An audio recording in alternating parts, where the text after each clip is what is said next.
Hi. How is everybody? I'm just getting my fucking background footage ready, which is to say, a copy of Far Lone Sales. How's everybody doing?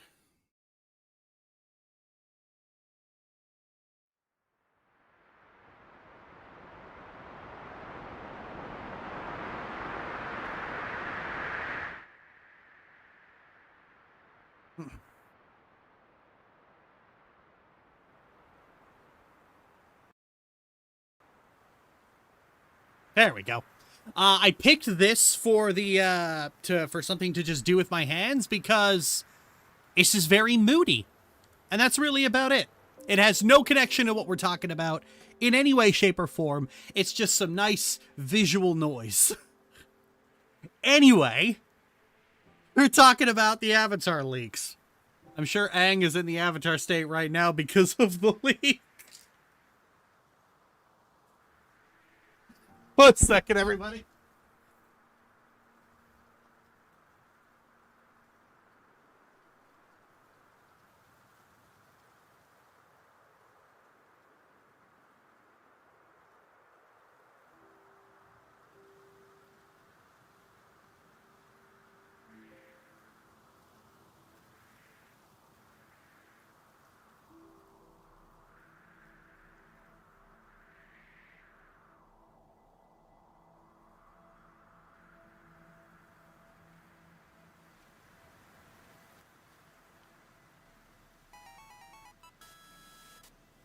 I don't know what you heard, but Stargent apparently detransitioned back into a dude. That's how Delulu he is.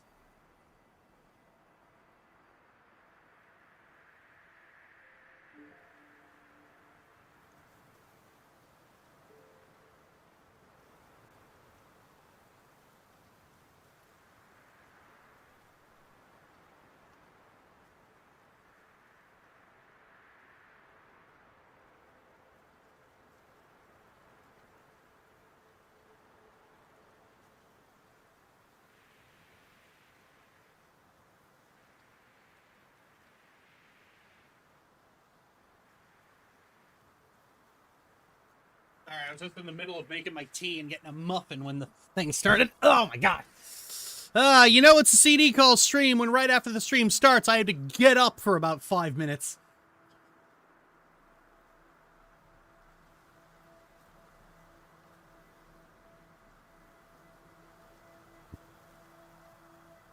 We can talk about spoilers, right? Oh yeah. This is a my channel has absolutely no respect for spoiler culture, so if you're afraid of spoilers, get the fuck out.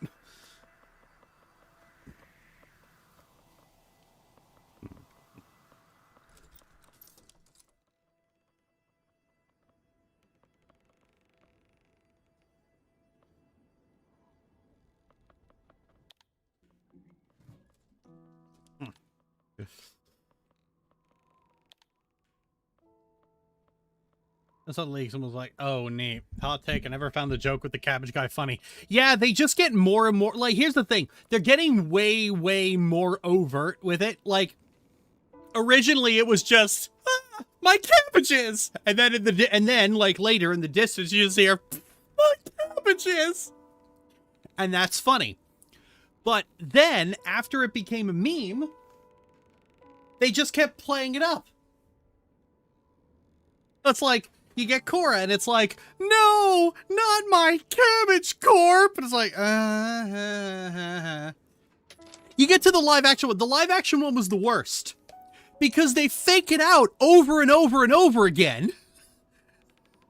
And then at the end, it's like, and then it just like, shot from above, screaming to the heavens like, my cabbages! Like that joke was... It's a joke that acts like it's perfectly timed when it really fucking isn't. A lot of the new Avatar content is like 10% memes from the old series and it starts to lose its charm after a while. Yeah, that's the kicker. Like, you can't just play the hits. You can't just repeat the same jokes and memes. Like, I know to a certain extent that's all fandom wants.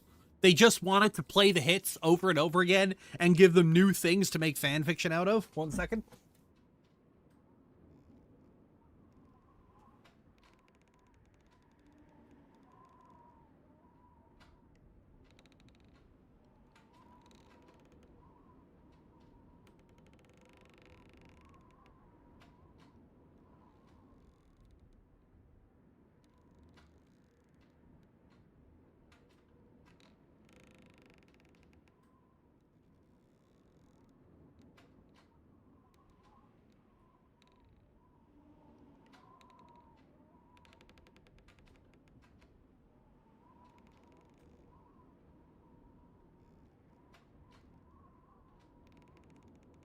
Sorry, my tea decided at this exact moment to be ready.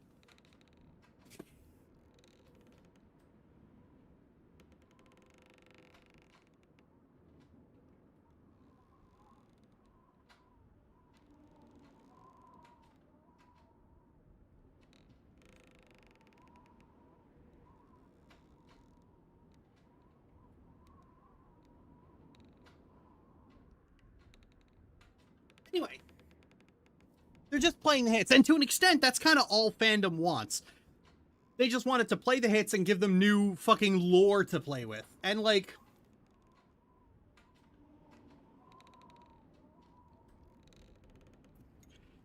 that's great if you're a fandom-brained little shitfuck.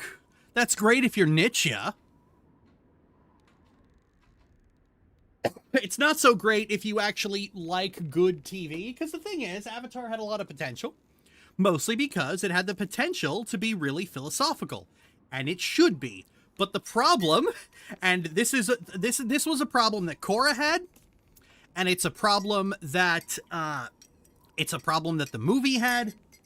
The original movie, and it's a problem that this movie had. Ironically, the live action series doesn't have this problem. And that is that they are just, is that when you're in an environment where you can go really philosophical, they decided they would rather be Demon Slayer.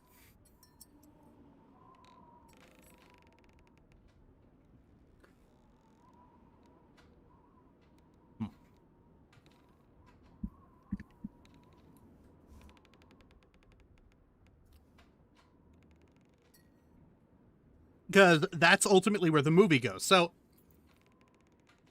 this is where we enter the big fucking spoiler territory. Oh shit. This is where we enter the big spoiler territory.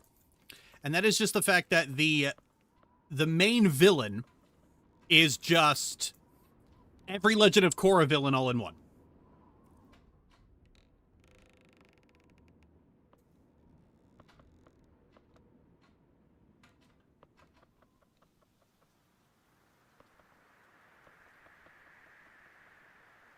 Oh god, that bad? Yep.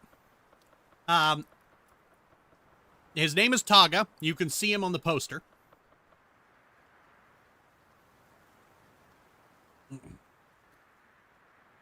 He is a 5,000-year-old airbender who is being held in stasis by Avatar Sonam.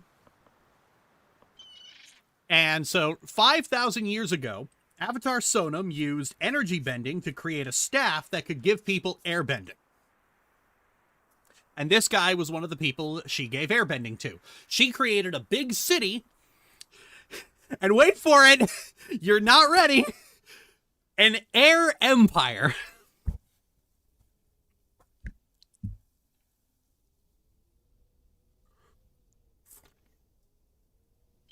A what? An air empire.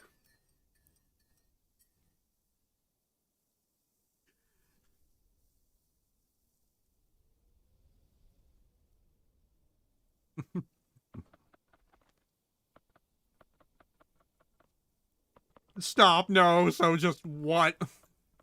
Oh, wait, I don't have the car. So the whole idea was that Sonam used the airbenders to basically mediate all conflict, which, because it's Avatar, meant that every time people were about to fight, they would jump in the middle and go, no fighty, no fighty, no fighty, no fighty. And none of the problems of the world would get resolved. At all.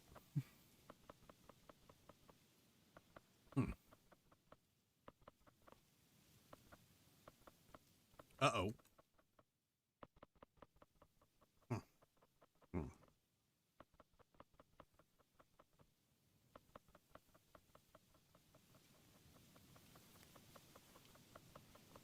Do they have jurisdiction for that? They did. I mean, you saw Avatar 1 do this too. One sec, let me just go.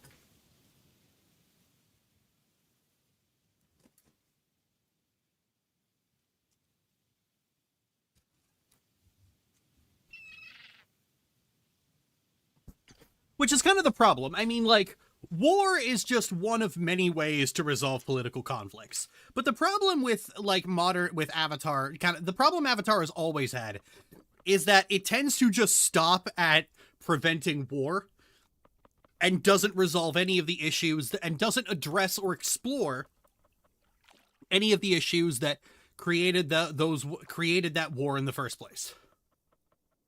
Because they don't want to. You can't make a 90-minute battle shonen out of that. Oh. And did I mention... here it is. Did I mention...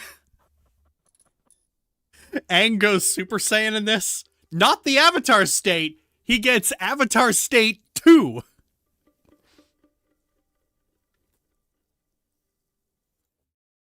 Hang on a second.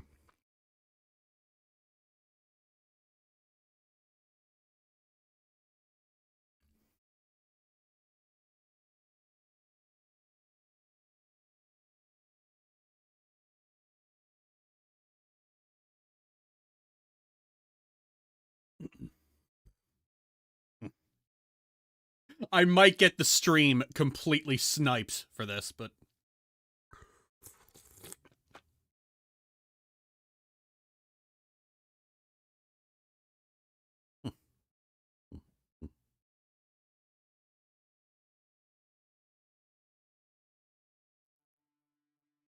All right, one second.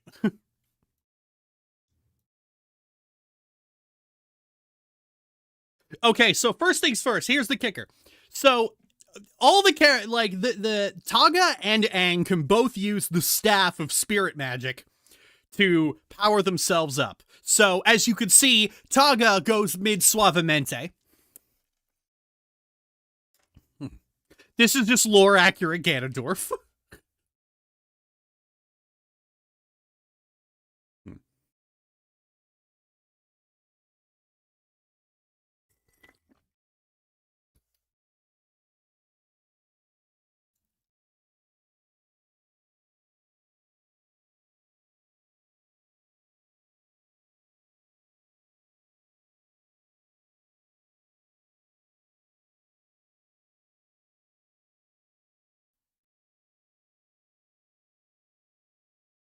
One second, it's taking a while to find the exact shot.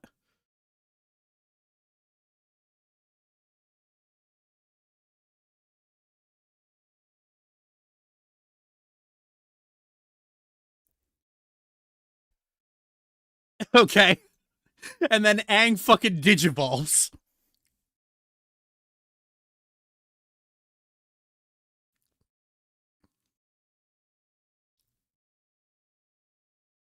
And this is it. This is just how he wins the fight with Taga. He doesn't have to get creative or anything. He just digivolves and then fucking hits him with like an air sniper bullet.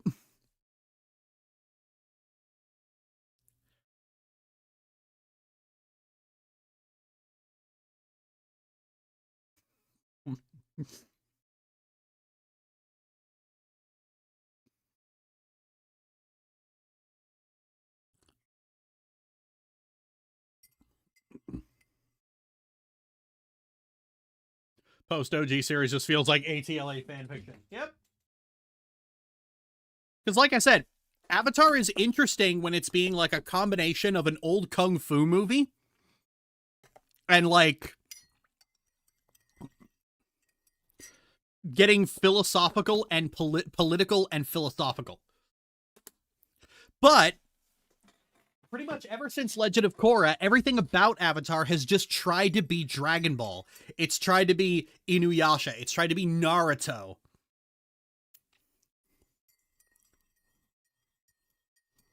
Like, this film opens with, like, a heist between, like, God, where'd it go?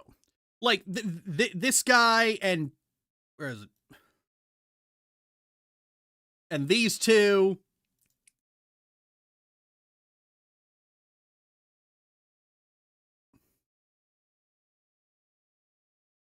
Anyway, these are called the Denied. And they are basically the fucking, they are basically the Equalists. They're non-benders, and they want the staff so that they can get power because, you know, benders have all the power and they have none. They are not a significant part of the movie. They show up for one fight scene, then they get given airbending by Taga, and they're just barely a presence in the film.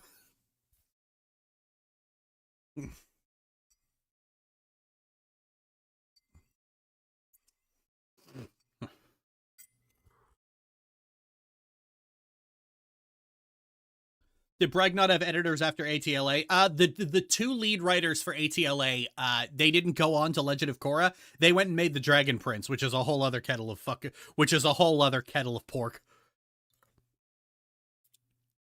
Are you out to show us this? This is still images, okay? Like, I'm not showing the moving footage. I'm showing you still images.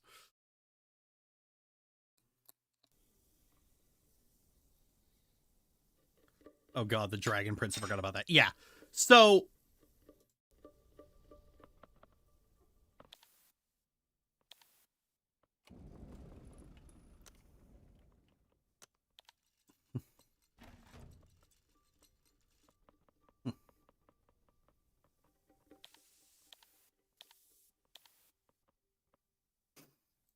I actually liked the series for the first two seasons, and something about it afterwards made me just drop off entirely. I think I just like road trip stories. Yeah, see, the thing is that Avatar keeps trying to do Sozin's Comet again, and Sozin's Comet is not the best episode of Avatar. The Southern Raiders is the best episode of Avatar.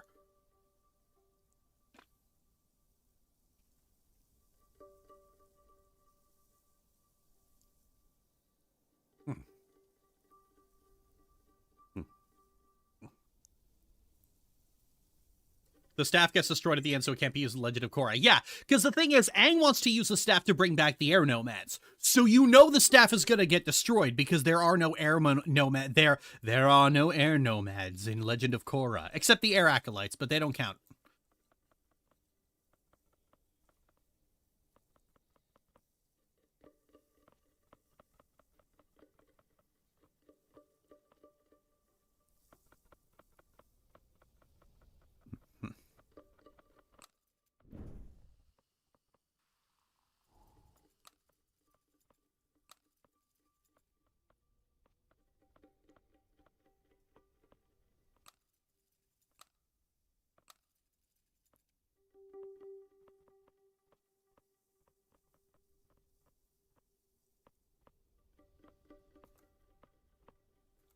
Oh, there we go.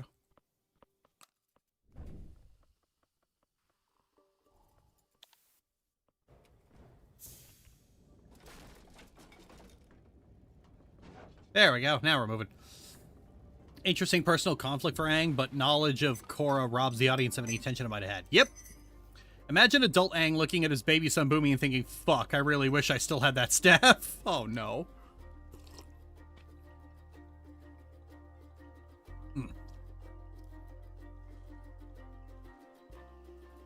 Writing stuff that a team would think is the best thing ever made. Yeah, admittedly, like I said, this is made for teenagers.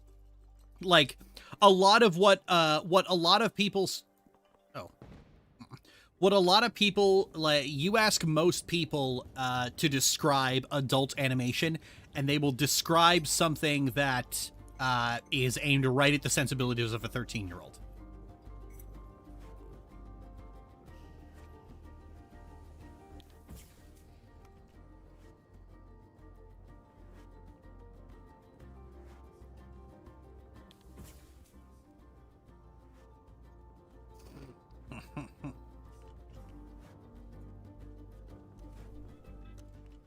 Oh, the break.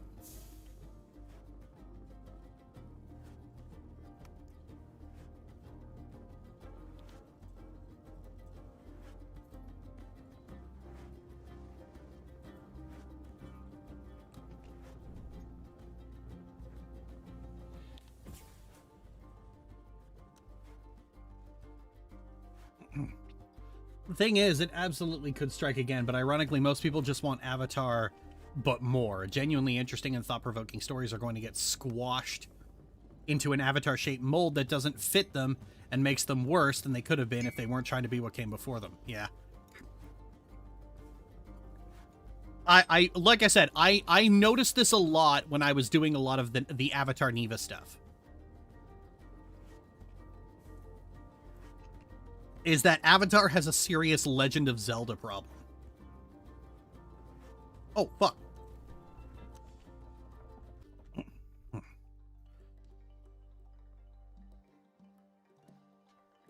Avatar has a serious Legend of Zelda problem in that a lot of the people, a lot of its fans, they just want the stuff. They want the characters to come back. They want a new bending fight. Like they want a whole lot of lore, and the part where Avatar was examining characters, like that, like to them, that's filler. Like that's like Zuko and Azula's shit. That's filler. Like they'll praise Zuko's story to high hell and back, but if you ask them to point out all of the important episodes of it, they'll only name like a third of them because everything else is filler.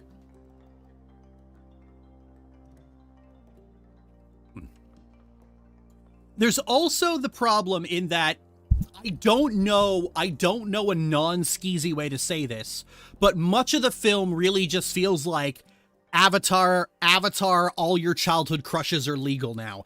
Because this movie's horny as shit.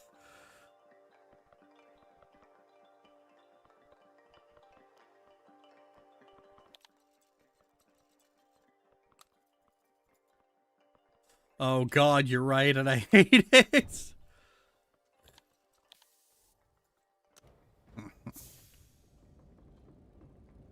Reich probably pissed off Paramount execs, which compromised the theater release. We need to be real. Not the first time they blew up with execs, not the second, not the last. Good filler, though. Yeah, no, here's the thing. You need to get the term filler out of your vocabulary. Stop calling things filler. Like, even if you're trying to argue, oh, filler can be good. No, there is no such thing as filler. If it was made, it was important. Even if it's not, like, moving the plot forward in the way you want it to. Stop calling things filler.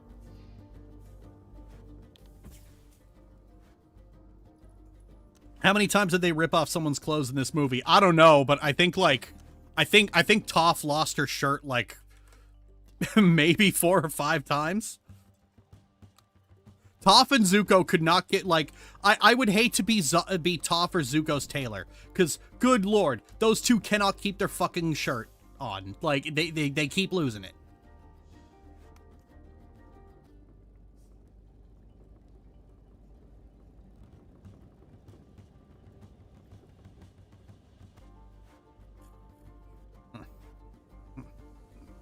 Anybody else on the little V? No, we're not talking about Voltron today.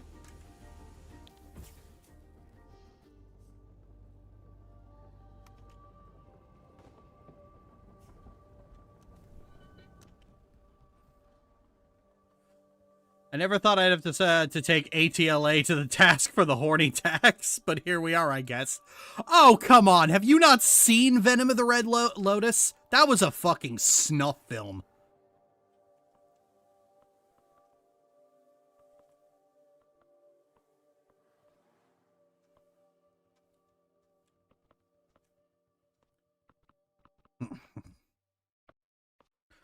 Zuko was handsome, I guess. Yeah, like most of the gang, they didn't do anything. It was mostly just Aang and Togha, and everybody else may as well not have bothered showing up.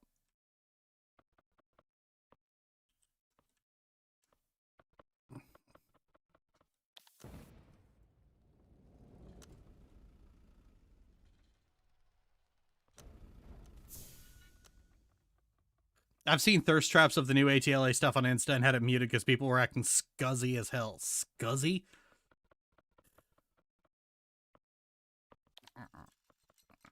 I've heard that leaking movies hurts the artist more than the studio. Nope, artists already got paid. That's emotional blackmail. You are like, here's the thing: when it comes to fandom spaces, you are going to see a lot of emotional blackmail from fans. Like, it's just what they do.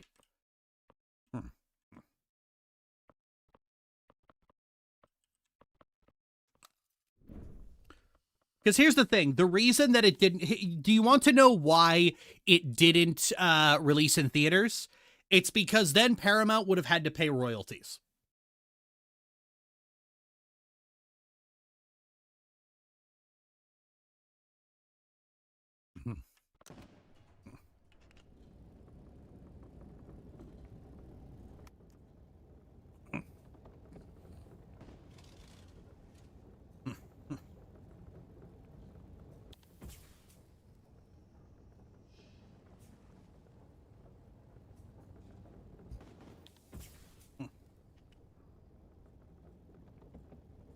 Do you watch the Amazing? We're not talking about that today.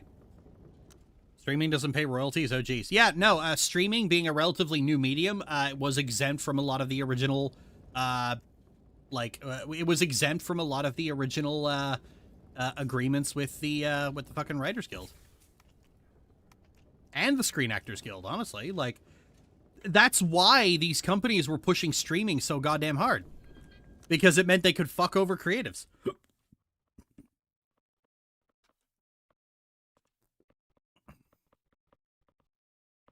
So yeah, like, ultimately Avatar, like, it ultimately surrenders a lot of the interesting things it could be about to just be more action slop, which is the same problem Legend of Korra had. Because, and I remember saying this way back fucking when, is that at the end of the day, the same, like, people were like, oh, Bryke left the live action series, that means it's doomed, it's it's dead in the water. But, check out this movie. The problem is Bryke made Korra.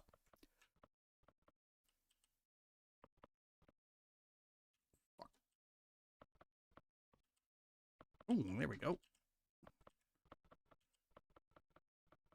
Oh, no.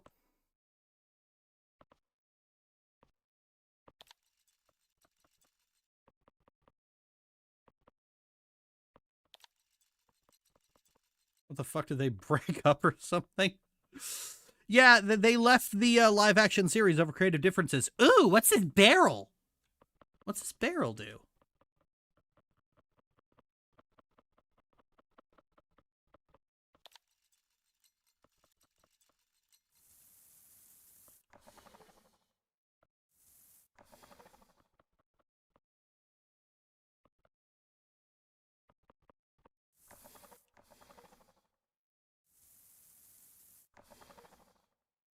Oh, that's weird.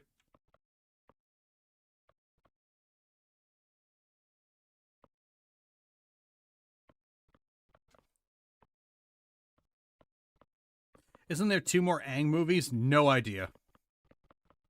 I have absolutely no fucking idea. And to be honest, I kind of don't care.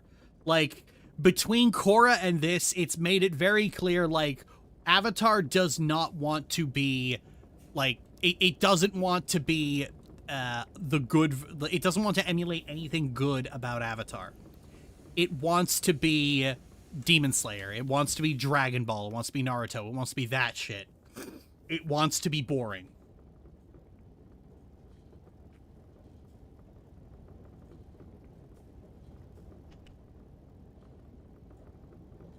I mean, really think about it. They had a chance to really reset the stakes and do something, meditative and character focused, and they just made a new MacGuffin to superpower 2 guys to fight for the fucking fate of the goddamn world again. It's what they always fucking do. In spite of the fact that nobody ever likes it. Like, stop making the world end. You can't tell good stories when you're making the world end all the time. But they just do it anyway. Because there's a lot of people out there where if the stakes are not massively high all the time, they go, I'm bored. I want things to explode.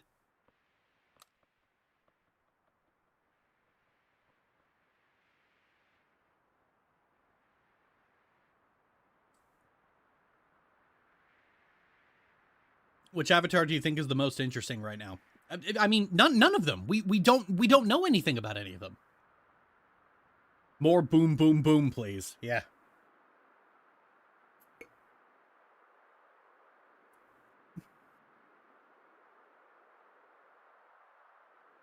Made the staff give airbending and then have Aang try to find out who's fitting to give that ability and then deal with his own perceptions of what an air nomad should be. Oh, that'd have been so fucking good!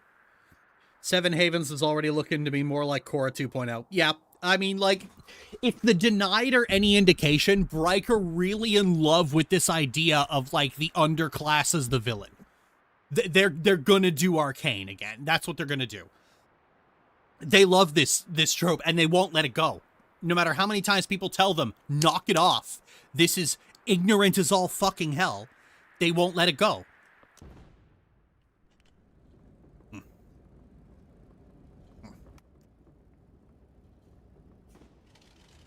So they want it to be like that. You know, guys, you don't need to just repeat everything I say, but with a different analogy. You can just engage with the conversation properly. Here's my new villain. Bright, this is the 7th time in a row you've made an oppressed minority a villain. Yep.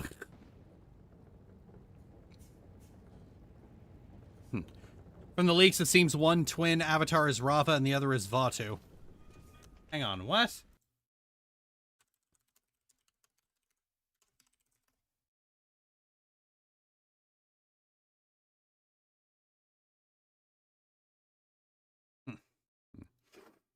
According to as a music lover who seems to have personality similar to Aang, Nisha's hot-headed and more like Korra in her mannerisms. Yeah, no shit, she looks like Korra.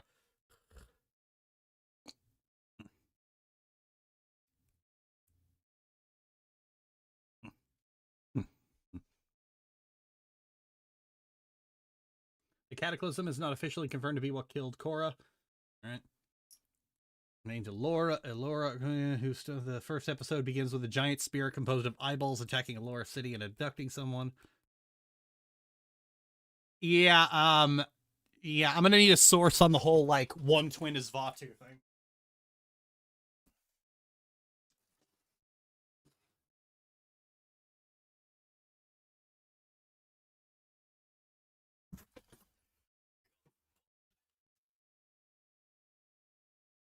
I tried to have another chance the next day, but as soon as I saw him teaming up with the Equalists, I gave up again.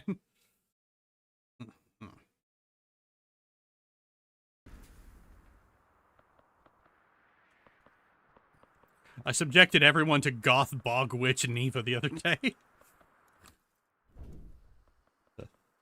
God.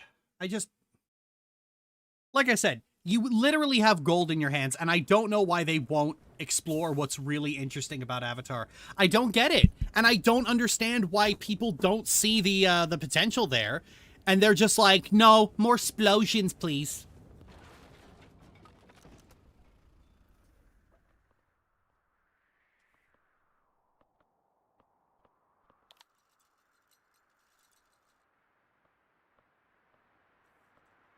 I knew the movie was bad, but wow.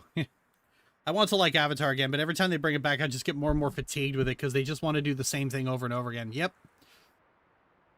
I have the heart to keep up with Avatar anymore. I'll forever mourn that. Yeah, if they do Zuko and Azula again, I'm just like, nope. Fuck you. I'm out. I'm just completely out. What's this?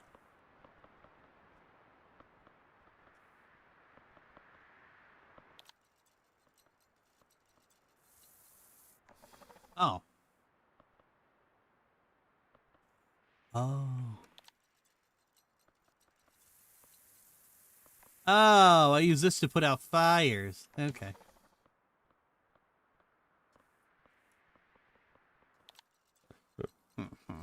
After a war, but they just choose to ignore it at every turn. Yep. It's just another big fight. It's another big fight scene, and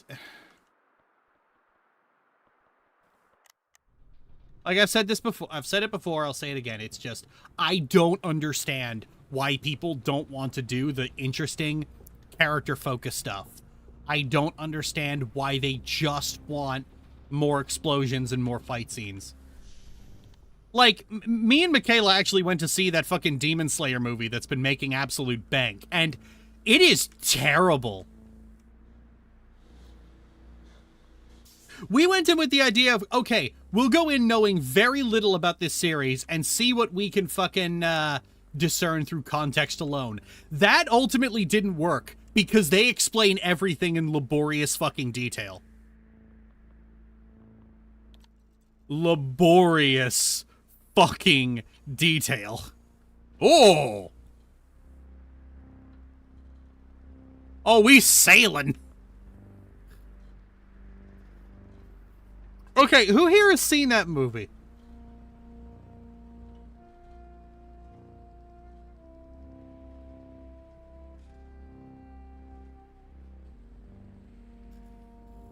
Me.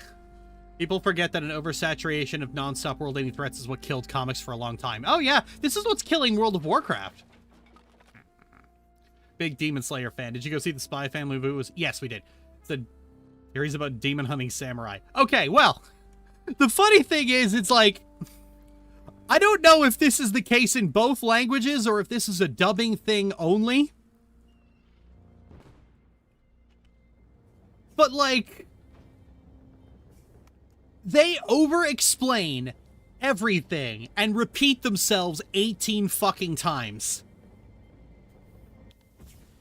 The movie's built up of 3 fights, and in the second one in particular, you have to listen to the 2 guys fighting talk about how one of them only knows the first form 47 goddamn times. I counted. 47 fucking times. Halfway through, I was like, I get it. We get it. We get it. Stop saying it. Dude, shut the fuck up. Your head is literally disintegrating, and you're still saying it 7 more times. One guy gets his head cut off, and then has a flashback to his entire fucking life story. The whole damn thing. His whole fucking life story.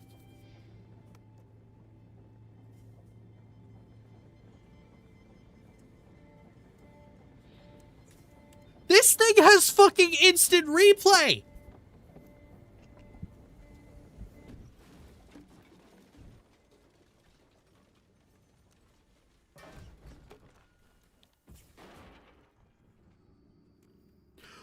One guy fucking dodges a punch! And the guy who threw the punch is just monologuing about it in his head for like 20 fucking minutes!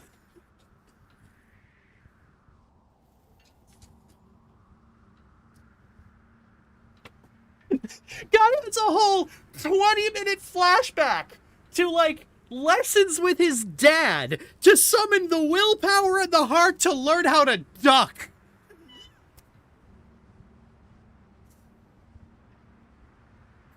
Oh my god. God, that sounds awful. Oh yeah, it's awful. This movie is 3 hours fucking long.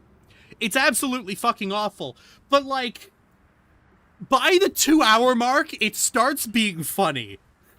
It's like, I now fully understand why the fan favorite character for this series is the one who can't speak because she has a fucking stick in her mouth. How much actual movie in that 3 hours? I don't know, maybe 1 hour. 1 hour of movie and 2 hours of exposition and flashbacks. Oh my fucking god. And, like, that thing made $750 million. So, like, what the fuck is everyone else doing?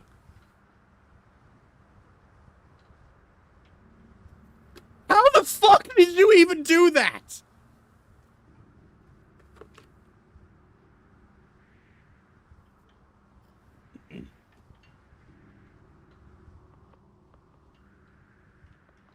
Oh my god. Now, thankfully, Avatar is not overloaded with fucking exposition. But at the same time, my fucking god. Okay, how do I move this?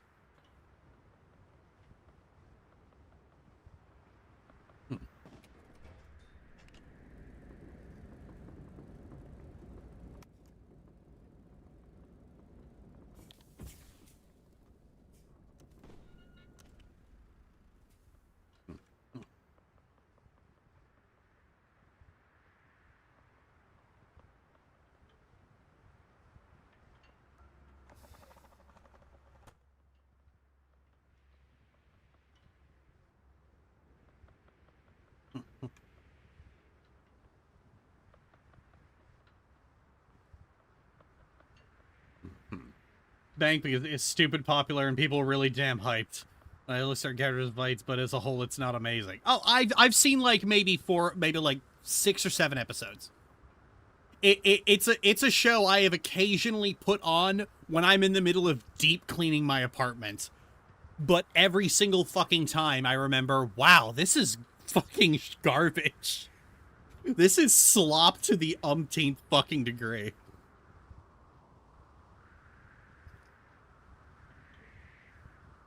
Every animated show is just trying to be JJK for the brainless edits and highlights. I don't believe that. I don't believe that. I think that they genuinely want to make a good movie. I think what's the ultimate problem is Bryke is so fucking proud of like the first season of Korra. Because like remember, Bryke genuinely believes that people were too hard on Legend of Korra. So it's clear they did not take any of the criticism of Korra to heart. So of course they just did it again.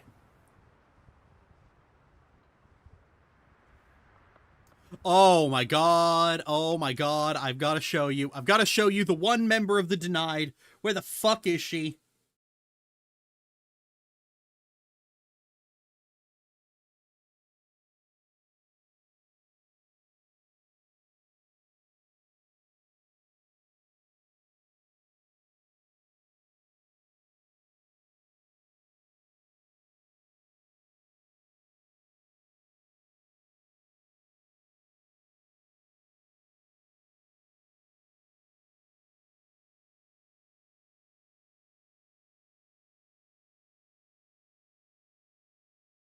Oh yeah, here she is. This one does not have a name.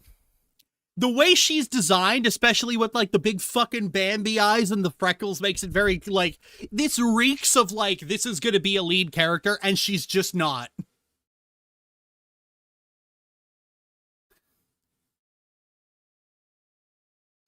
She's cute. How'd they write it? No, they didn't. They didn't. She's just. Why does she look like someone self-insert? That's what I was thinking. It's like, this girl stands out, like, so badly. Her name is Vic or Yuda. Well, which is it? Why does her hair look like AI? God, what a waste of a decent design. No. I think this design is actually shit. This design is way too fucking cutesy.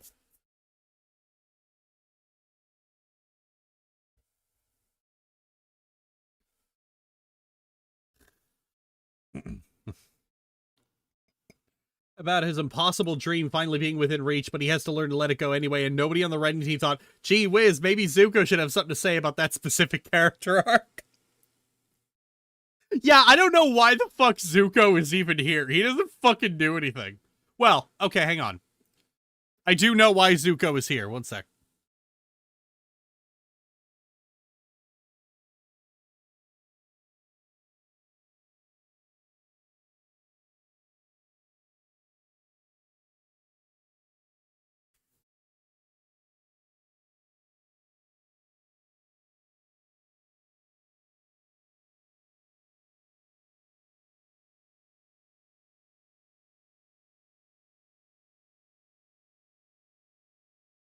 Oh, yeah, hang on. Here's one really cool thing. Katara and Sokka doing fucking combination attacks.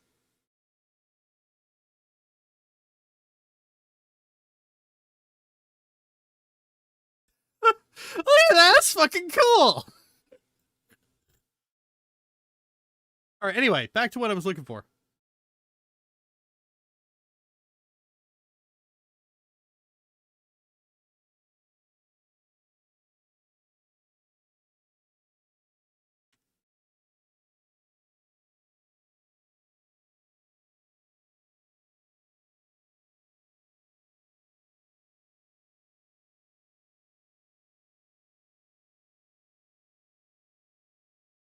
Okay, yeah, here it is. This is the only reason Zuko and Toph are in the fucking movie.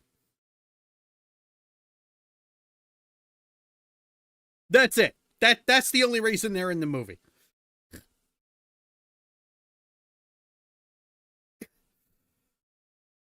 Like that.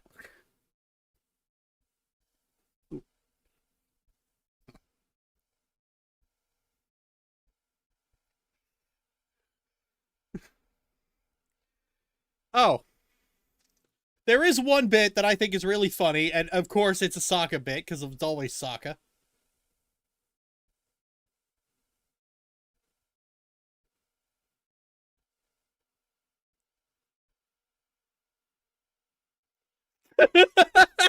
So Sokka is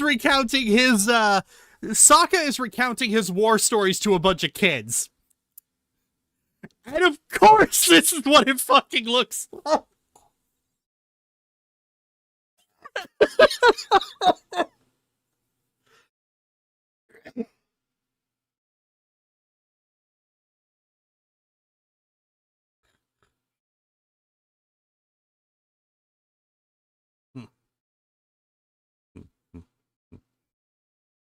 Why was Zuko? Oh, this is just him fucking gassing himself up.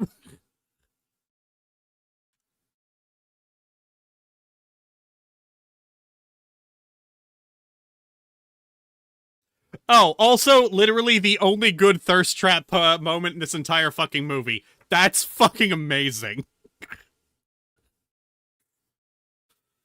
Because, like, unlike every other character, Sokka's actually proven to be seductive in universe.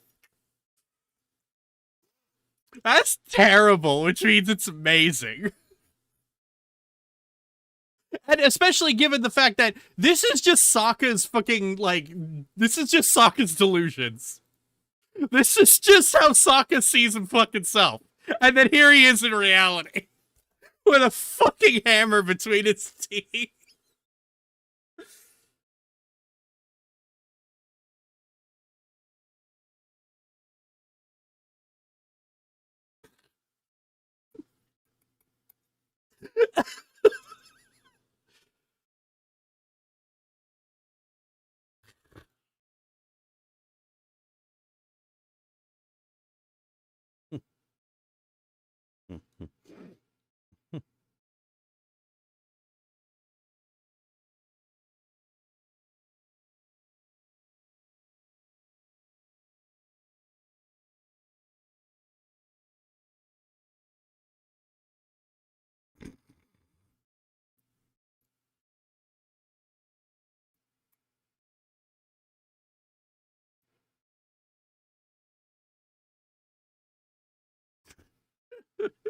I can see why Suki liked him. Yeah, literally the only good part of this movie is just Sokka.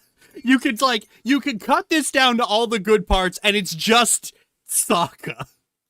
Here's the problem, though, and like I'm loving Sokka in this, but the thing about Sokka is that he's the comic relief and the win condition, and here he's just the comic relief.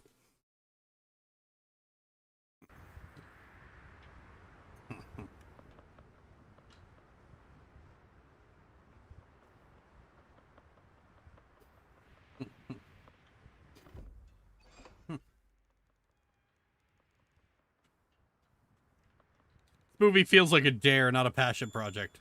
Oh yeah, absolutely. He got Boland, yeah. Boy, my guy got Boland.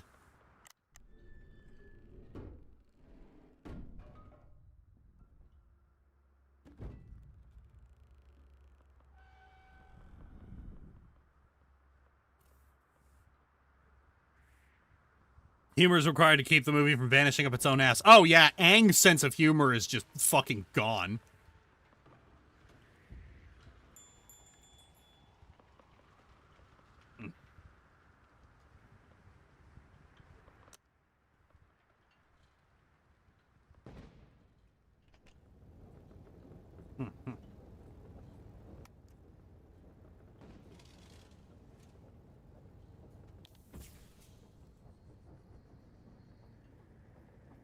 Wait a minute, am I on fire?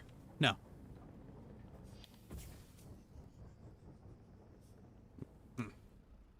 Katara is just there to be a supportive woman. No, Katara does fight, but as is been the case with everything regarding, as is the case with nearly everything regarding Avatar, is that Katara's bite is gone. She's gentle, she's motherly, she's soft-spoken. She's still strong as shit, but she's not feral.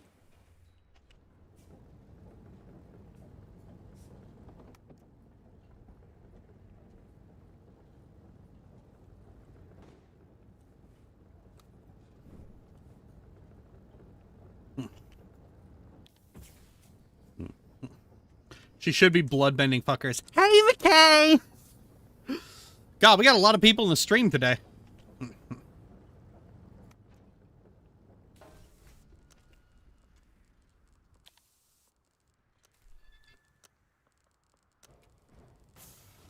Uh-oh.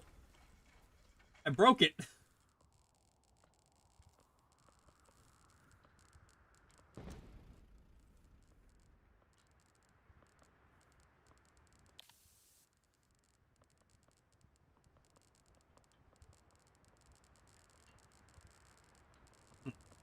All waterbenders must be feral. It's a prerequisite for mastery. Yep.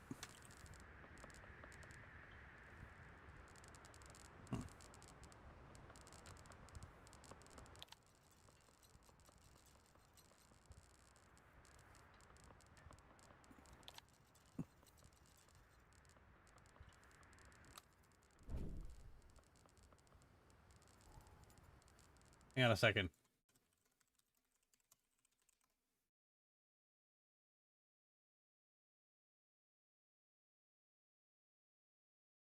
Okay. Republic City is the Israel of the Earth Kingdom. Oh yeah. Yeah, like here's the sad part is that Republic City actually looks pretty fucking nice when you're seeing it before it turns into a fucking car hellscape.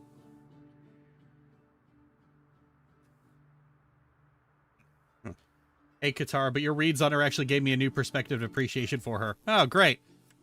Here's hoping I can do the same with Azula. I got this ask that was really... I got this ask yesterday. It was really fucking funny. Oh, there we go.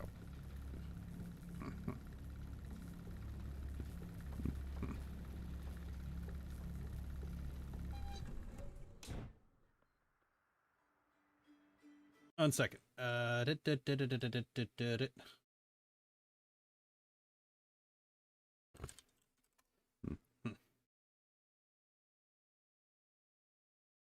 Curious what you think about this Avatar plot hole. There's a kill order on Zuko and Iroh. Azula sent to carry it out, but instead of killing them, she keeps trying to convince Zuko to come home willingly. When that doesn't work, she still tries to get him to come home and share the glory in Ba Sing Se, and even leaves him to make the decision himself. Azula doesn't need his help fighting or taking the city, and could have killed him easily, but she just doesn't. Why does she keep trying to take him alive like she's Aang? And it's like... love. Love, you idiots. Can you show pics of Republic City before and after the desertification? Ow, I closed the fucking movie. 1 second.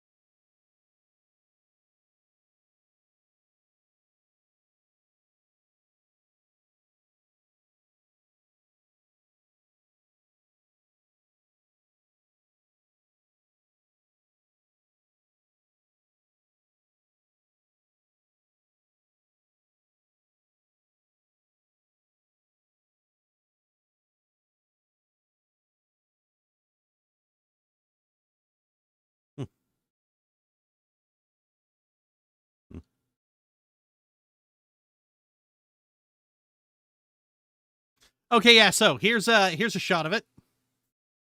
Look at, like, just honestly, like, without... Oh, 1 sec.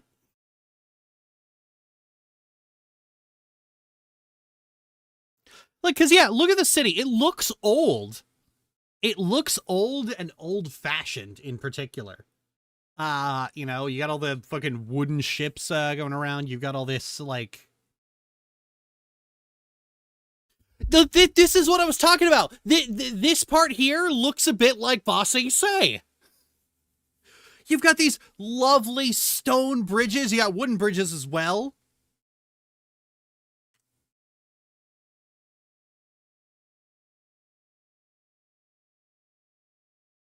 Like, this looks like a fucking city. This looks like it was actually designed by multiple nations at the same time. It's so pretty. And then you get to Legend of Korra, and it's just fucking roads and cars and smog.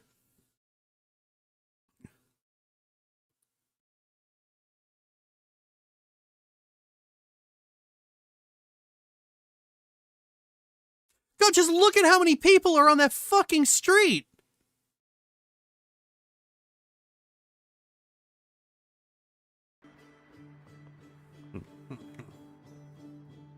That's not Republic City. Where's the generic Americana? Yeah. Yeah. Oh my god. It really sucks that, like, Republic City just, like, it really sucks that Republic City looks so bad.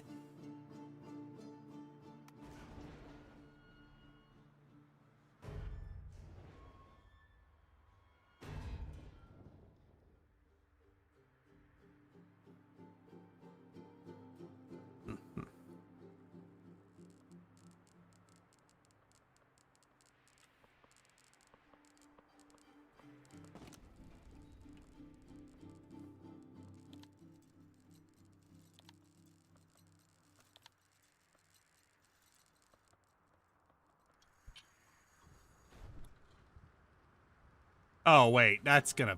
Yep, okay.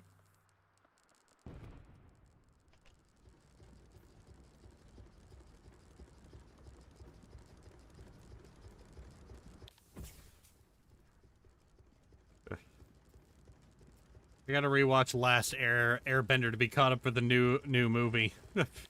You don't really need to get caught up for anything, if I'm being completely honest. Of Azula said if literally any adult in her life had been responsible, this could have been averted.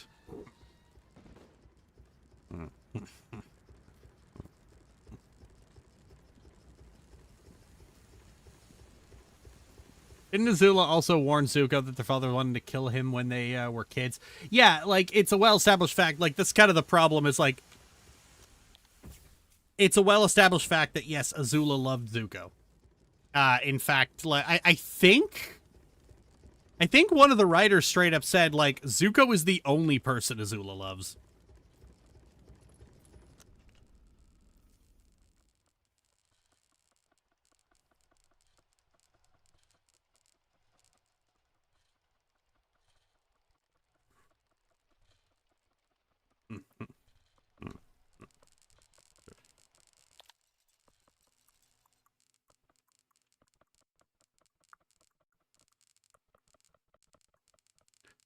You lose so much character with modernization. Yeah.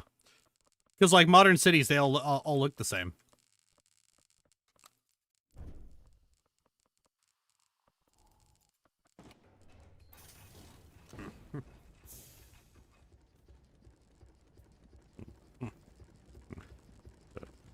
That would be very interesting to explore if the fandom wouldn't immediately get fucky about it. Yeah. The fucking niches of the world.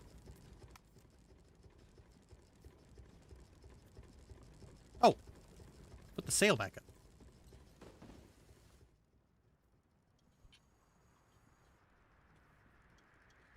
Hey, no. Get up.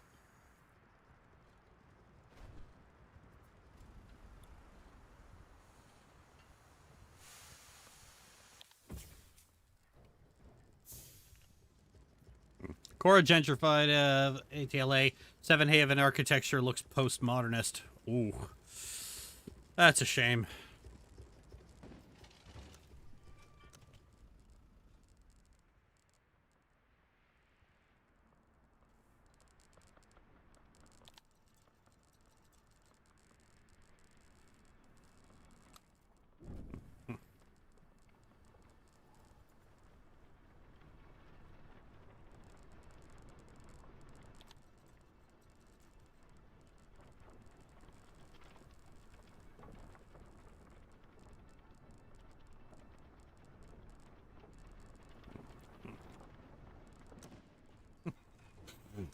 Messed up way. She wouldn't be hallucinating about her mother telling her that she loved her if she didn't. Legit shocked they had the self-restraint to not do Fallout aesthetic. Oh, God. You know that was on a fucking corkboard somewhere.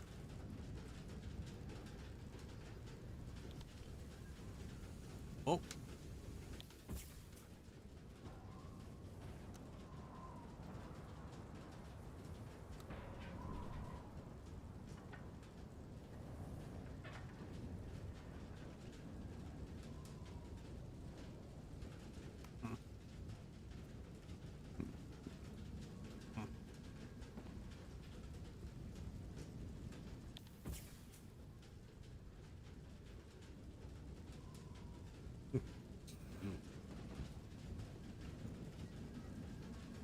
People really do forget that Iroh just doesn't give a shit about Azula and how fucked up that is. Oh, yep.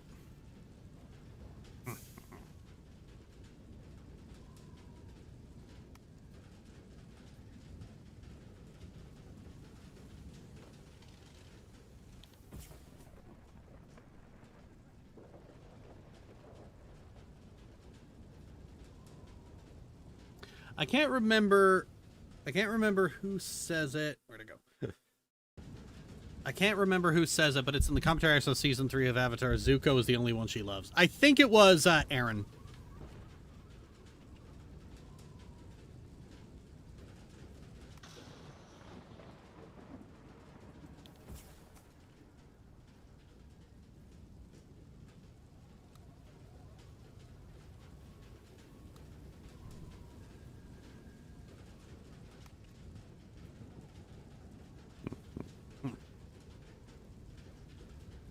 Korra, because Republic City was based on Hong Kong mid-colonization, so who's colonizing Republic City and making those people lose and abandon their culture for modernization?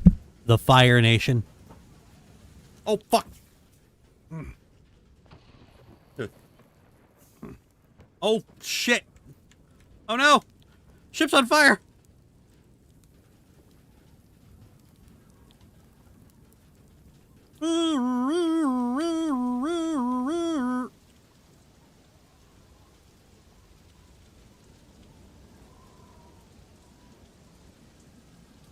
Well, that's broken.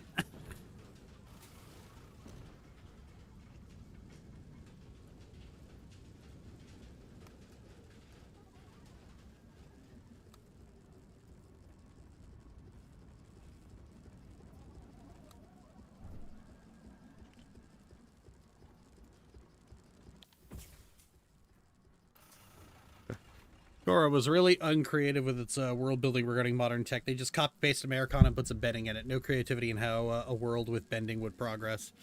Yeah. That was always that's the kicker. People could argue like, oh, well, I've always had people argue, well, it makes sense. Well, it makes sense. Well, it makes sense. Doesn't matter. It's boring. Now, I understand that for a lot of people that doesn't matter because they like boring. The more boring, the better. They wouldn't be watching fucking Battle Shonen slop and demanding Avatar be like it otherwise.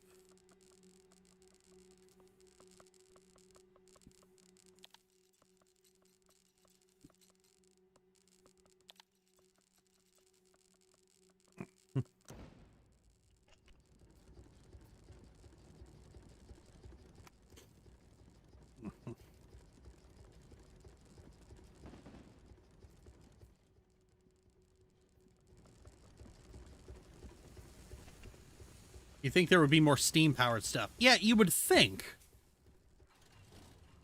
Azula in a straitjacket haunts me to this day. They did her so wrong. Yeah, they did.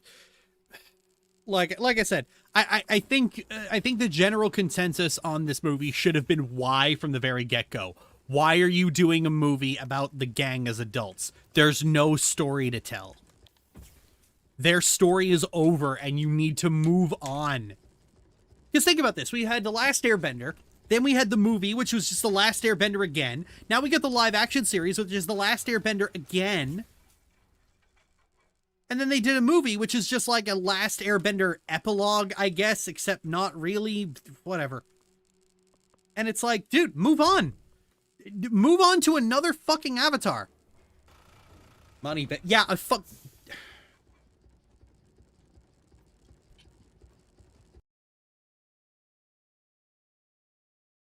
One second. Gotta...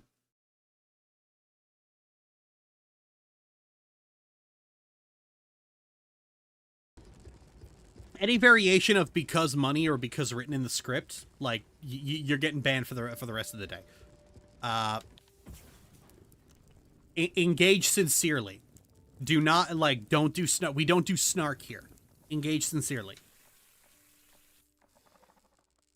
If you're allergic to sincerity, this isn't the place for you. Because like Azula does.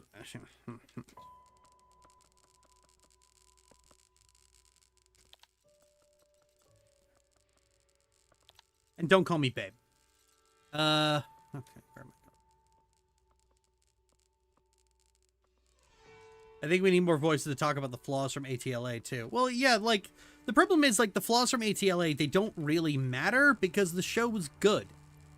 So a lot of the flaws can be forgiven.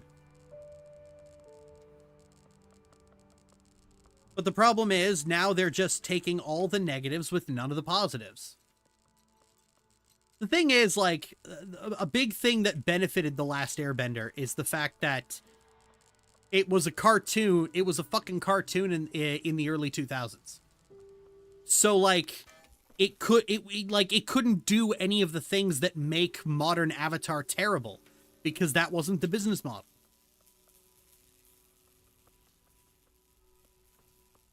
Like, an Avatar series needs to be episodic. You can't do serialization with Avatar. They have tried, and it does not work. Any attempt to, like, bring Avatar up to modern standards, it was already surpassed the standards of the day, let alone the shitty standards of today. Stop trying to make serialized stories work with Avatar. Stop trying to make Avatar into a fucking battle shonen. It is a kung fu movie that gets philosophical.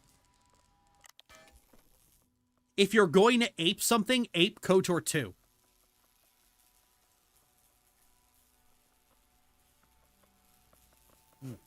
Much of the flaws with modern Avatar just come down to the same problems that makes modern TV so awful. Things that people... Oh, I should have kept that fucking... Oh, I needed that barrel. One sec. The old adage says restrictions breed creativity. Now the restrictions get looser and creators get to do whatever they want for good or ill. Yep. I wish shows were as genuine as they used to be. Yep. Unfortunately, we can't be genuine because Zoomers are afraid of being... Zoomers are afraid of sincerity. They're afraid of being emotionally vulnerable. So they desperately need to laugh off and snark off any emotional sincerity, which means we're not going to be seeing it come back for a while.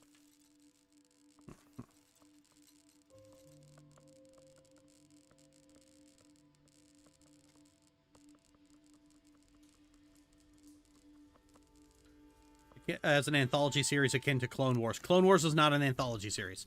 I don't know why you're making that comparison.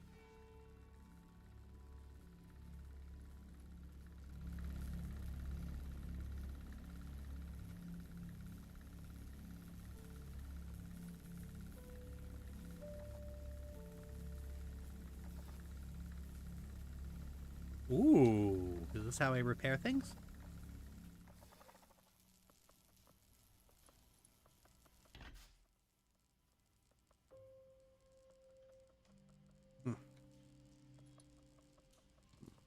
Back to work. Boom, zoom, sweetie. Love you. Love you too, McKay.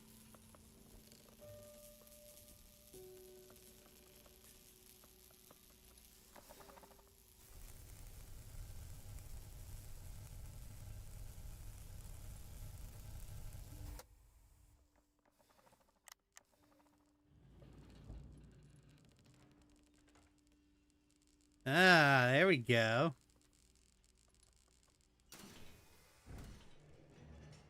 Yeah, I can repair this ship now. I can repair the car now.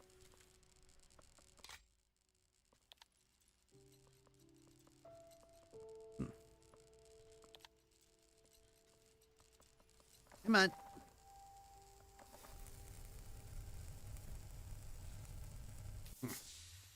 Indie animations are dominating right now because they are more character-focused stories that we grew up on, even if they're still far from perfect. Yep. I mean, look. We have had multiple instances over the last few years of like somebody blinks and makes an episodic TV series, and then everybody goes, wow, I didn't realize episodic TV could be this good. And it's like, oh my god, it's almost like that was the default for the last fucking 100 years for a reason. Who knew?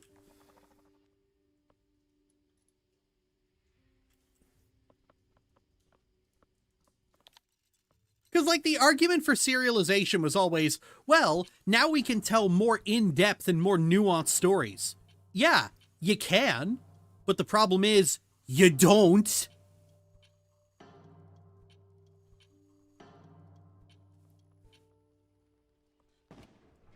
What you end up doing is you take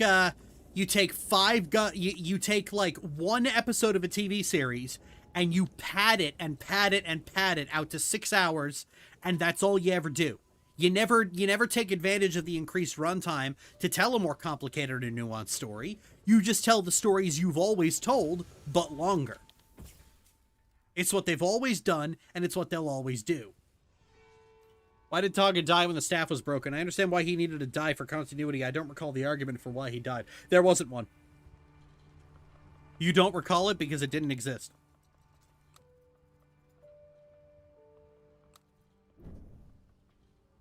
Something about his spirit being at peace or something.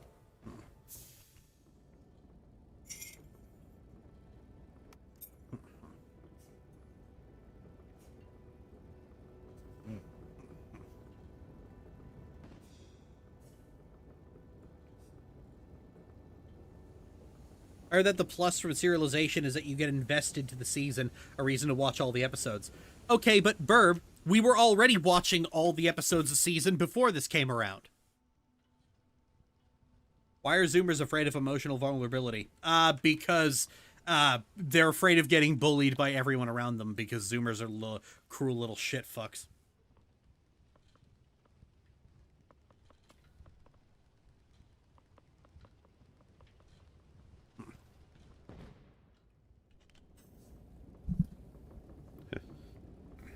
When you bully people for being cringe, you're afraid of sincerity. Episodic shows also feel more like they can actually make progress, whereas modern serial shows just move like you're stuck in quicksand. Yeah. That's how they've always worked. But of course, remember what people always say: oh, an episodic show just resets to the status quo every episode, even though no show has ever done that ever.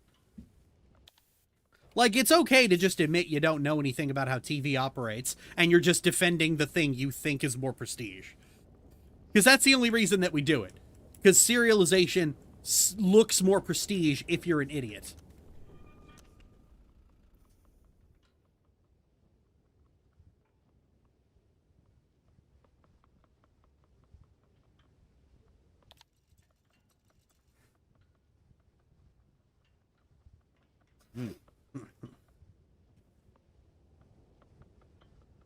He fired the fucking Fire Lord by taking his fucking fire away.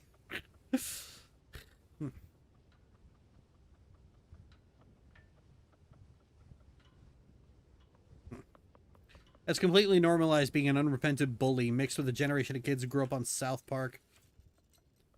Being told to caring about anything or being sincere about anything is a crime. Oh, yeah. And they always have an excuse.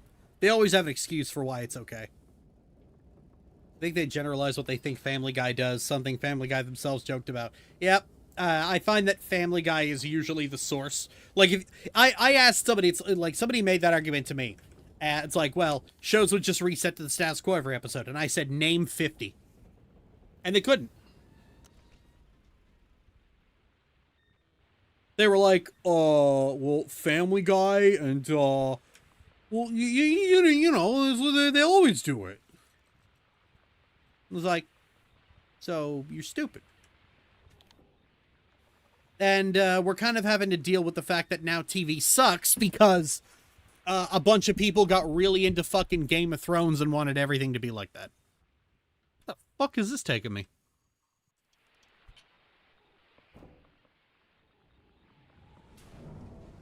Ooh, a radio.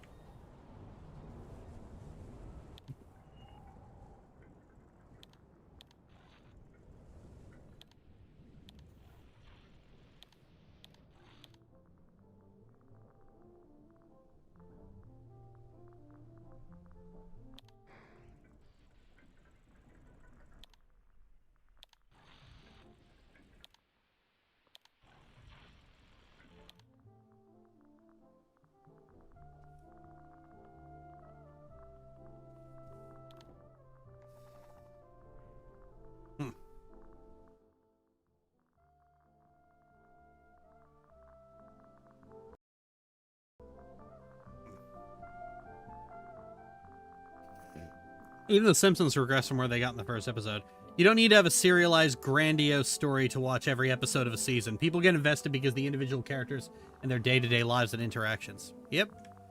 But like I said, that's not prestige enough. That's just regular TV. It's not prestige, and so that, like, they want to feel like they're watching something important. They want to watch something that makes them feel smart, even though they're not.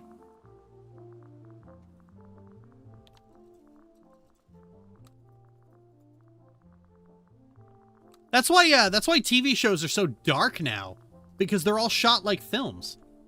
Because shooting things to be visible on a TV screen, well, some people are like, but that looks cheap. It looks like a TV drama. It looks like a soap. They're not concerned about quality. They're concerned about how it looks. If somebody walks in on them watching it, does it look like they're watching a film, or does it look like they're watching a cheap jack streaming show?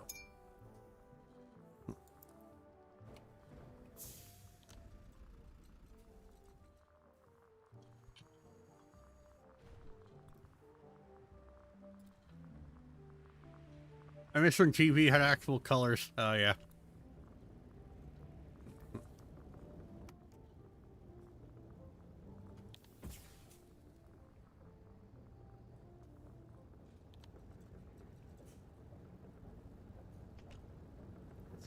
Unfortunately, my interest in Seven Havens is now starting, like, granted, my interest in Seven Havens was always tentative, but now I'm just like, when this comes out, I'll get around to it eventually.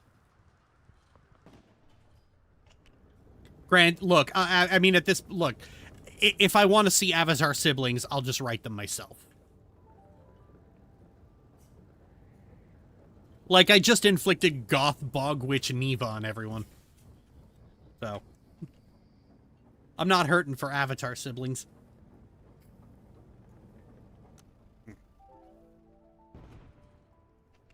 Because, like, that's the funny thing. It's like, oh, CD, like, the new Avatar is going to be about, like, siblings suspiciously named like yours, which is funny, because now I'm psychic. But, like, is it going to be better than the one I made? Probably not. God's evil Neva was chilling. Oh, yeah. Oh, yeah. Like, well, the moment you come and realize, oh, God, there's a corpse in the bed. There's a corpse in the bed. Is this because of binge culture, or is it the other way around? Are TV shows made like movies because they're watched like a big movie? People binge TV shows because that's how they're designed to be watched. No, binge culture is just the result of having an addiction. Binge culture came first, but binge culture did not affect this.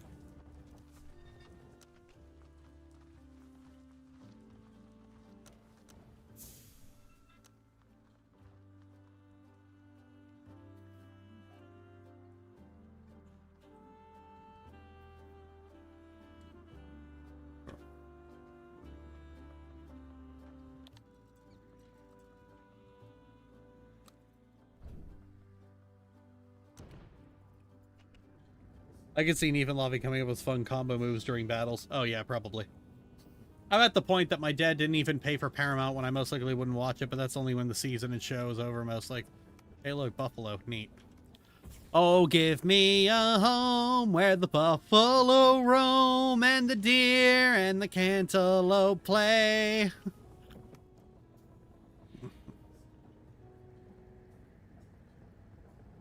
That was not anything close to the right lyrics.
There's all heroes where we got Avatar, Neva, and TSR instead of the series sequel trilogy that we got in this.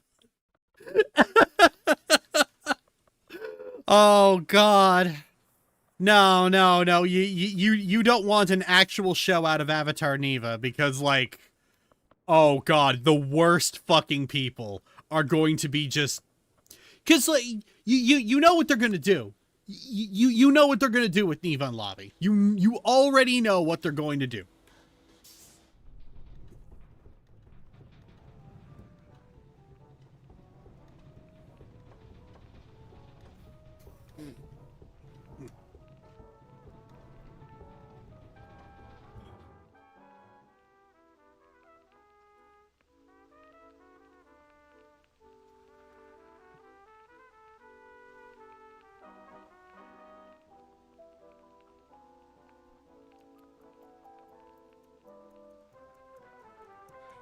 Pro shippers would circle that show like a pool of piranhas. Oh, absolutely.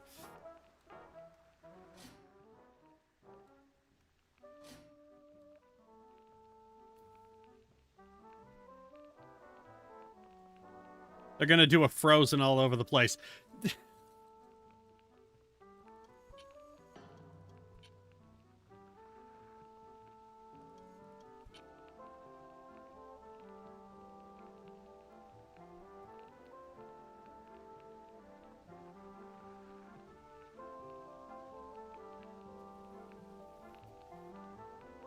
Ooh. Fuel.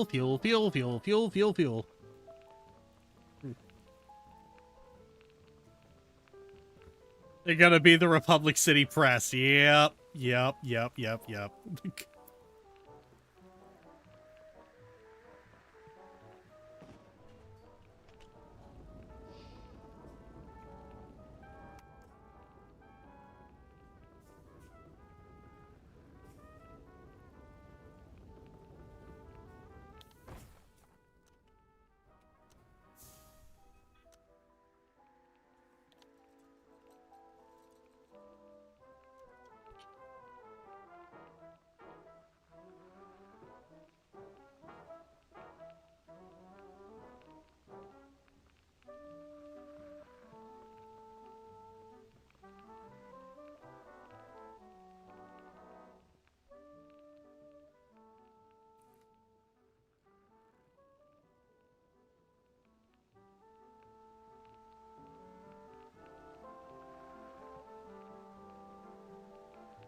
I want people to see my sister the way I do. 2 seasons later. That's not what I meant, and you know it.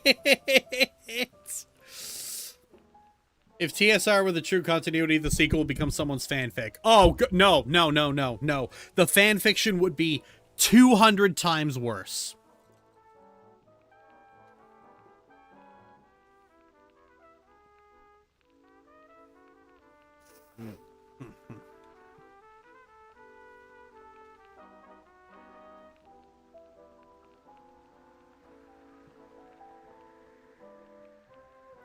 Gonna be the Republic City Press. Those people could kick rocks.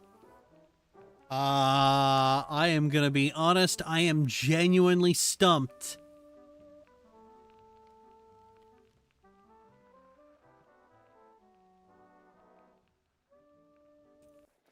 All right. That's enough of that.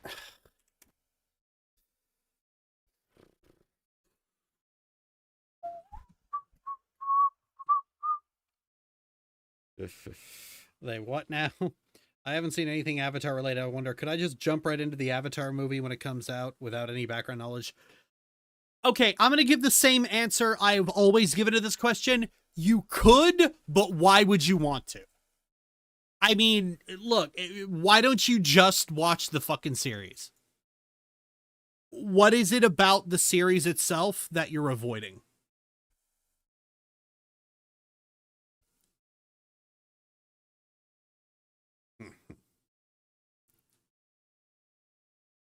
I never understood this question. It's just like, you know, can I just jump into this series right at the very end?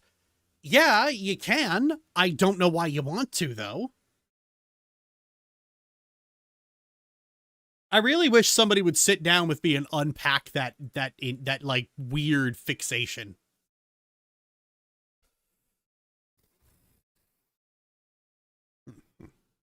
Oh shit! I closed Streamer Bot. Fuck.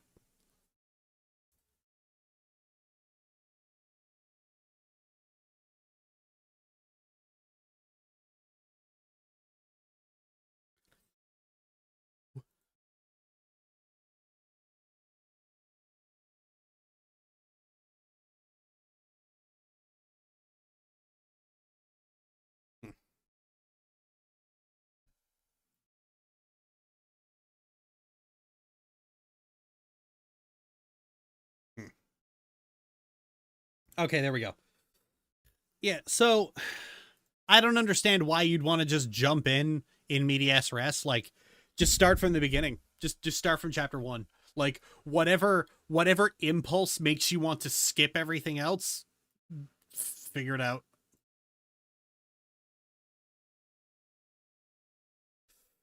The original series is only like 60 episodes long, so just watch it over the course of a week or a weekend. Oh god, not a week or a weekend, bro. That's binge watching. Do not encourage binge watching. Just watch like one episode a day, or one episode every few days.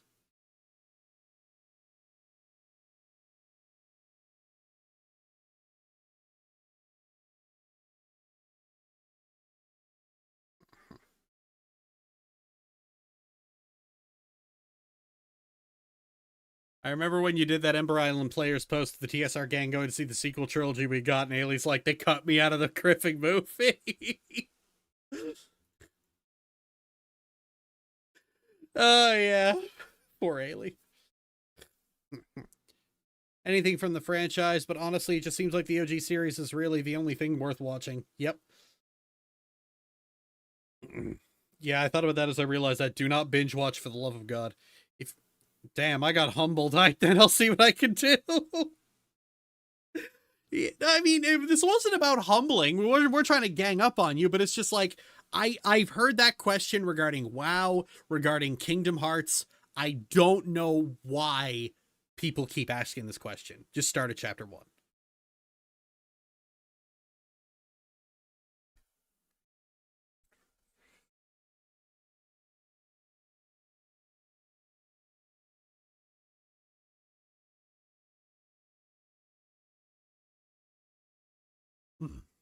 Yeah. So yeah, anyway, the decision to just not release this in theaters is really fucking stupid. I don't know why they decided not to. I'm gonna see if I can find it.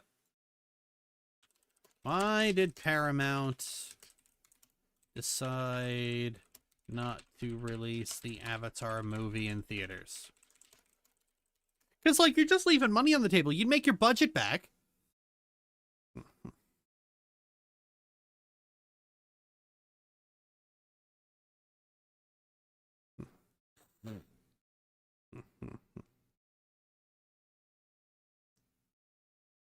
Oh, the movie was going to debut alongside Safe Havens.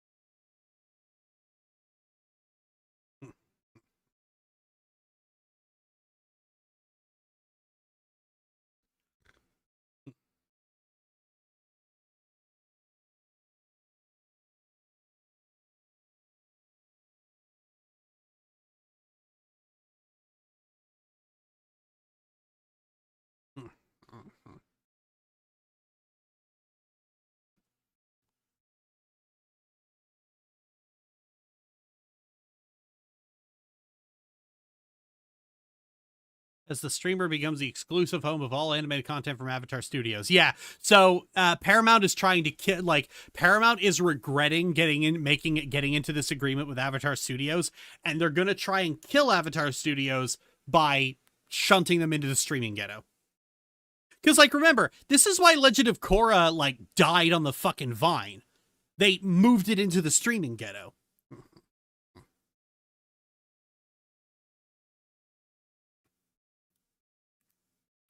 My parents look at me and my brother's funny because we made a point not to binge watch. Addicts always get upset when they have to be around non-addicts. Because they feel judged.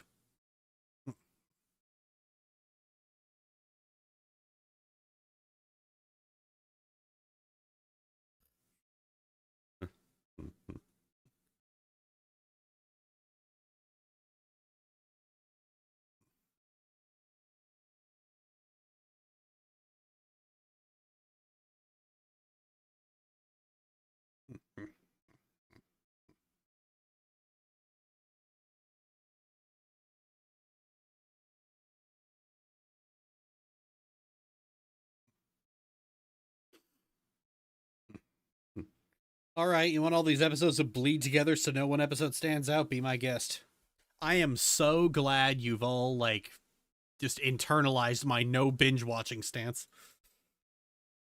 I'm so proud of it. It's like, you know, sometimes I just smack my fucking head against a wall at the fact that some of my audience just won't listen to a goddamn word I say, no matter how I say it. It just, the message just never penetrates, but sometimes it does, and I'm always so fucking proud when it does.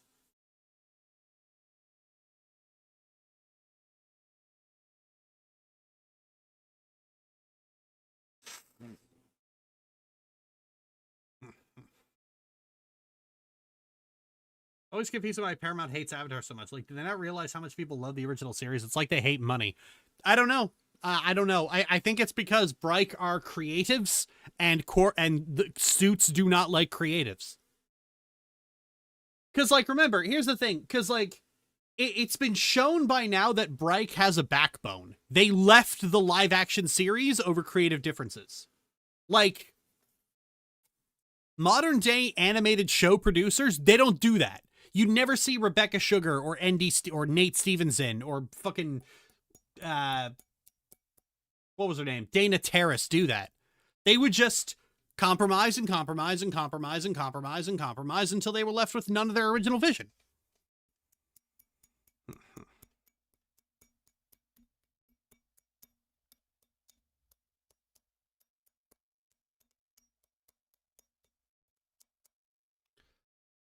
Two occasions. It was absolutely miserable and exhausted after it. I don't know how anyone could tolerate and encourage it, but I never want to do that to myself again. Yeah, like a couple months ago, I was looking at the progress I made on the Ghibli film and thinking, I could probably get this done in 2 weeks. But then I realized that would mean having to watch 18 films in 14 days. Oh my god, no.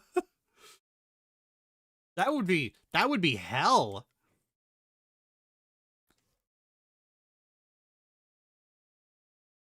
Oh, speaking of which, you guys who aren't on Patreon, if you want a status update on that. Oh, hang on.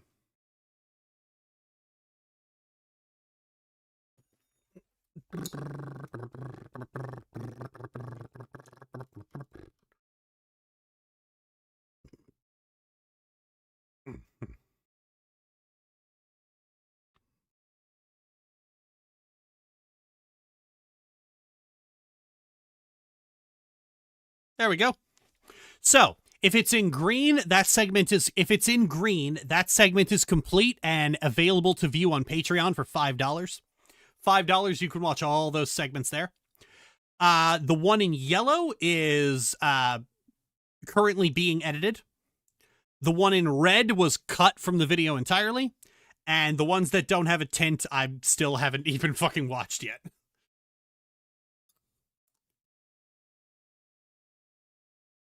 Yeah, I've been uploading individual films to Patreon, so.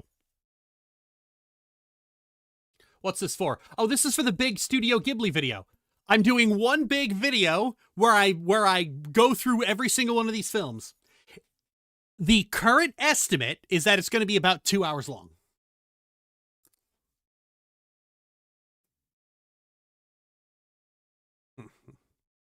Why did Ocean Waves get cut? No English dub.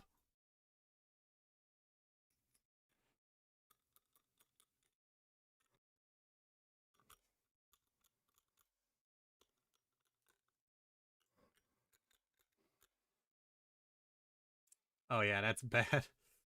These are all very fun and thought-provoking to watch, and I hope I can get to watching these movies one day. You should, especially the ones I gave a star to. The grades on this image are not accurate. I did change a couple grades around.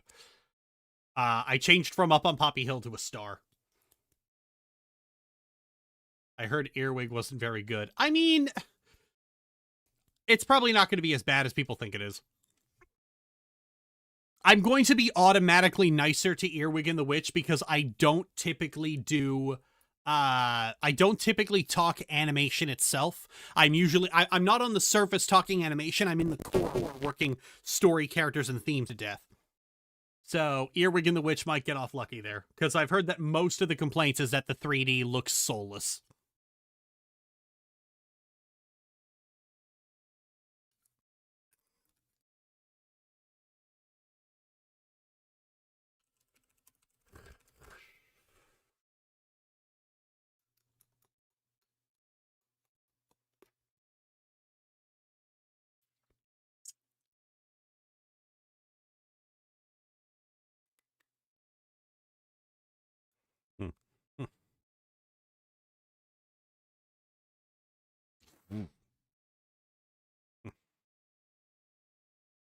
Okay, so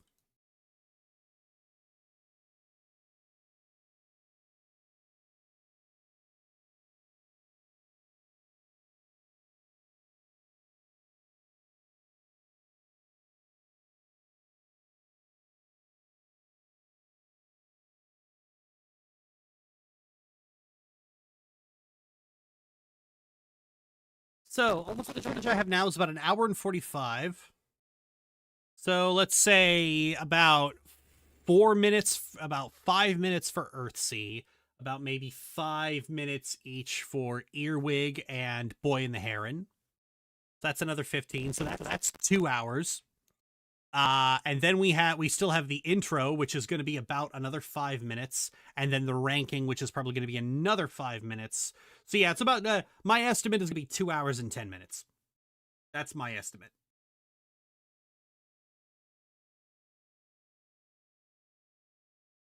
And that's just assuming every additional segment is 5 minutes.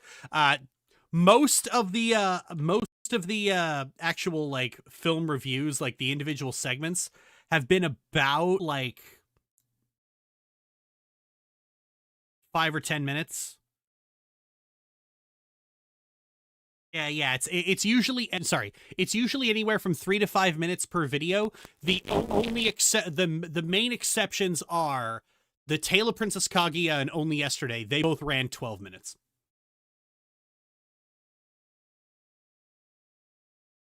And if you're curious, this is currently my rankings of them so far. And it's linear from left to right, so you can I'm basically spoiling what the worst to best ranking is going to be with this.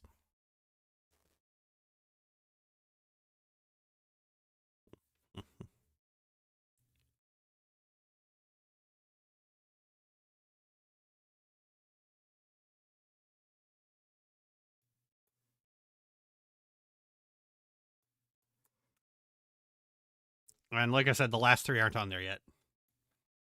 Which one was the biggest surprise for you?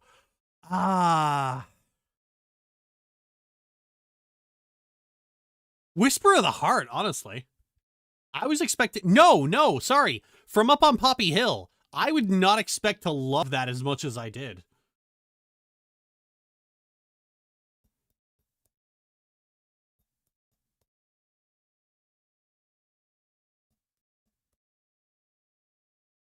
Spirited Away is still in the top 10. Woot.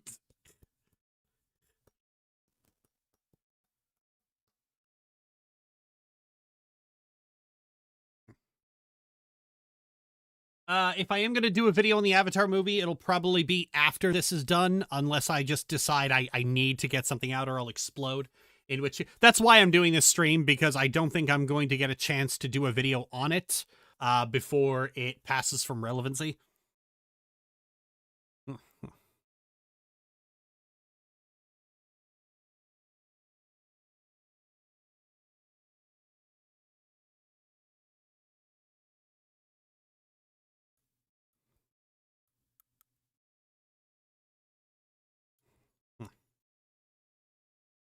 Wind Rises got Skull. I'm intrigued. It whitewashes the life of a war criminal. That's really it. Like, once basically the moment the attitude comes in of, well, I just want to make beautiful planes and the military is the only one who's buying, so what can I fucking do? The moment that sentiment came into the film, I was like, yeah, go fuck yourself. Skull, fuck yourself, bye. But have you made a video on the original ATLA series? No, I have never done a video on the original series. I feel like we have enough videos on the original series. I did talk about the original series a lot in my video on the live action remake and my revisit of Korra. My revisit of Legend of Korra, by the way, is currently one of my favorite videos. It's one of the ones I'm most proud of.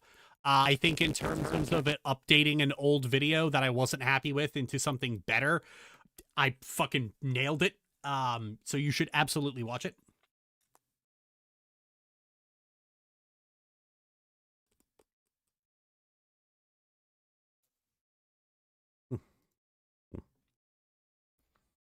And also, this is the art on my wallpaper. Oh, God, aren't they so look at them. They're so comfy cozy. So soft. It warms my heart.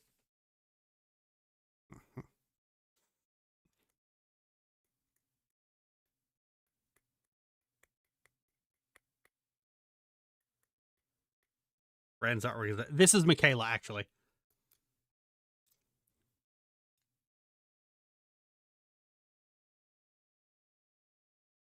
They're the best source of serotonin.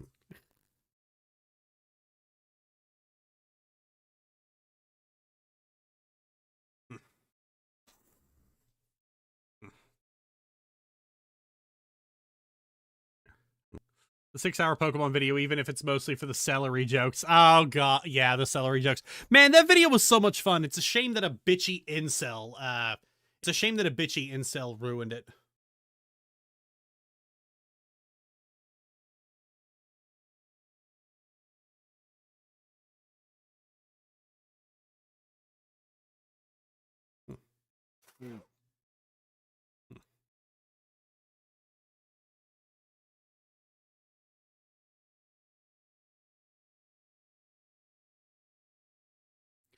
Don't it always seem to go that you don't know what you got till it's gone? They pay paradise and put up a parking lot. We're not exfoliating the celery, friend. Please don't hurt me. Yeah.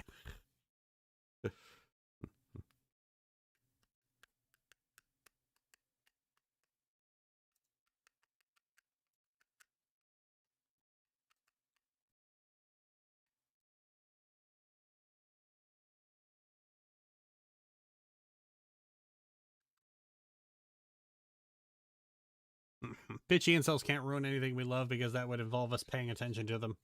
Yeah, here's the thing though, like when somebody hijacks a video to basically just mine for attention because they're too much of a fucking personality void to get attention on their own, it just sours the fucking video for me, because now when I look at this, I just think about like, oh yeah, this got me harassed. This got me harassed because some fucking weeb couldn't take the fucking stick out of his ass.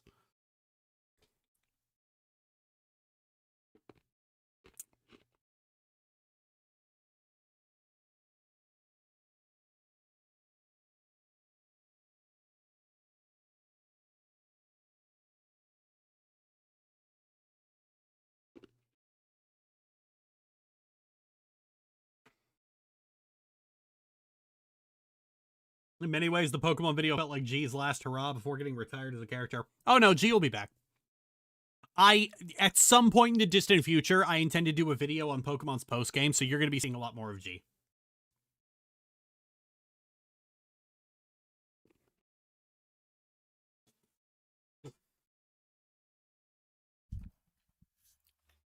That will probably be G's last hurrah, if I'm being honest.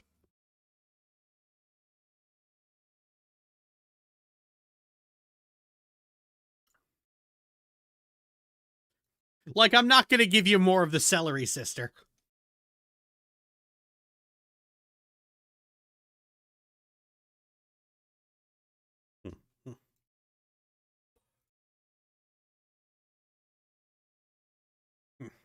Can't wait to see how much more G can get. I miss G. Seeing more of her will be fun, even if it's her last hurrah. G will return in Avengers Doomsday.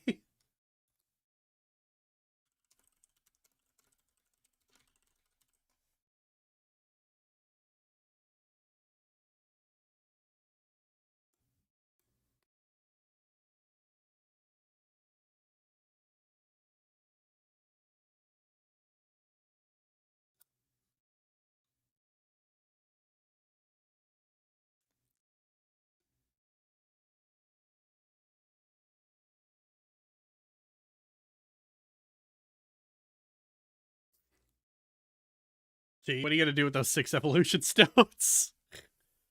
I think we already made that joke. Yeah, about Caleb.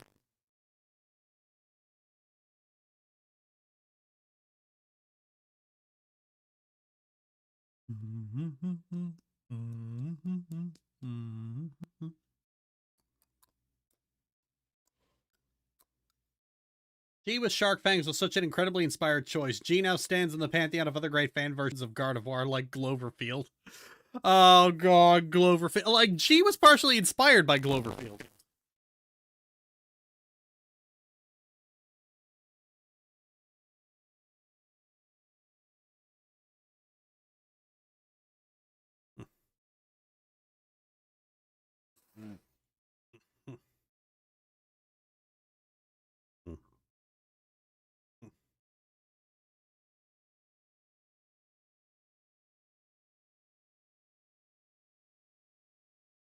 This was one of the early designs of G, which was just a shameless ripoff. Actually, I think this was just Michaela fucking around. Ah, now here it was. Bap. I don't need your eldritch sass today, Missy.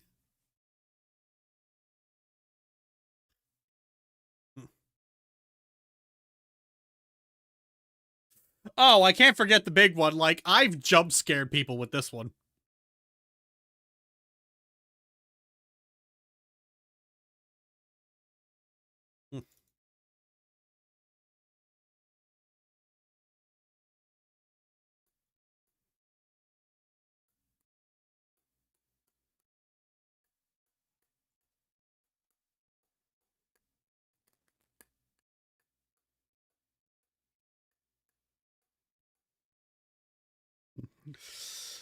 That is jump scare material, all right. That is my favorite one. I love that drawing. Makes me smile every time you whip it out. Oh yeah.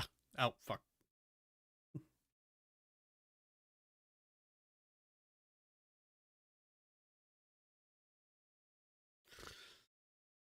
Oh, here's another one. I think this one was fan art. I don't remember who drew it.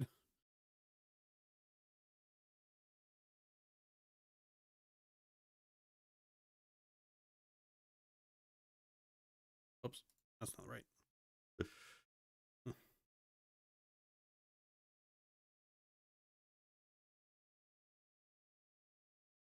God, where's that one drawing I keep using all the fucking time?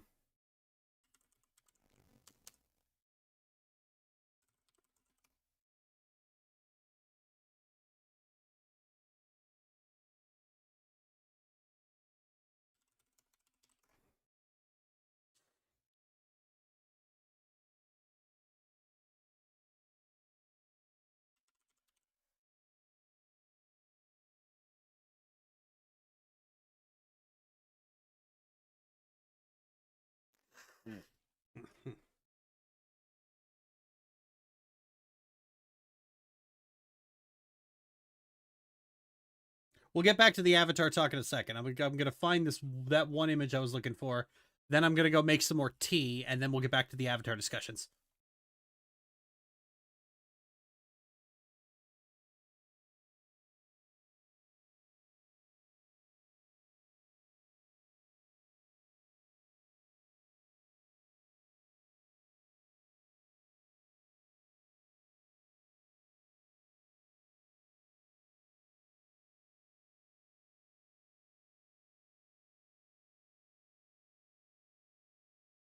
Ah, come on, where are you?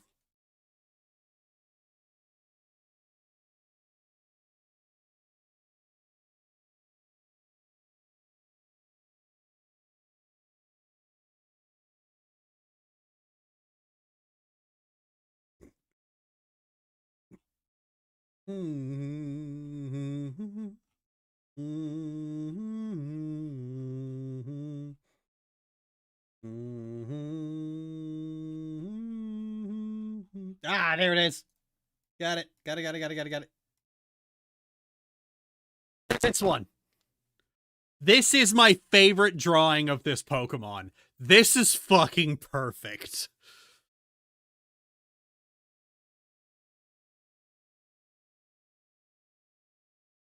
You already know what the fuck it is.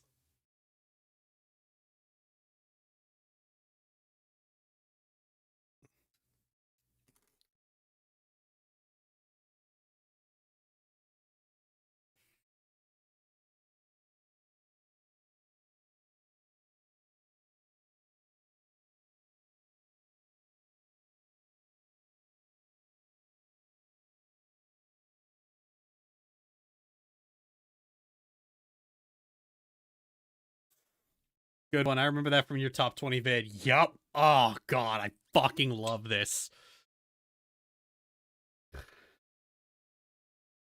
The ultimate badass Pokemon. Yep. Like people hear my favorite Pokemon is Gardevoir, and they're just like, oh, you're a gooner. No. This shit right here. I want to see the celery stalk destroy the planet. One can only dream of having your favorite Pokemon drawn this fucking badass.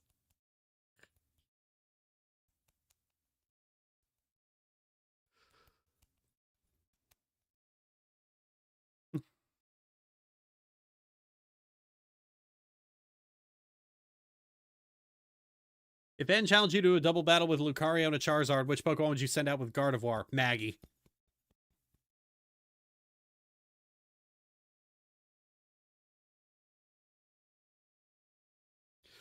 You already followed by a clean sweep is one of my favorite clips. Oh yeah, fuck your prophecy, fuck your themes. You already know what the fuck it is. Do.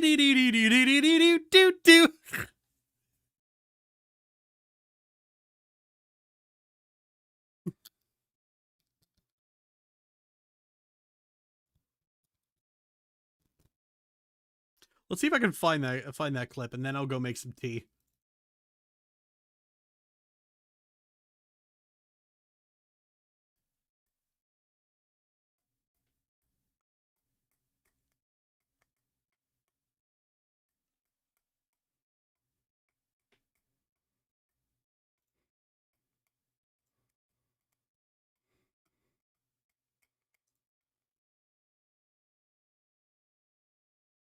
Fun fact, this video is 30 gigabytes.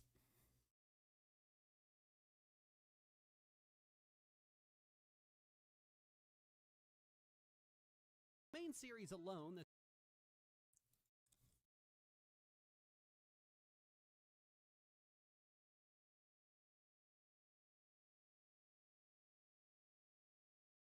Beliefs make people agree with him, yada yada yada. This isn't a game about ideas. Is to ask any change my anyway. Then Reshiram gets put into the PC, and the game asks if I. There we go. I want to add Reshiram to my party. No.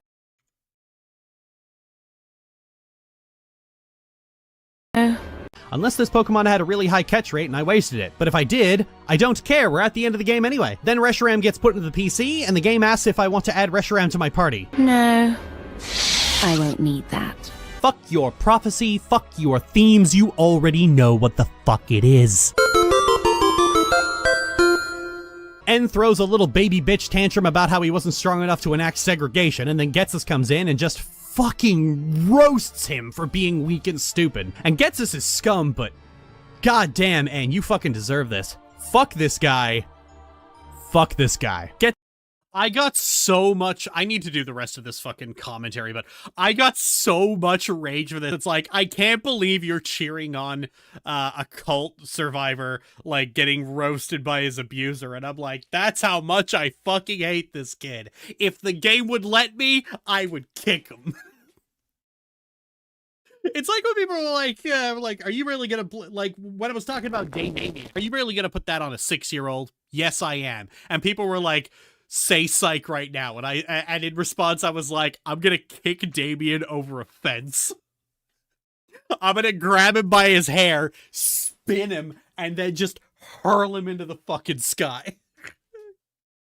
This fully gives up the ghost for the 17th time in the game that he just wants to rule as dictator, and then challenges me to a fight he fucking loses. Getsus gets carried out, swearing that he would have gotten away with it if it weren't for that meddling kid and her angry celery. God, this video is fucking amazing. Void with you. Because, like, as far as I'm concerned, like, the ultimate expression of contempt toward the story is just not engaging with it on its terms. So it's basically like, when Gettus comes in and just fucking starts giving N the business, the game is expecting me to go, oh my god, how could you be so mean to my friend? And I'm just like, I fucking hate this kid, I'm loving this.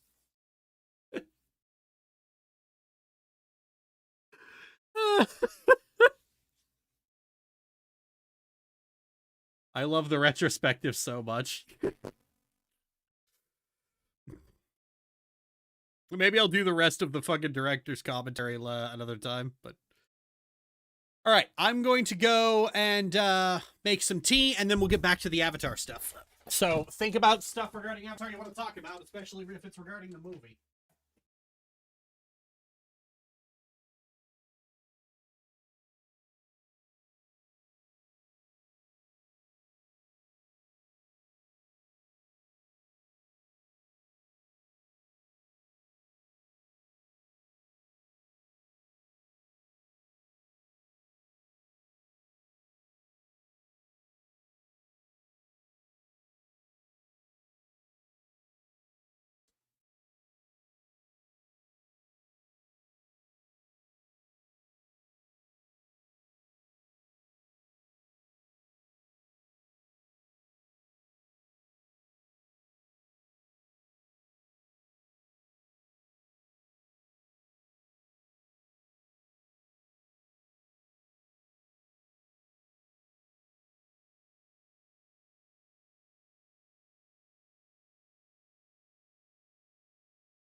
Okay.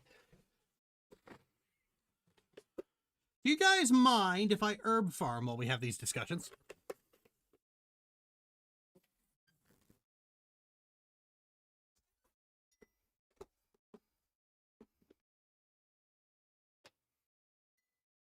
Go ahead. Great. My guild master's been on my ass. My guild leader's been on my ass about providing cauldrons. And we're doing fucking Illyria tomorrow.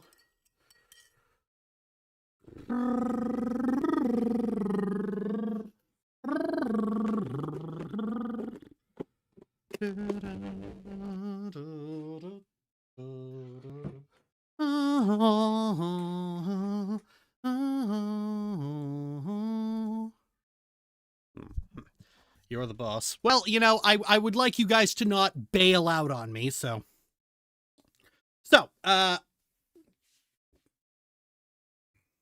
So, regarding Avatar. Ow. Fuck! Ugh.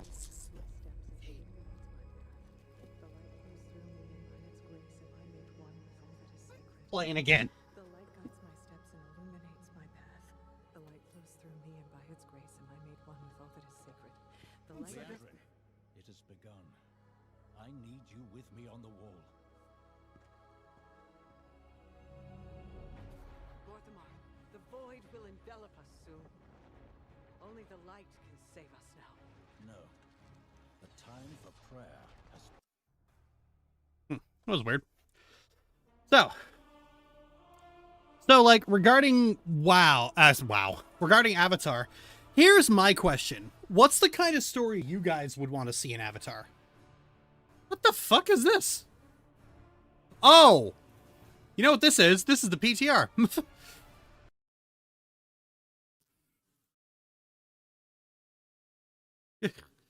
Come on. So what do you guys want to see in Avatar?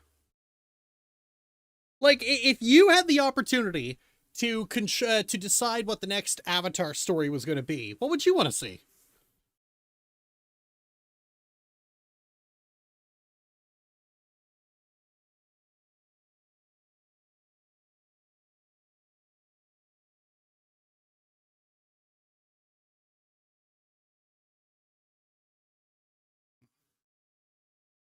Y'all will hate me, but aliens. There's always somebody who wants to go to space in a fantasy story. Okay, but like let's be a little more in depth than just a one-word gimmick. An exploration of characters, mostly not big villains or battle, just dealing with small problems. Okay, but no, you're not getting it. What specifically? Give me a pitch.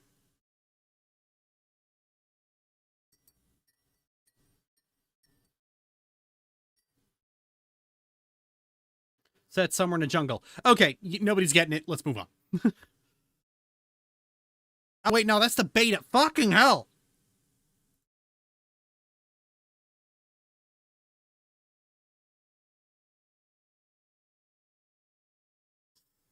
Consequences of the 100-year war after it's... All right, no, all right, moving on. You're not getting it. Let's move on.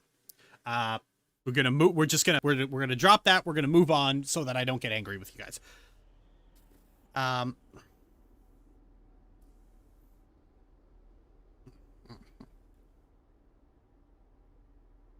tell you what I want to see, and I think this is one of those things Avatar needs, and like this is kind of what I've written like Avatar Neva around. This is what I've written Neva and Lavi around. Avatar needs its KOTOR 2. It needs something to basically come in, deconstruct its own premise, break all the fucking rules, and tear the old rules down and rebuild them anew. That's what it needs. It needs to take the established ideas of what makes an Avatar story and completely break all those rules the fandom makes for itself. Like, oh, you couldn't have an apathetic avatar. We do an apathetic avatar. You gotta have the animal companion. It's important for spiritual. We don't have the animal companion. We don't have a big villain. Like, we designed the character. Because, like, the interesting thing that we did with Neva is that Neva fights dirty. Neva does not fight fair. Neva's a fucking bloodbender, and she makes liberal use of it. And somebody actually asked me, it's like, well, how do you make a villain work with her then? If she fights dirty and bloodbending instantly solos everything, how do you make a villain that is a threat? And I simply said, you don't. The whole idea of the whole reason to make Neva like this is so that you can't just take another bender and just make them the fucking villain doing the same, like operating on the same script that Ozai did. Instead, Neva's antagonist, like Neva's big antagonist, like her biggest challenge is a meteor.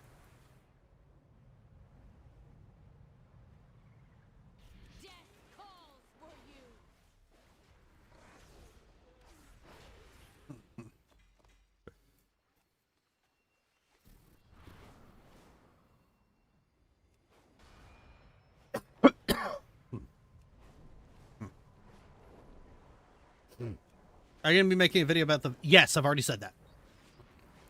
So, like, Neva's biggest challenge is a meteor. Like, Sozin's Comet has skimmed the atmosphere so many times, it's now... It no longer moves fast enough to escape the atmosphere. It's going to hit. Stop it from wiping out the fucking planet. There's your world-ending stakes there. A meteor is coming.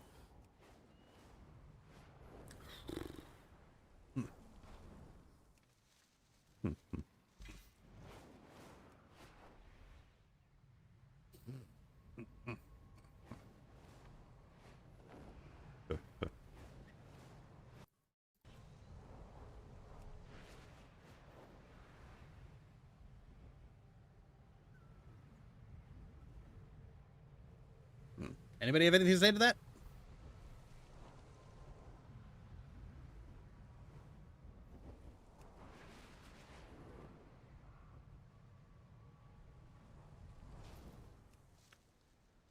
The whole idea is that the character is designed in such a way that you can't do any of the bad habits that Avatar has gotten into recently. They just don't work. Like, you can't have Zahir. Neva would just kill him. You can't have the Equalist. Neva would just... Like, Neva would look at the Equalist plot and say, this is an internal matter and it's not my problem. Did I miss the Sylvanas rant?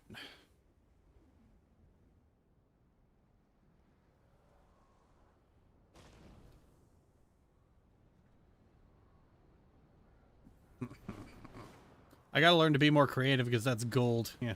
I like that idea because it makes sense if you know how comets work. I've always found it cool how Katara and Aang stop the lava, so it'd be interesting she does stop that, see how she does stop that meteor. The idea that the Avatar is to be this part of nature, not necessarily humanity, is great.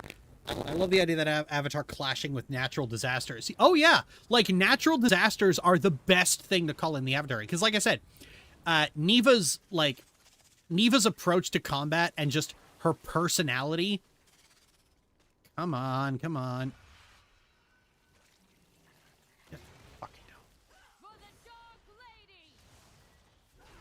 Neva's approach to combat and just her personality means that you can't, like I said, you can't have the kind of villains that Avatar overuses.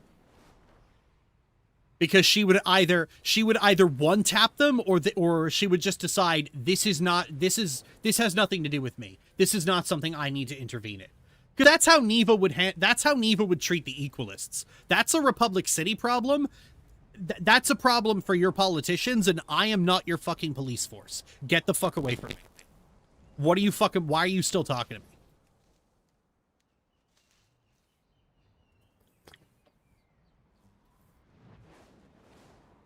I'm imagining Neva and Lavi helping people in the aftermath of a flood or something. I imagine that would only happen if Neva arrived too late to stop the flood. You've pretty much been writing it. Doing away with the repetitive stuff like Team Avatar, Animal Companions, Villain Proceeds, etc. was a breath of fresh air. Yeah. I don't know how to articulate a story like that, but it always struck me as weird that the Keeper of Peace between the four nations comes from one of them. I mean, of course they are going to be biased. Oh, like, no. You don't get rid of that. You keep it. You keep that bias. Like, here's the thing. That bias is interesting. That is interesting character stuff you can do. Like, here's a bad habit that a lot of people get into. And that is,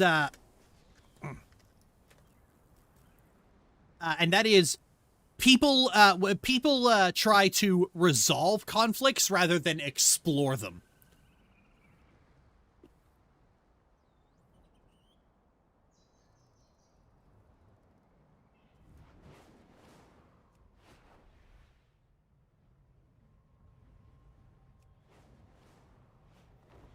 We love the outdoors, just not inside our strongholds. Clean out these pests, won't you?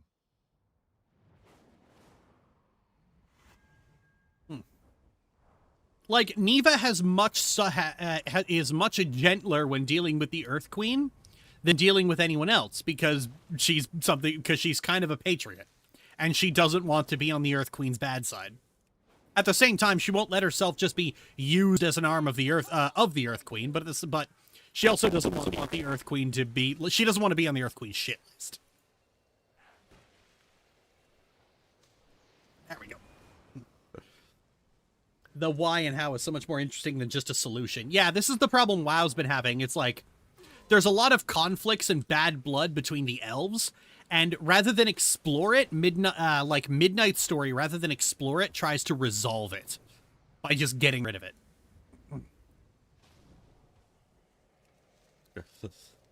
Aang being such a peacekeeper that lies to two old villages about their history. Yeah, that's interesting. That's really fucking cool.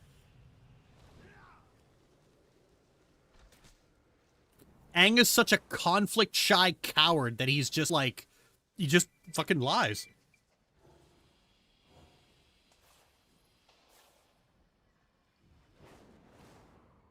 Like, people hate that because, like, Aang is the good guy. He's not supposed to lie about stuff like that, but, like, he's an airbender. It's what they do. They avoid and evade. Like, the thing about the airbenders is that they seem to they just hate fighting. They hate fighting and they hate combat. And trying to prevent that from happening is about where their involvement in a situation begins and ends.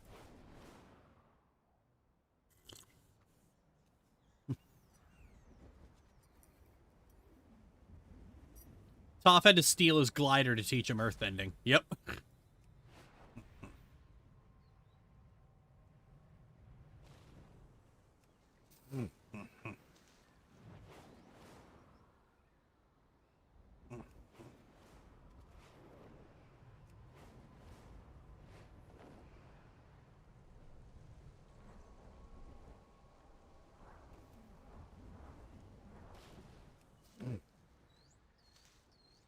I think I brought it up before, but the idea of an avatar that doesn't want to be the avatar and the people either understand or being pissed off could be a great direction. Oh, yeah.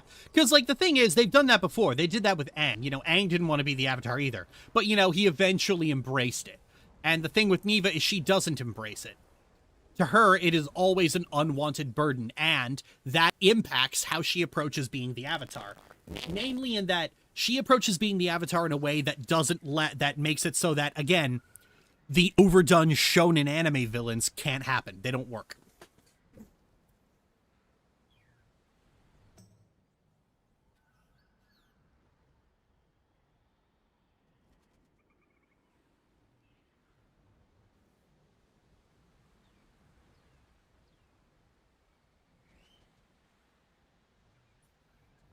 I think the thing that establishes this for Neva is that she, and I'm mostly just talking about Neva to sort of get your guys' creative juices flowing, get you thinking about this stuff. Get you thinking about the stuff that I think about. What really establishes this for Neva... Yep. Is that Neva has to deal with a holdover from Korra's days, which is the Red Lotus. The Red Lotus is still kicking around, they're still causing trouble, and they basically just start war with the Earth Kingdom, trying to do all that shit all over again. In one of the battles, which the Red Lotus does technically win, Lavi gets very grievously injured, and Neva basically goes into her big oh shit moment.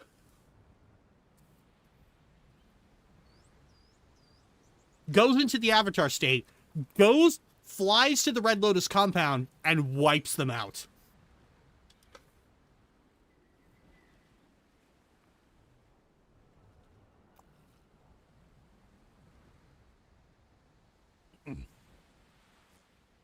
Like, straight up, Anakin on the Separatist leaders wipes them out.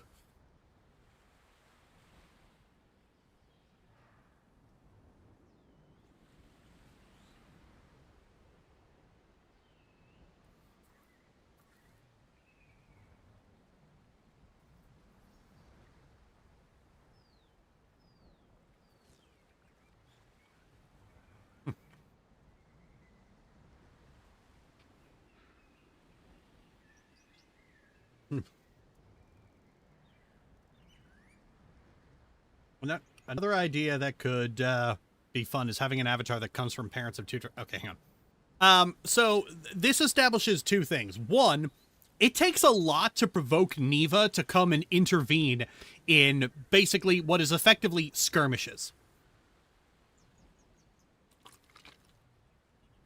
And two, if you provoke... It's like, if you get Neva involved, you're basically fucked. Because this is an avatar that doesn't fuck around. Especially if you hurt her sister, she will make lava rain from the fucking sky.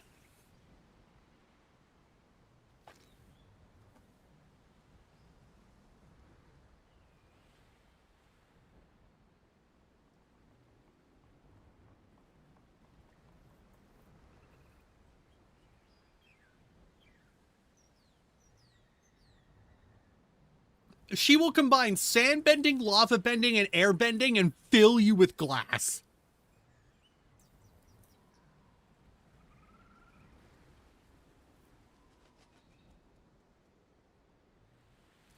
So, that sets a status quo. You can't do big world-ending villains because Neva can just solo them. Neva just one-taps them. So you have to think of something else. You have to do like if you're a writer on the if you're trying to write stories for this timeline, you have to write something else.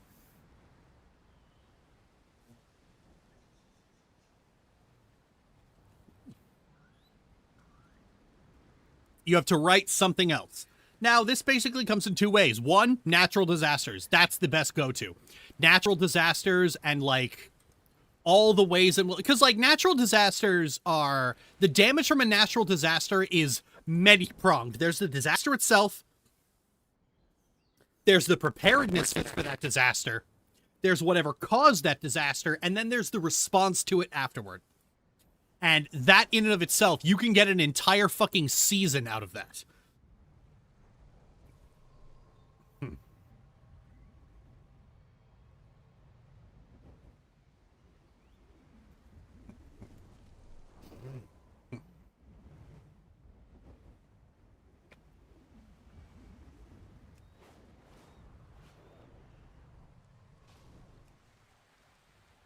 Well, that sounds delightfully horrifying. Oh, yeah.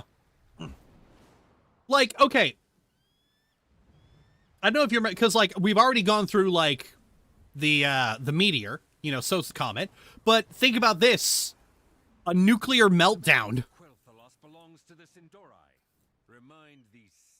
Because that is not something you end in one day with one act of bending.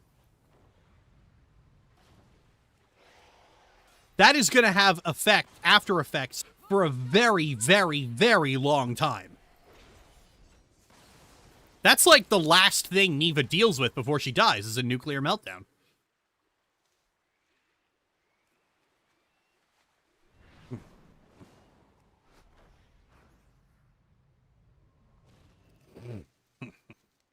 But on the flip side of it, it also means that if you want to do stories, like, away from the Avatar, then that means you've got criminals and criminal organizations who now, they kind of have to be small scale.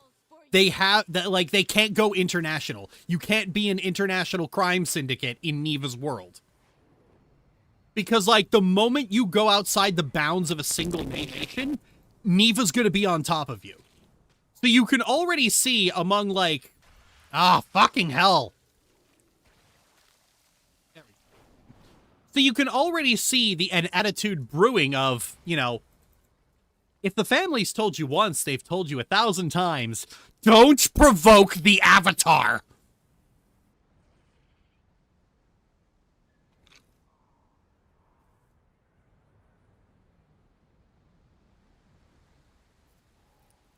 Lois and Clark did this, funnily enough, is that because Superman is such an instant win condition, every villain in Metropolis, every criminal in Metropolis has to operate with total anonymity. And the tension is whether or not they're going to find out who this fucker is and where they're hiding before they set off the big bomb. Guys, don't talk past me. Engage with what I'm saying. So now you have to because like that's the tension. Can these two investigative reporters find out who the fucking bad guy is and where he is before he sets off the big bomb? Because once they know who he is and where he is, that's it. They win. And that's how you make Superman work.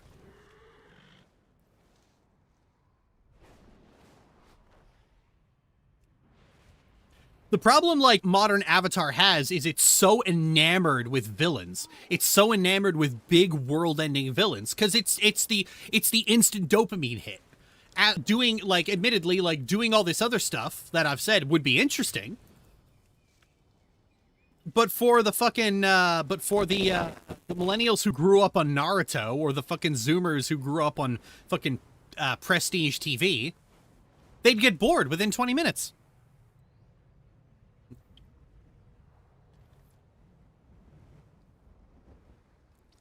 About an Avatar who initially struggles with the element they should have born into and how that affects their upbringing. Okay, but Thera, how does it though?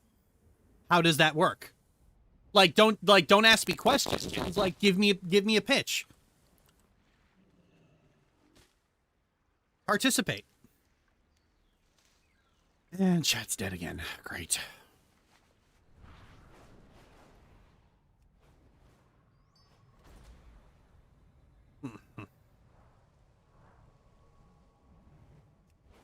I'm just breathlessly excited about all these cool ideas that you could do with the Avatar, with Avatar as a property, and just that's just when the chat dies. Fucking great.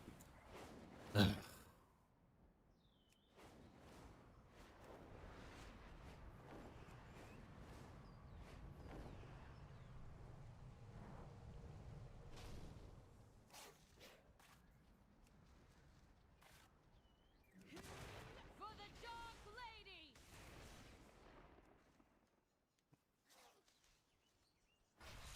God.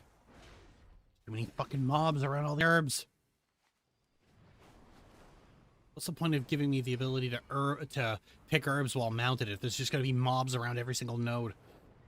Such an interesting landscape to do many types of stories, but they're all passed over for battle anime. Okay, Lexer, don't just repeat what I said back to me. Contribute, participate.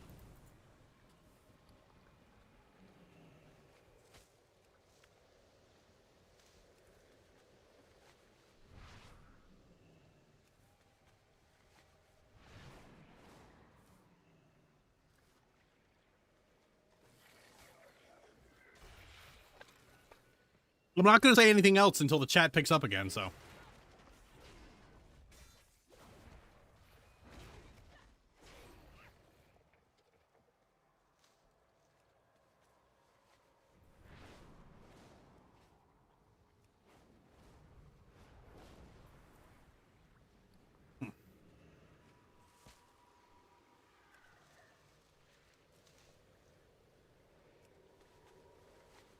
I think a fun idea is an avatar in a world that no longer needs the avatar. Okay, but what does that mean? What does the world that no longer needs the avatar mean? How does that work? What does that look like? Because, we've had villains say that we don't need the avatar anymore, but they've always been wrong. What is a world that doesn't need the avatar? Come on, guys.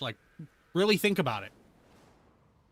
You got, the first sentence. Let's get the second, third, and fourth.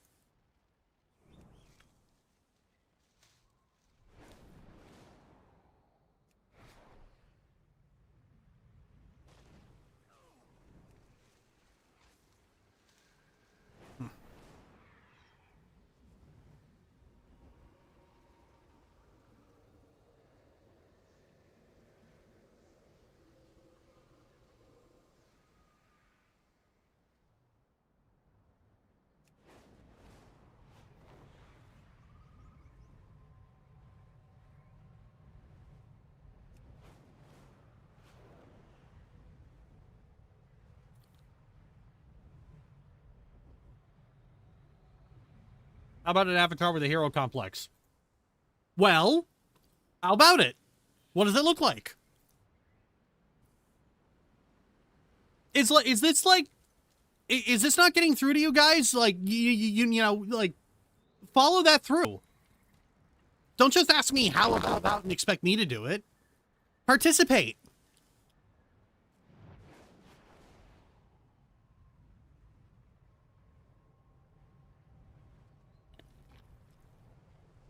So what even is a hero complex?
Death calls for you!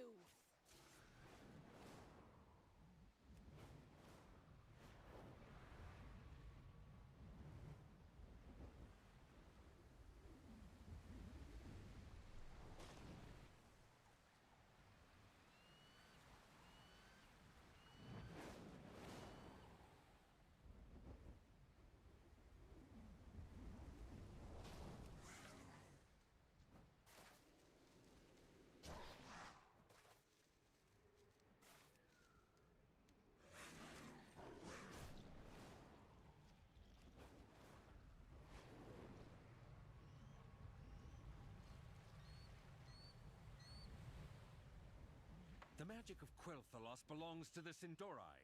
Remind these snakes they are no longer welcome here.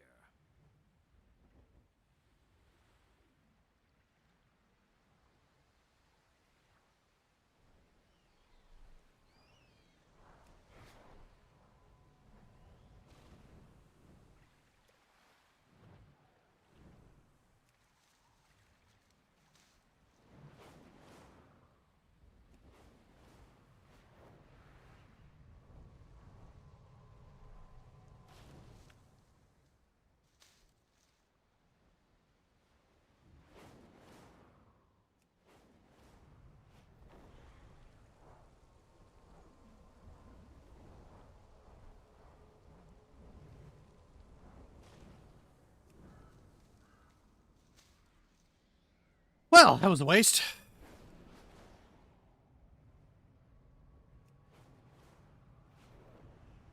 Yeah, guys, it's not enough to just say, how about, and here's like a two-word gimmick. You have to expand on it. That's the whole point of this exercise.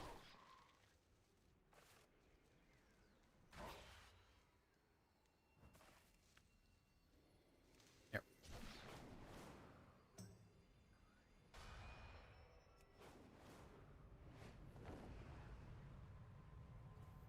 Sandwich T88 tamed. Your sentence makes... Yeah, no, that's every avatar. Yeah, alright. I don't have a... Alright, well, why are you here?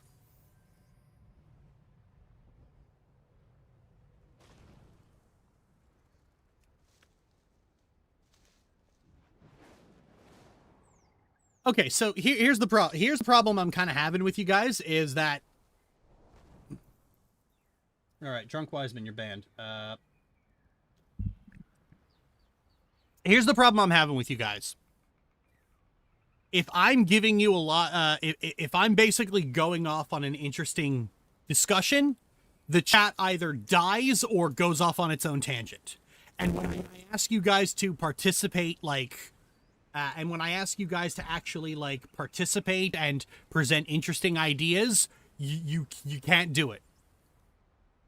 I do these streams for interaction and conversation and discussion. So if you're just gonna go mute when I'm actually going on a subject, like I was with all the Nina stuff and how the way she's characterized sets up her villains, like the chat just died while I was doing that. It was like, you weren't interested in it. Why are you here? And then I ask you guys to present like, here's, okay, you guys try it. You guys try and do this. Nothing. And like the 2 or 3 people who are trying, they're giving like absolute incoherent nonsense. I'm sorry, there's no way I can say that I can complain about this without sounding mean. What is it going to take to get you guys to participate earnestly? What do I have to do to get you to participate in this earnestly? To actually show interest and think about stuff the way I think about it. What do I got to do?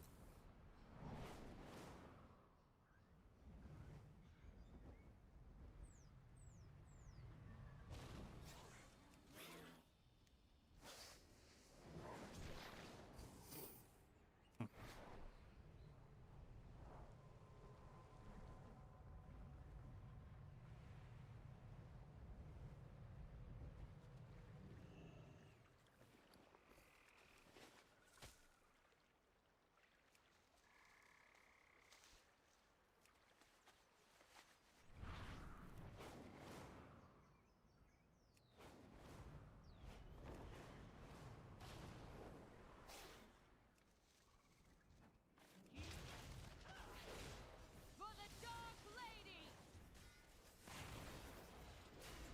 Well, what do I got to do?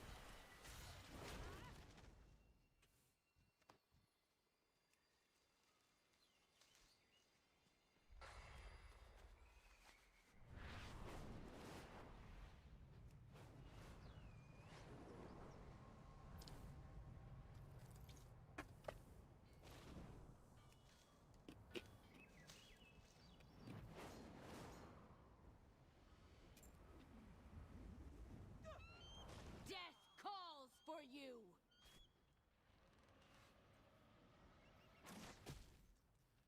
We love the outdoors, just not inside our strongholds. Clean out these pests, won't you?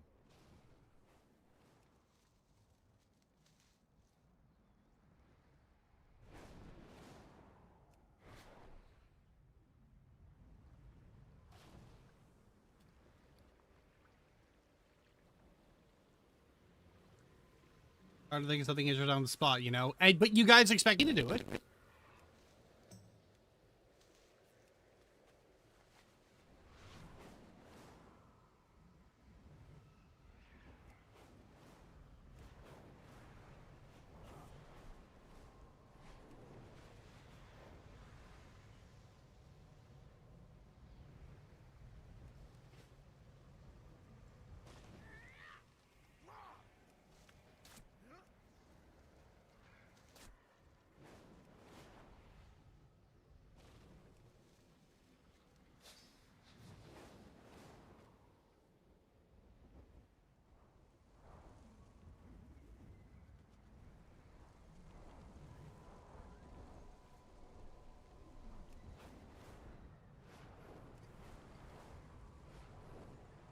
I mean, that's what the, well, what about this? When you just present that, you're throwing an idea at me, expecting me to come up with the rest for you. I can't do that. It's straight, like, this has to be a two-way fucking conversation. I can't just sit here talking to myself to a dead chat. I don't know why you guys expect me to do that.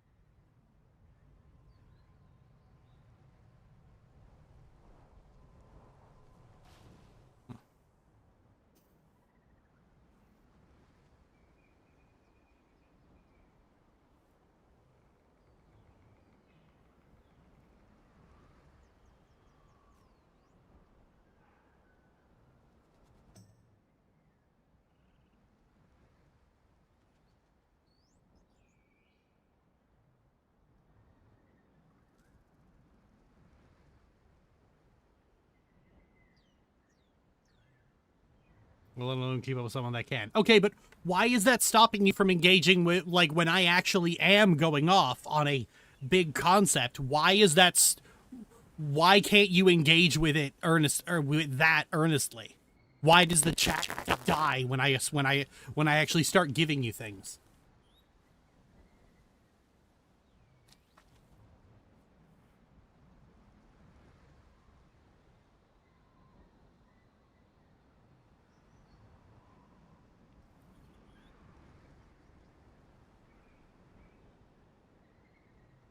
And I don't. Look, here's the thing: if you don't want to participate, I don't know why you're here.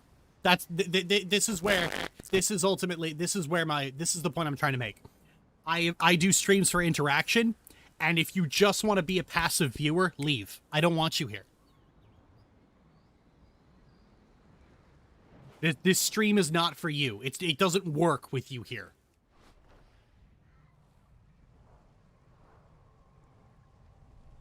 This isn't why I do, like, it's not why I do streams.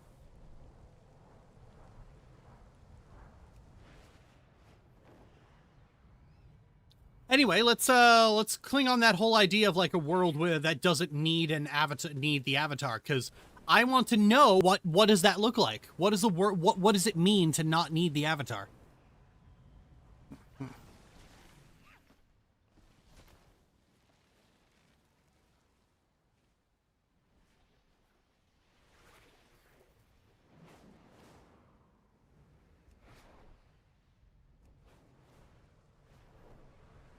For the avatar, and I think that would world I end up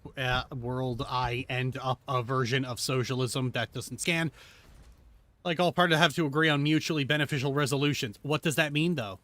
Like, come on, you can do it. I believe in you. I don't think a world that's socialist suddenly doesn't need the avatar. Like, that's the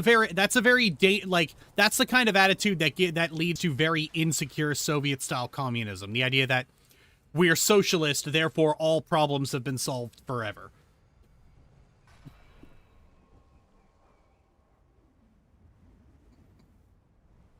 And that never happens.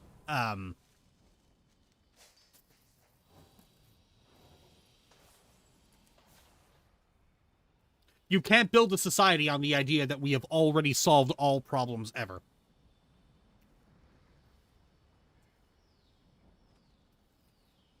An avatar who loves being the avatar. That's Korra.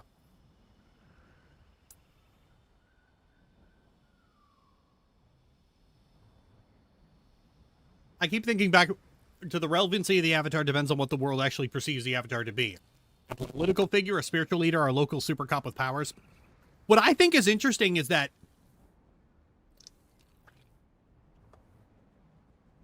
you'll often have people decide, like, oh, we don't need an avatar anymore.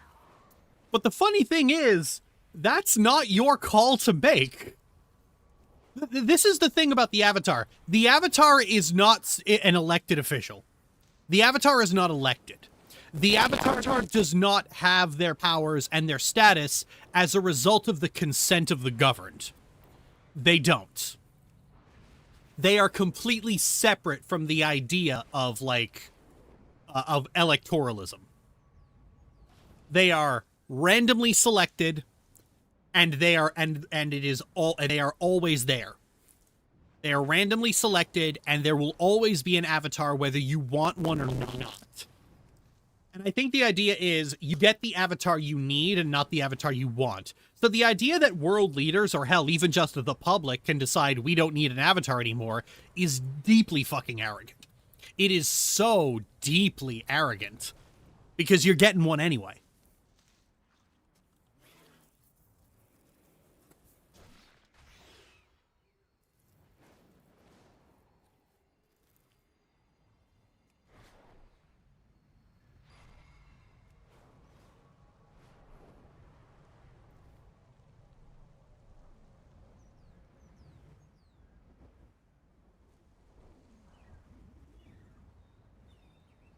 A world perpetually in peace would be impossible. You can't have light and darkness, something of the original show steps their toes in. Yeah, like, the thing is, a world with perpetually in peace, yeah, that's never going to happen. Oh, sure, a lot of people believe they can make it happen. Never does.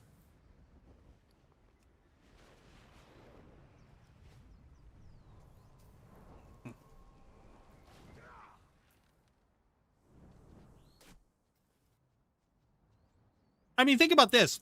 Even when you have an avatar who goes to great lengths to keep people from fighting, like Juan or Sodom, that doesn't resolve the problem. That doesn't deal or address, deal with or address the problems that led to that led to the war in the first place. Wars are provoked. They aren't the result of some nebulous chaos.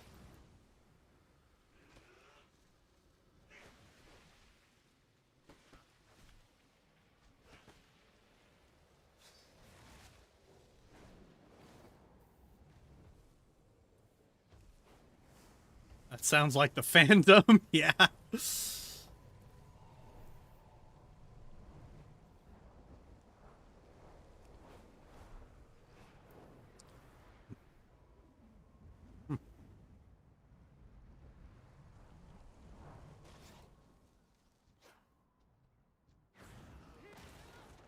the Dark Lady!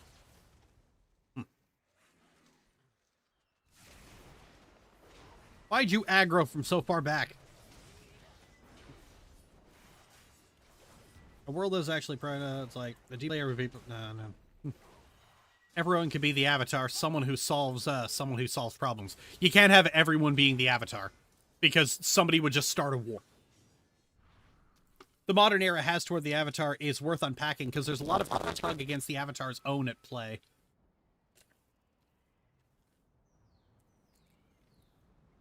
Notice it with Roku, Aang, and Korra. Yep, that's actually really interesting. We wrote Neva having to deal with that a lot as well. Just like the public, the public feels entitled to the avatar, and like Neva deals with it by basically saying, "Go fuck yourself." I'm the avatar. I will decide what is worth my time to deal with. You don't like it? Well, I'm the only avatar you got.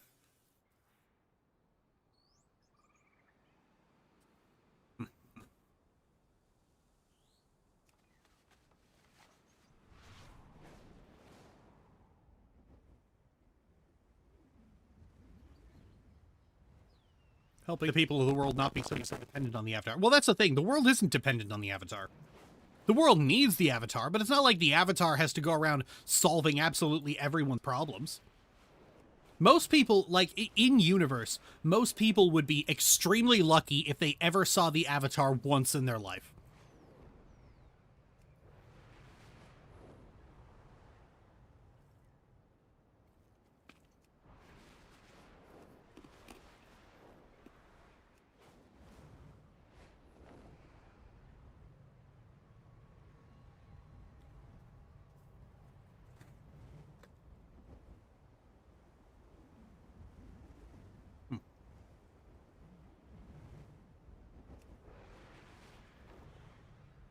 There had to be one avatar who told Destiny and Society to get bent. Oh yeah, almost certainly.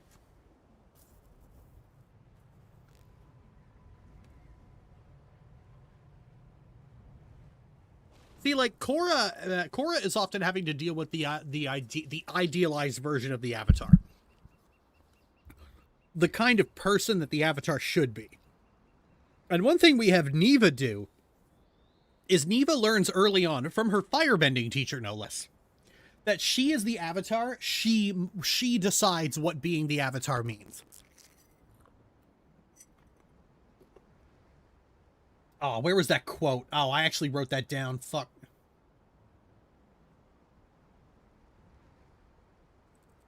Madame. Oh yeah, here we go. Neva was bitching and moaning about how her life was signed away because she now has to be the avatar. Has to be the avatar and come when the world calls. And Madame had this to say. 1 second. This is Neva's firebending teacher, by the way. Madame, a 170-year-old cranky old lady. What simmering garbage am I hearing from you? Be at the world's beck and call. You're the avatar. You're the most powerful bender in the entire world. You are as a god. The world doesn't tell you how to do your job. You tell the world how you're going to do it. I would expect nothing less from someone who sits above kings, you weak little brat.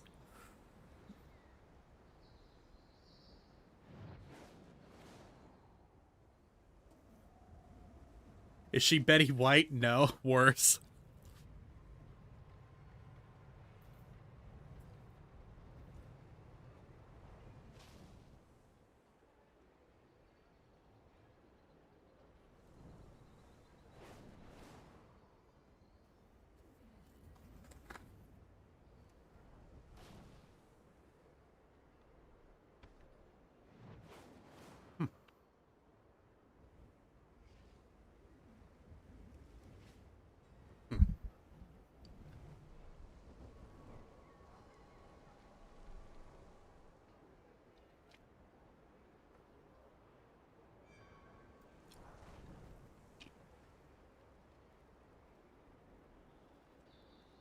Reminds me of Sophia from Golden Girls. Oh, here's something. Here's just another bit of Madame. Madame hands Neva a cup. Here, Neva. Ooh, thanks. Neva drinks it, then spits it out. Ugh, what the fuck is this? And Madame goes, the urine of a skunk badger. Lesson 1, don't accept drinks from people you don't know.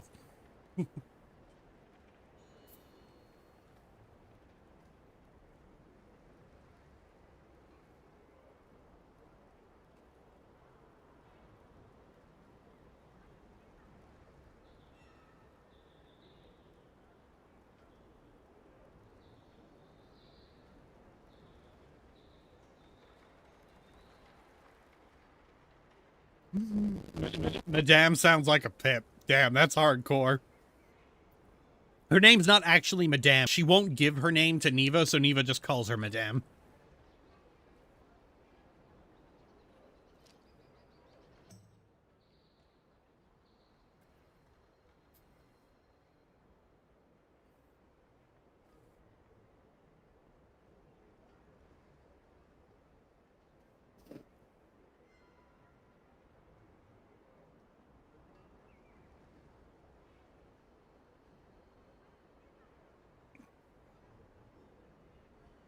I mean, can't argue with results. I mean, look at Neva firebending.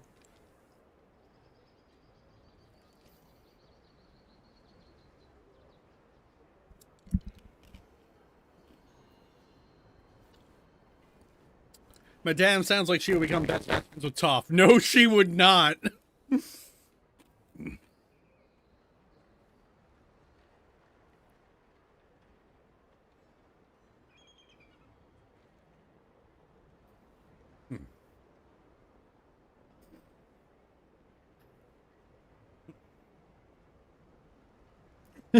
Madame is a damn good teacher. I actually had people giving me a lot of grief over Madame. Where was it? Because, like, I had Anons asking me questions about Madame. You know, like, what's her story? What's her history? Like, how did she get so powerful? Why is she the way she is? And every single time I said, I don't know, because the answer's like, I don't fucking know. Madame won't tell anyone. And I had people basically giving me shit. It's like, well, this is just so unsatisfying. This is just so fucking unsatisfying. Like, you just don't get it. You introduce a character this mysterious and won't give any information on them. And it's like, if this were a show, people would be speculating and making theories about her for years, and you'd be seriously telling them it doesn't matter. And I just posted this, and I was like, yeah, the identity of the bicentennial cranky old lady who teaches Neva firebending is a real fucking mystery.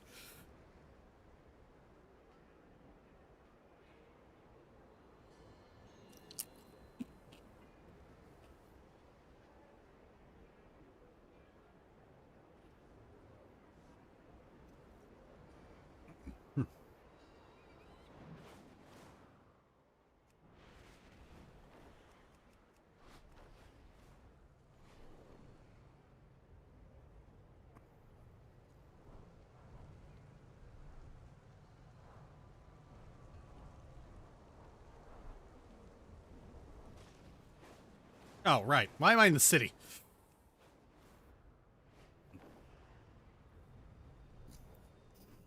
Baladash Malinore. Madame, what are you, a cop?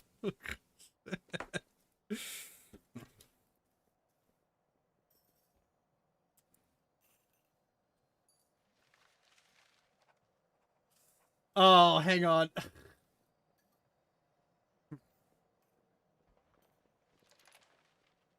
A character like that, you don't need to know everything about someone for them to have an impact on your life or a story. But it's also just funnier this way. Where is that? 1 second. I gotta.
There's this bit we have, and we need to like make it a comic because it doesn't work without visuals. But it's like Madame is just giving Lavi shit because Lavi doesn't like her, and it's like, you and your sister seem pretty close. You and your sister seem pretty close.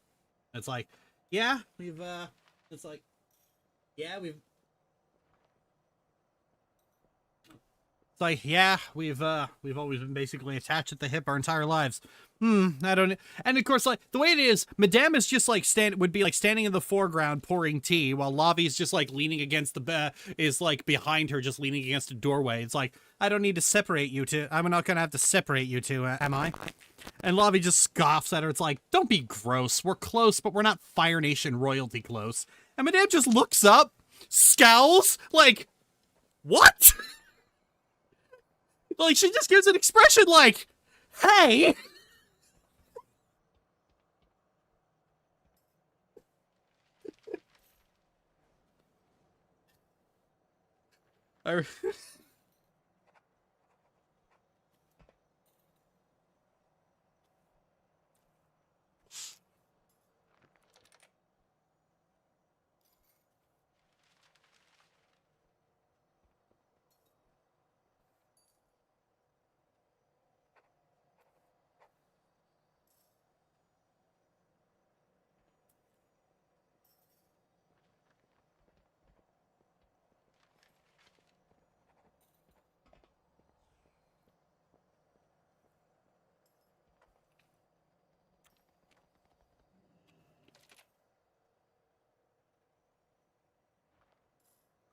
What is happening about Fire Nation royalty, Lamau?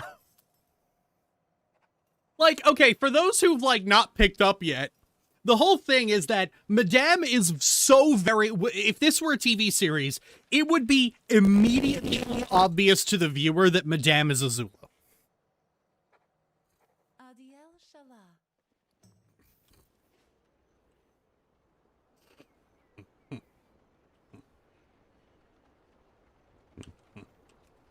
Way to touch a nerve with Madame for once, Neva. Oh no, it's Lavi who said that.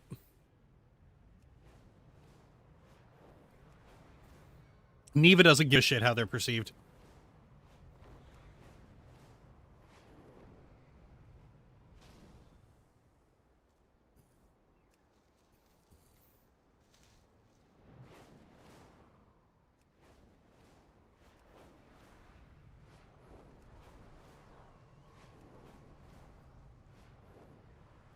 Because, like, if this were a TV series, you would see the familiar appearance.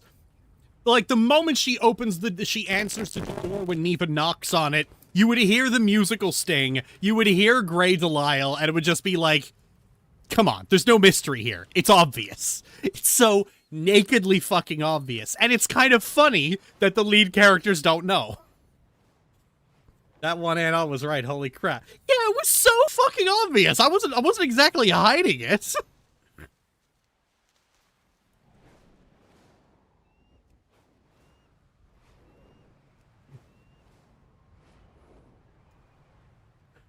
I see now one little fan says Madame Zazula. No, here's the thing. It would be so fucking obvious. Like, it would not be hidden in the slightest. They are no longer welcome here.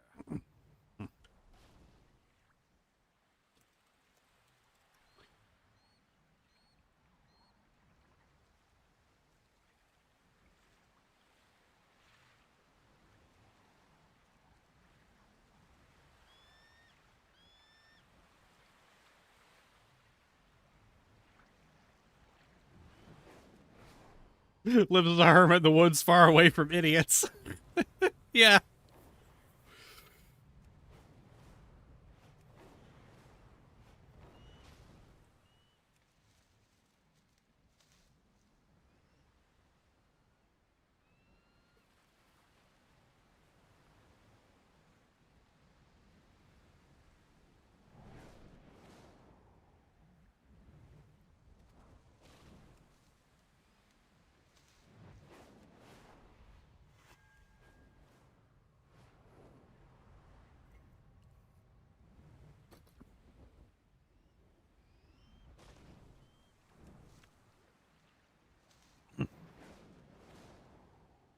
That is the only way she lives, without being actively hunted by half the planet. Oh, yeah.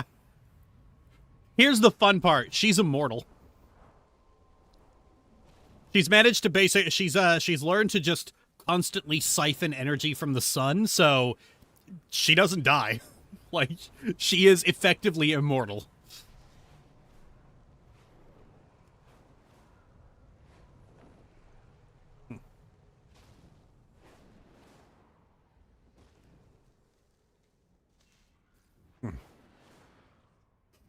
She's a plant.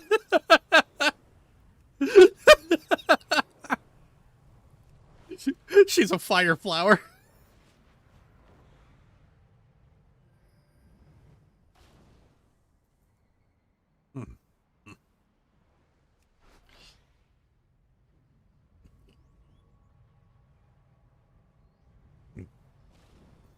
Death calls for you. You can kind of see where Neva learns how to fight dirty.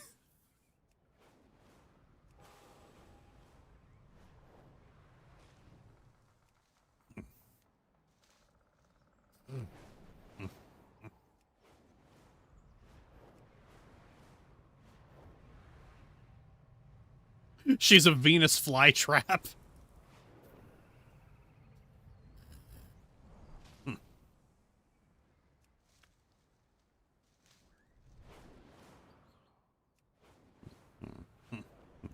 It'd be interesting to see an Avatar who, unlike Aang and Korra, didn't have a happier supportive childhood, like a horrid combo of abusive home and bullying from other kids. By the time they found out they're the Avatar, they're extremely jaded and think, why should I care about the world when no one ever cared about me? And their journey is their mental health slowly healing with each bending mentor they befriend. Ooh, I like that.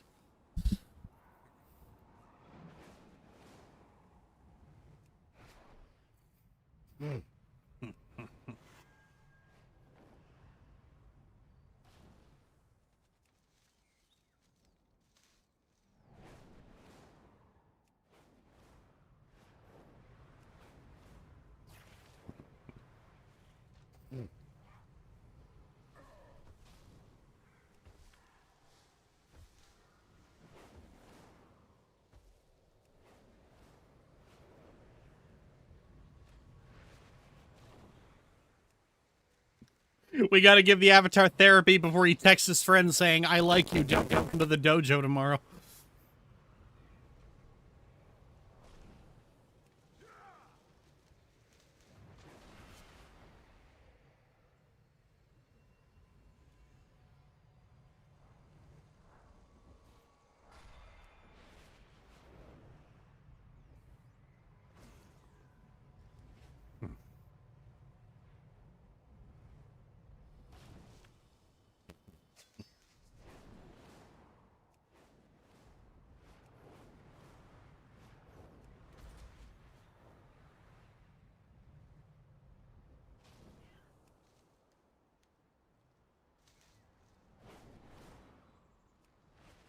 Yeah, I like that. Good job, It Needs Borges. That's the kind of stuff I wanted to see here.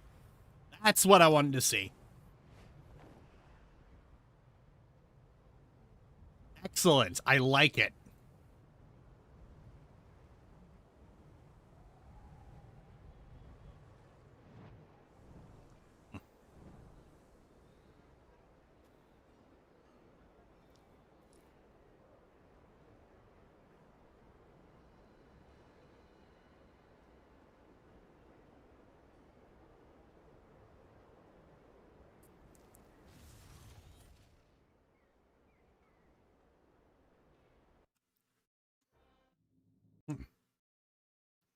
What would Neva's battle music be? Oh. I don't know. Like, my mind goes to the Demensius battle music.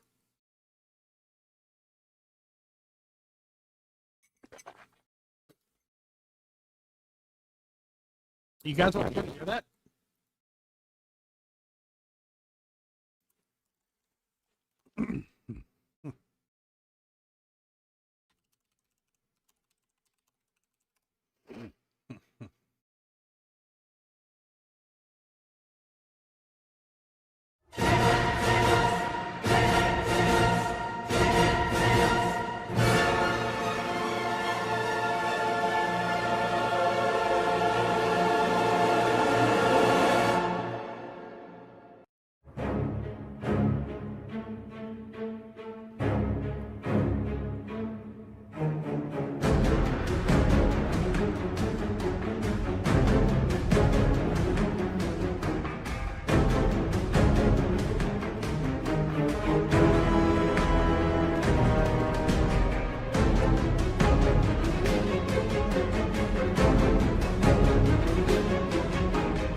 And I imagine this is what it would sound like if she goes into the Avatar state. 1 second.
Yeah, so that's intense.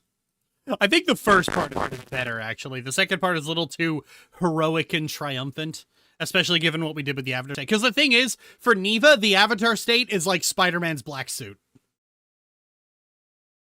Like, it's bad. You do not want her to use it. It's bad when she uses it.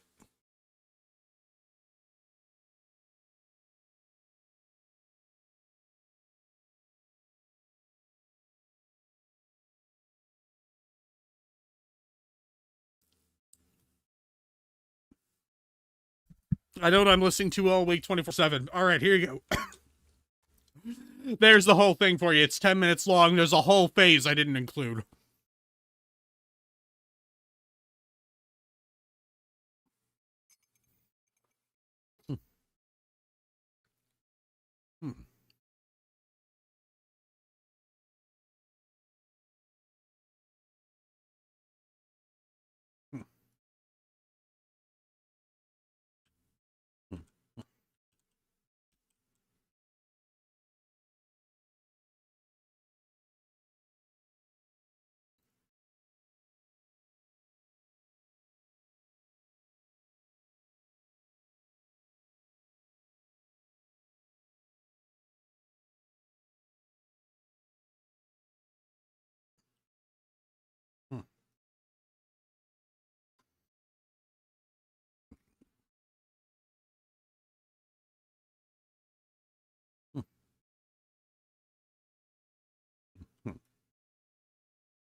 I feel like every avatar has to handle the Avatar State differently. The Avatar State should be and mean a different thing for each one. So, like, for Neva, the Avatar State is extremely powerful, but the trade-off is she never gains control of it, and it is a reflection of all of her worst traits, all of her worst tendencies.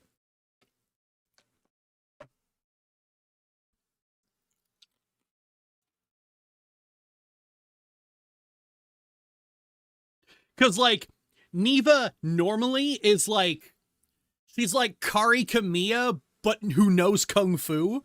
Neva in the Avatar State is Ashley Graves with a nuke.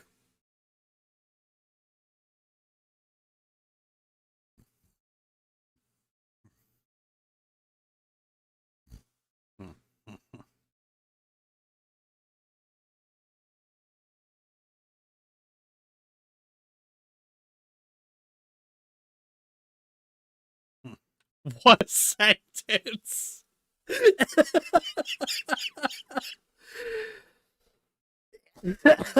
Oh my god. Oh, I love those Warglaves. Fuck. I have got to do more Prey. Ah, they're never going to drop for me in Prey, though. What a sentence. Horrifying. Not a good combination to have.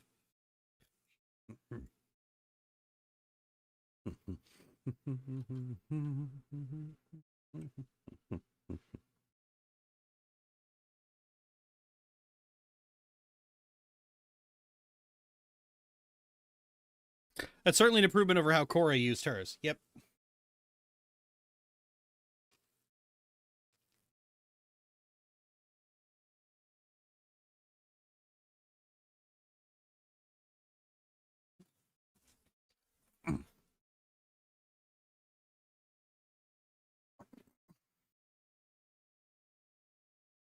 Truly evil and people have to stop or kill them. Yep. That would be interesting.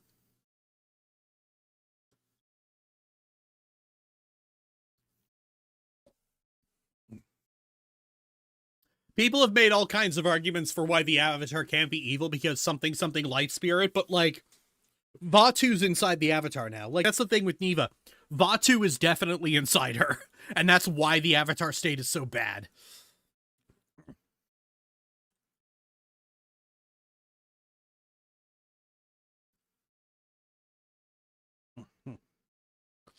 Oh, fuck. That's fucking amazing. I gotta just walk around here looking at people's mogs.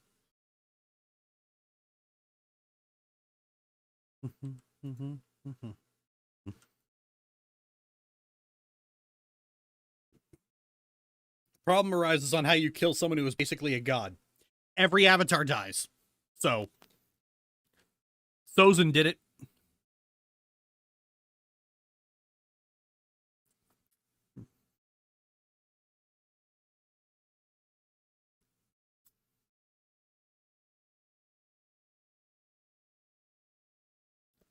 See, like, the thing is, the avatar can never do it alone, and an evil avatar would basically be alone.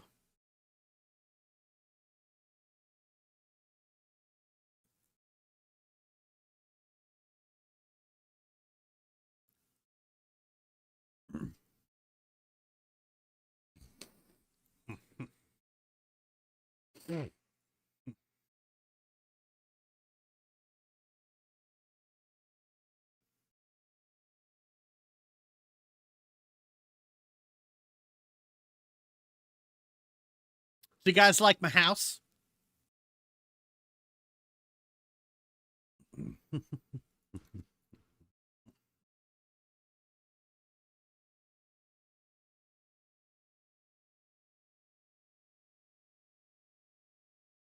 This is probably the most impressive thing I built in here. Like, this window here. This is just all custom pieces. Like, I could grab any one piece and just, like, fucking move it around.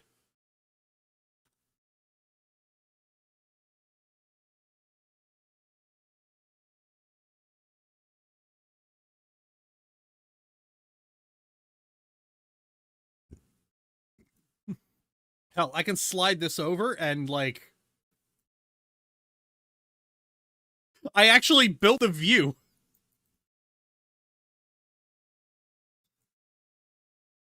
We do not have enough exterior decor to actually make this work outside, but I so would.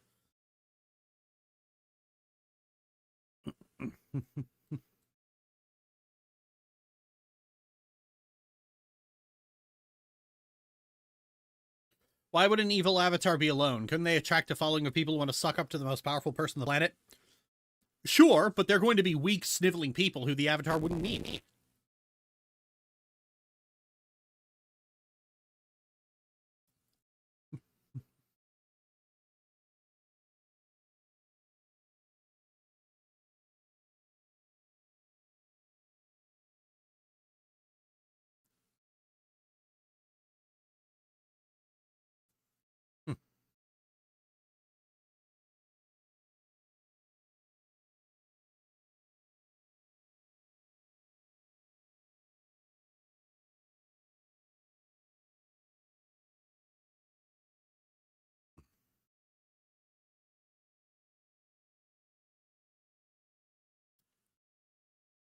I love the window benches.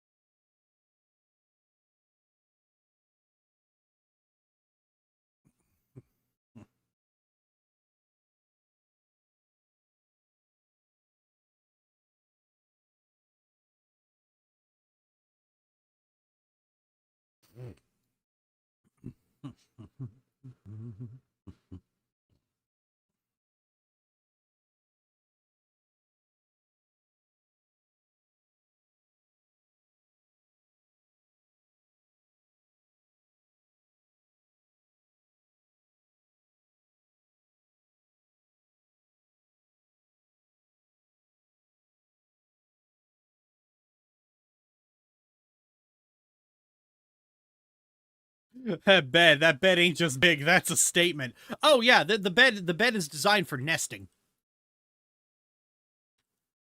Like, it has to accommodate at least 12 other people, all sleeping in a pile.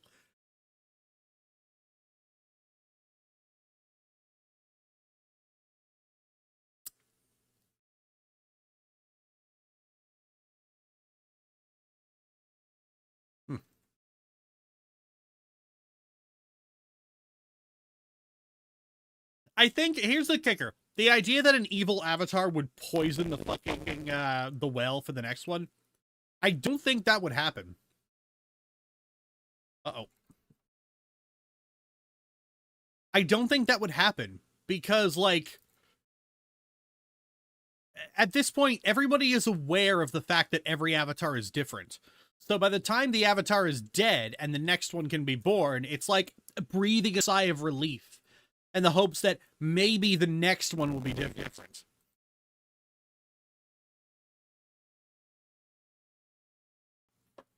Granted, I know the public in the world of Avatar is as dumb as a bag of fucking hammers, but still.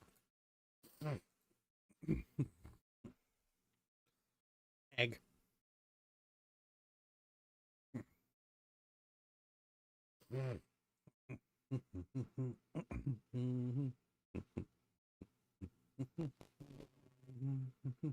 Oh, here's something fun I found.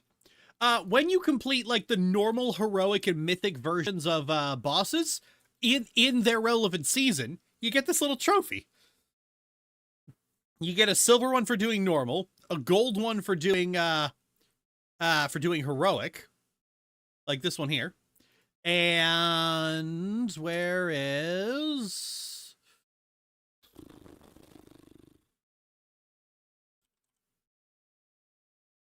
the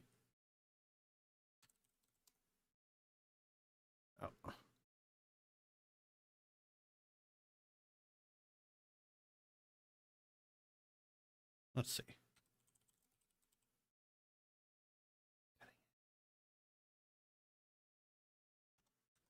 Oh, right. I need to.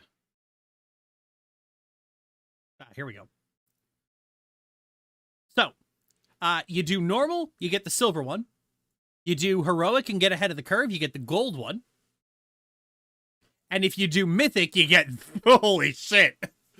Look at it. So anyway, you got to do those in the season that the raid was relevant. So you need ahead of the curve or cutting edge.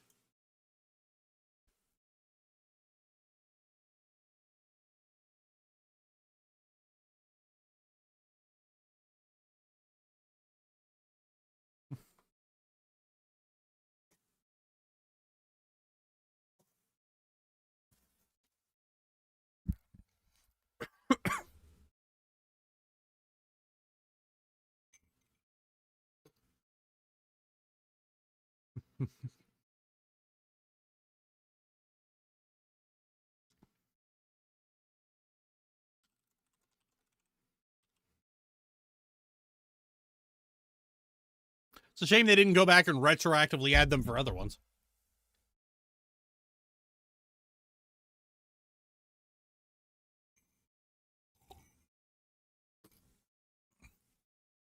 Avatar after they're married with kids. The source out of the family goes from dysfunctional to functional. They learn bending from various members. Interesting. You're funny as shit, dude. About to watch the beginning of this stream to see your thoughts on the new flick. Well, yeah, we get into that early, and then we get off the rails. Also, I'm not a dude. I'm a woman actually. So.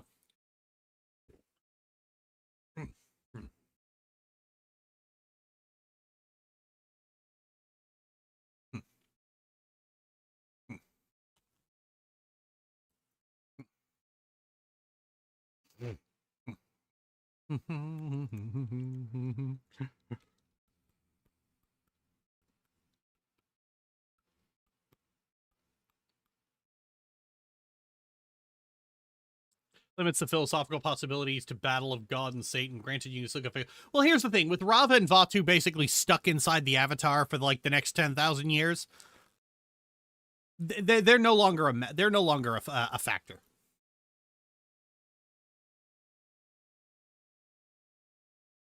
You're funny as fuck, chick. Thank you.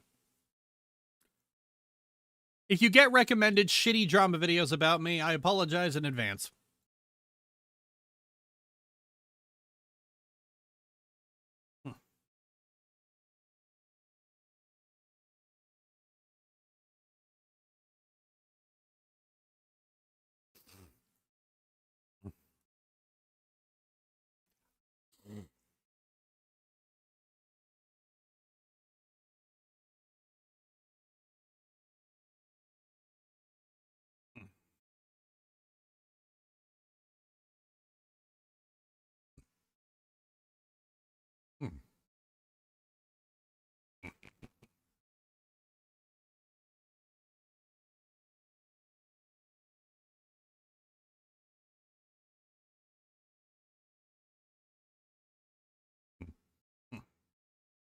No sleep till Brooklyn, huh?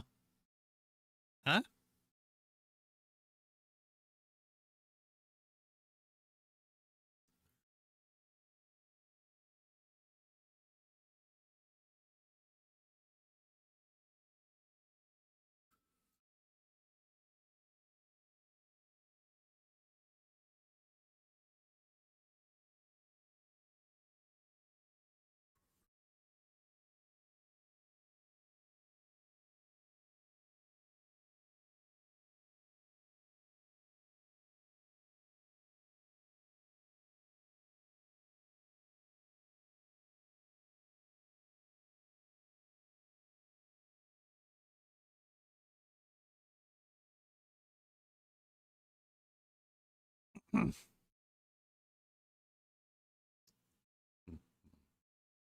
His avatar got ZZZ coming from the face, and bar beneath the HP is empty. Oh, that's the rage bar.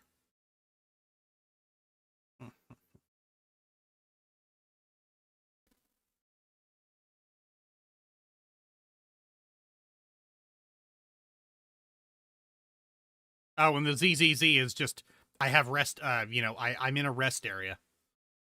That's what that means. So I'm gaining, or at least I would be gaining rested XP if I wasn't already capped.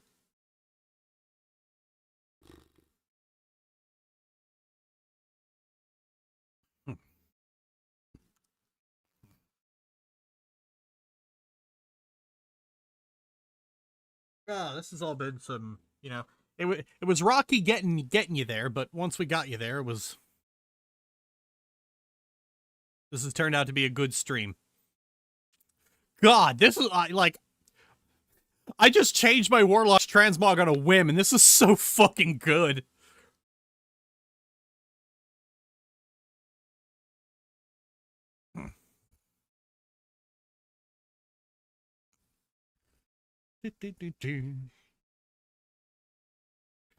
Demon.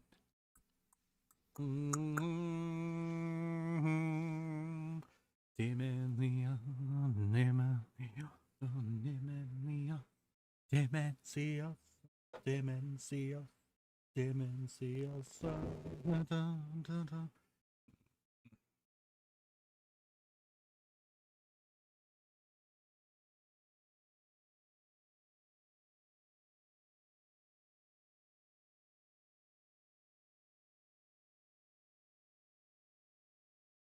Damn, bitch. Why are you such a baby? Goodbye, lightsaber 360.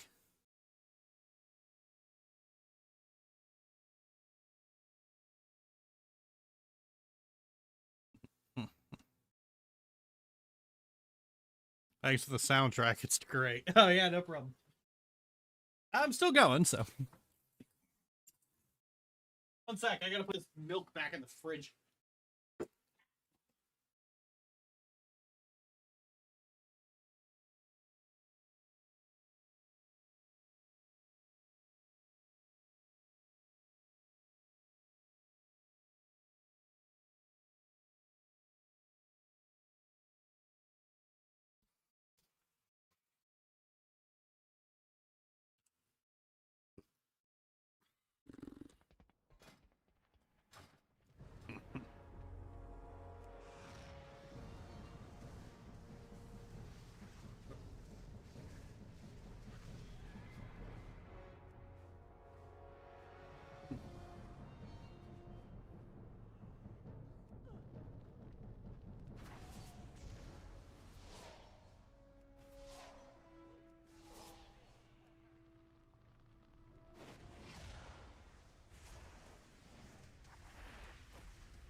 Absolutely sure I had a solid 80 and not just some 2-sentence bullshit. I appreciate it. You really got people going.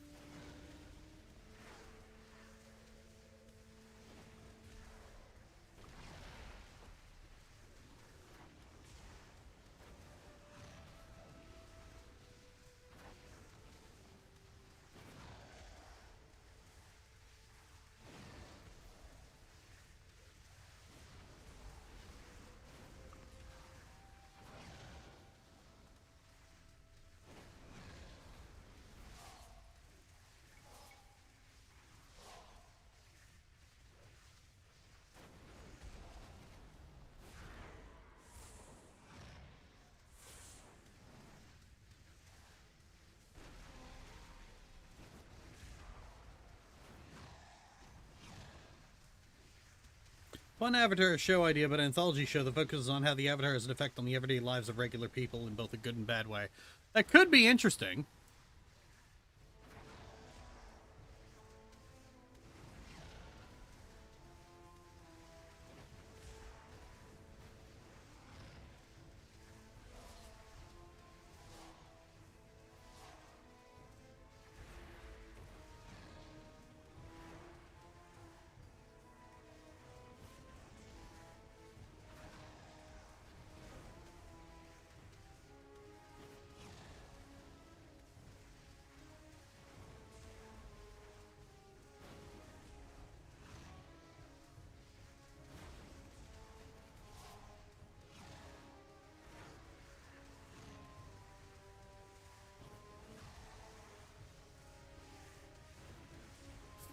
I fell into a burning ring of fire.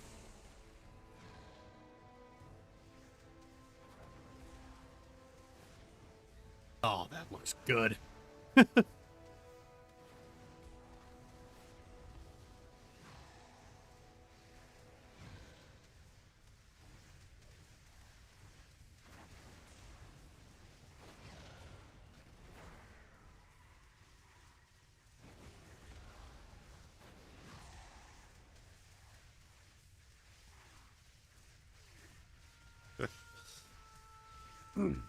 Yeah, anthology series. Like I said, anything that makes makes Avatar do something quiet and meditative. Like that is what Avatar needs to do. Avatar needs to stop hyperinflating the stakes. It absolutely needs to. Oh, who's this? What did the roots breathe? It absolutely needs to stop going for the world-ending threats right out of the fucking gate. It needs to calm the hell down. It needs to take its time, and it needs to be slow. It needs to slow down and actually get to know the characters before you blow up the fucking world.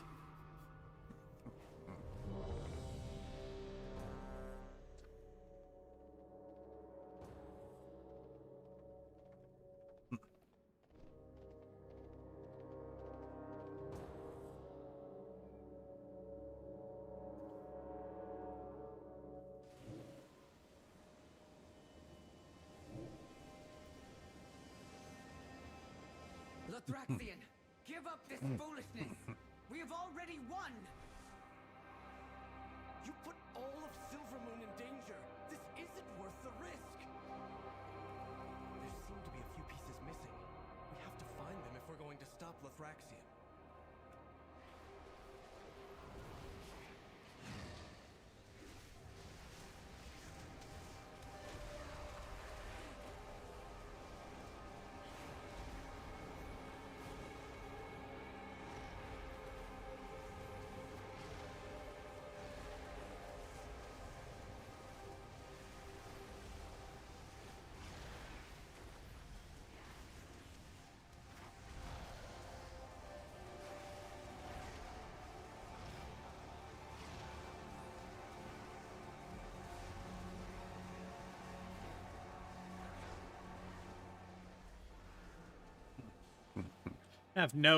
You can't have non-stop action, but until the ending, it needs to be limited to a villain of the week kind of thing, not throwing Ozai at us all the time. Well, like I said, I think an attitude people need to get out of is this idea that every story absolutely must have a villain.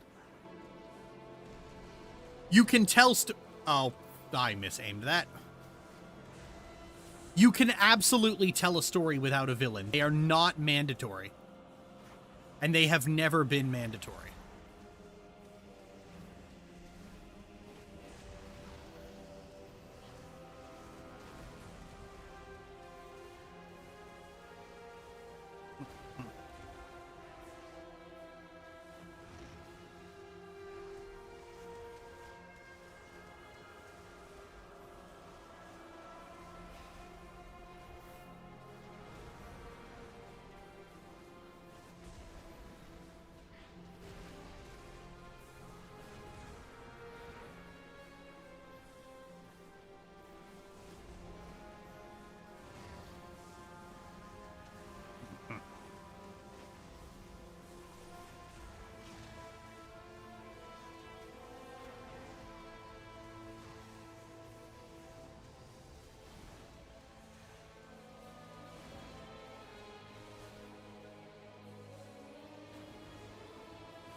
Ow.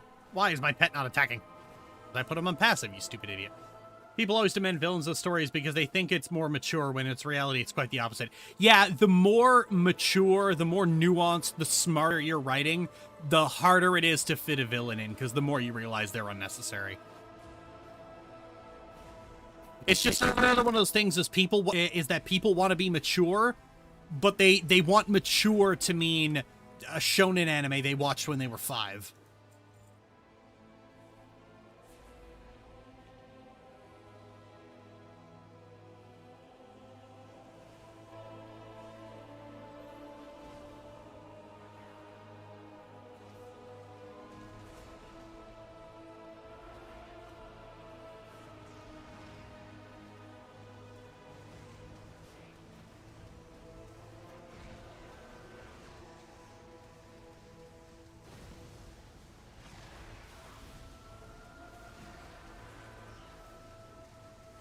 Wow, I am melting.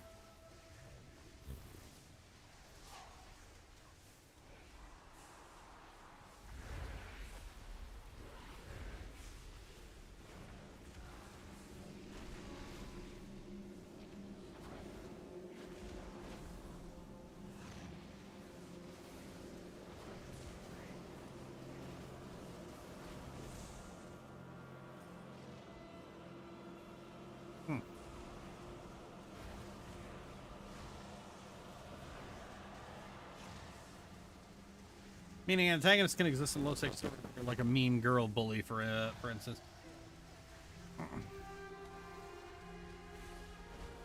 Yeah, the problem is, like, low stakes doesn't necessarily mean mature. That's the kicker. Like, stakes and maturity are two very, very different things. It's just a lot easier to tell mature stories in a low stakes environment. Because you don't have the fucking adrenaline high.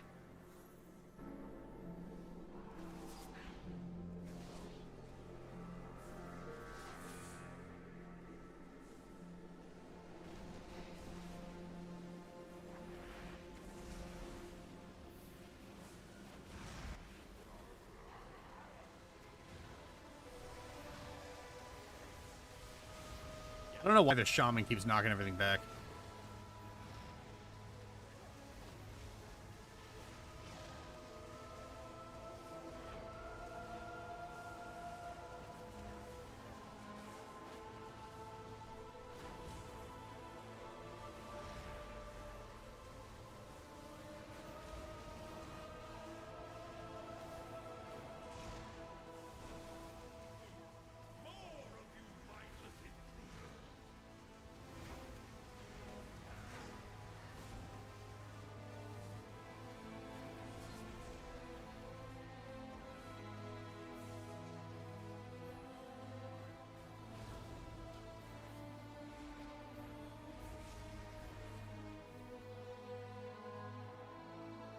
Better time writing when I dropped the villains I had for some stories a few years back and got the meat of the conflict that I actually enjoyed writing about.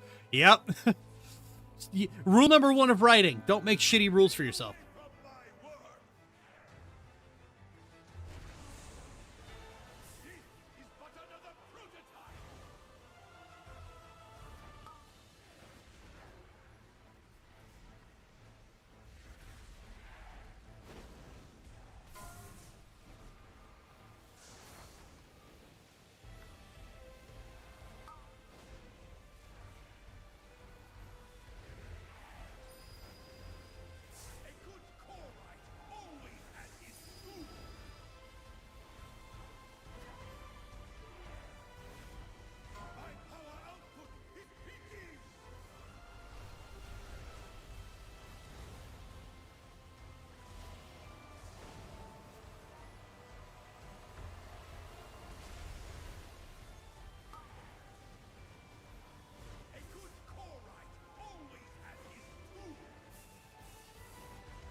An anthology series would be more fun if it was set with future avatars than past ones. This makes it less beholden to ending at ATLA and Korra.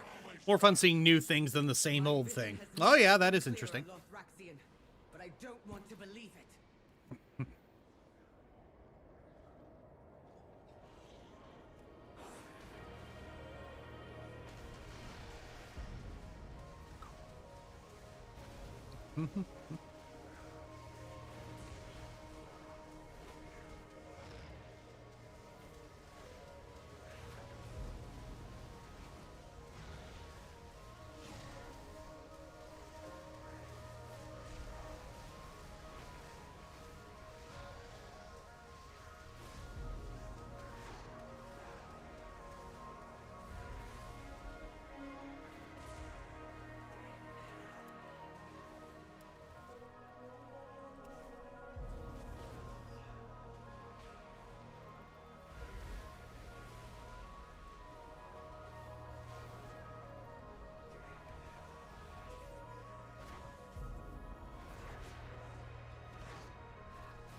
Oh my god, this group is full of bozos. You got the evoker demanding the tank move faster, and you got a shaman who won't stop knocking everything back.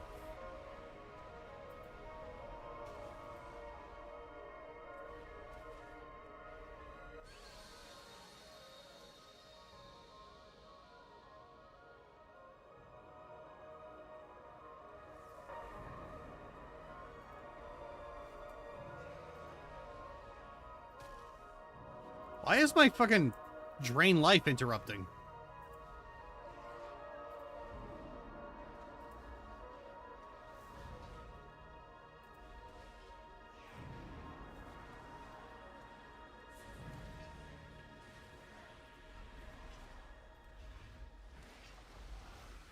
It's so weird.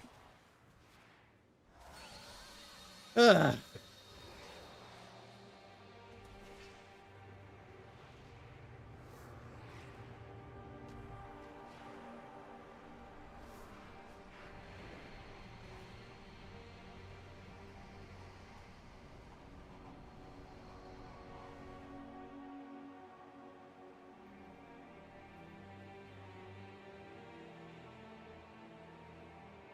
God, there's nothing in this game that's more fucking rude than when somebody tells the tank to pull more.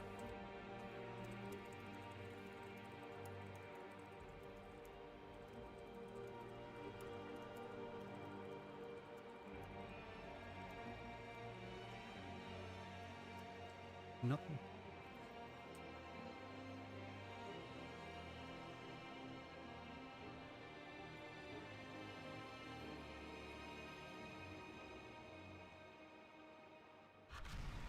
You've been removed from the group. I got kicked? What?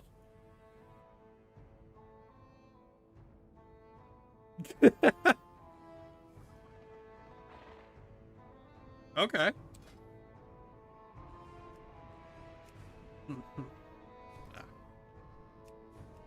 I don't know why this cooldown is here. Well then.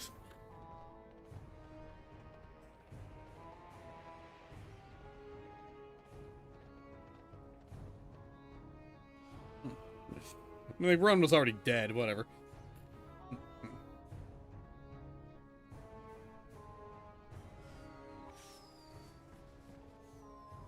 Literally, they will lose without someone to be a damage sponge. Yep.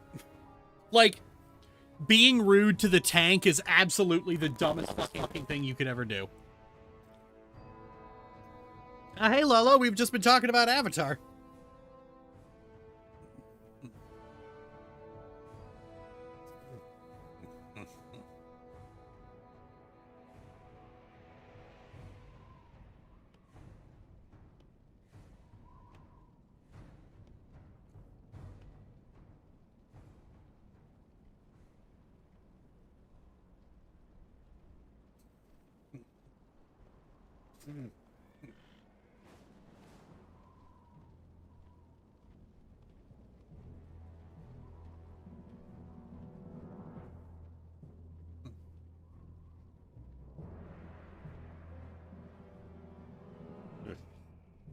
Every story needs some kind of conflict for the protagonist has to overcome, but that doesn't need to be a big villain. Like 90% of the time, conflict can simply be emotional struggle.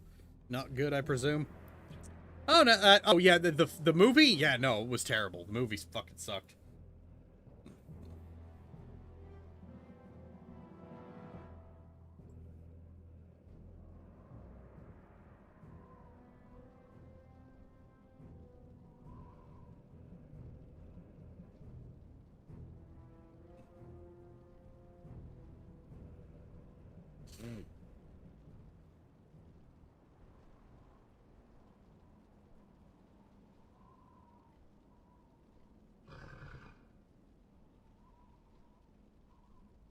Not surprised it got leaked. Yeah, honestly, I'm of the opinion it got leaked specifically because it was shit. Like, Paramount knew they had a stinker and they didn't want to release it because it would be embarrassing. And so they just shunted it off to streaming, and the crew was pissed, so they just leaked the movie. Because here's the thing. These leaks do not happen without someone on the crew doing it.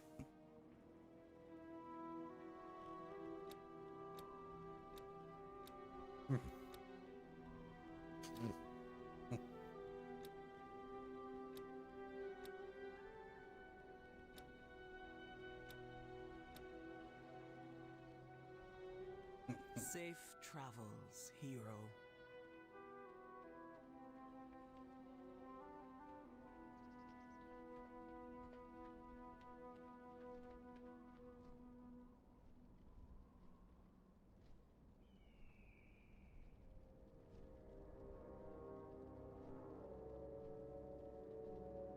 I never got the whole hullabaloo about leaks, TBH. People get weirdly emotional about leaks because, like, here's the thing: a leak means they get spoiled and their hype is ruined. Like, fans get fussy about leaks because it's a chance to virtue signal. You know, oh well, I believe in respecting the creators and the artists who worked on it. No, you fucking don't. No, you fucking don't. There is literally nobody in the world more disrespectful of creators than fandom.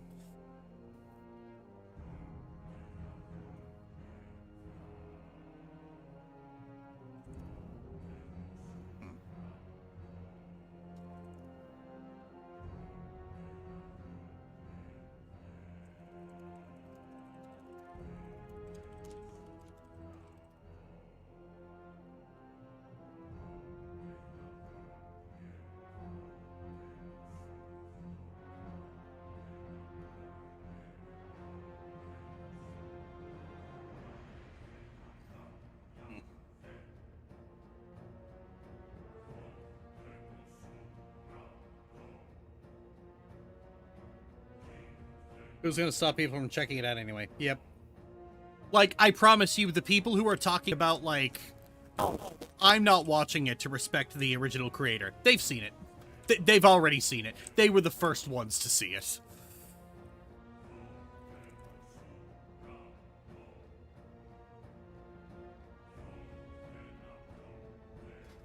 Ah, there we go.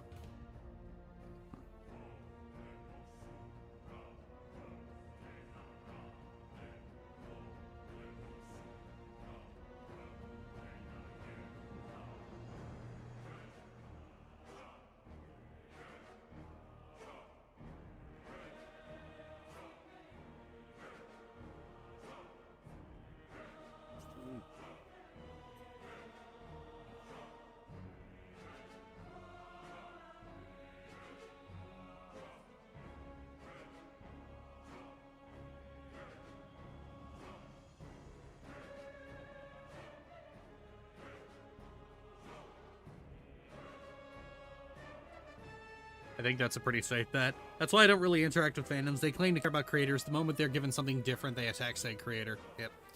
Fandom is the worst, and to think they're the first to start screaming. Yup. Absolutely.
Yeah, like take the Amazing Digital Circus fantasy. I got so pissy at the fact creator said Jax was a main character. They bullied her off the internet. Yeah, it's just you're focusing on a character that's not my Blorbo. How fucking dare you? Pissy little bitches. I hope when this show is finally over and done with, that Gooseworks does something that she genuinely enjoys. I hope she takes the money she made off this series and lives her best fucking life.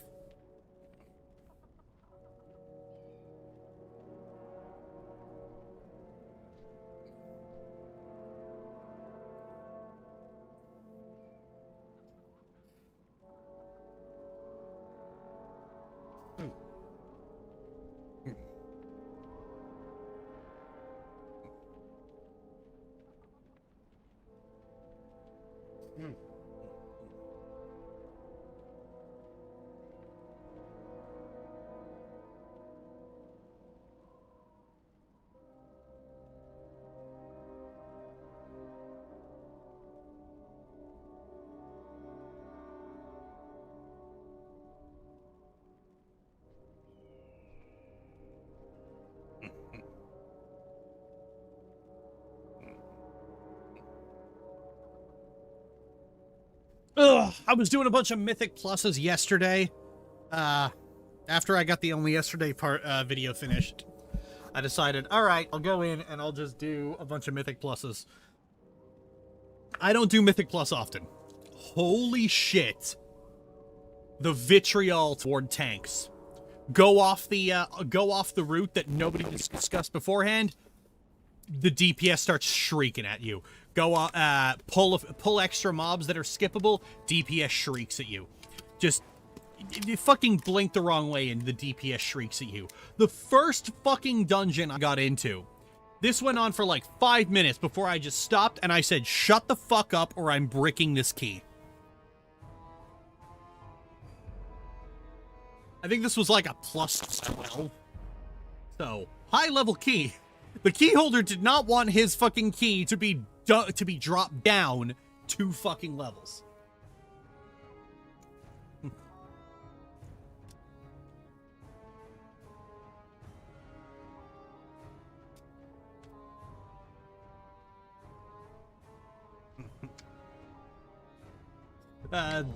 DPS shut up real fucking fast after that.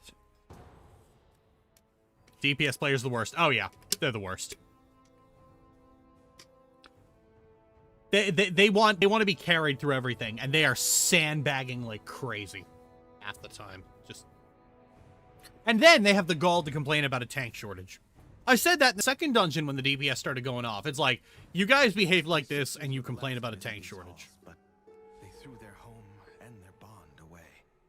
If we can calm the spirits here, maybe they'll return. The Ranger General. Oh, where'd my Syad go? While the Peacekeeper kept. Why are they such piss ants? Because they want free loot. They want fast, easy, free loot.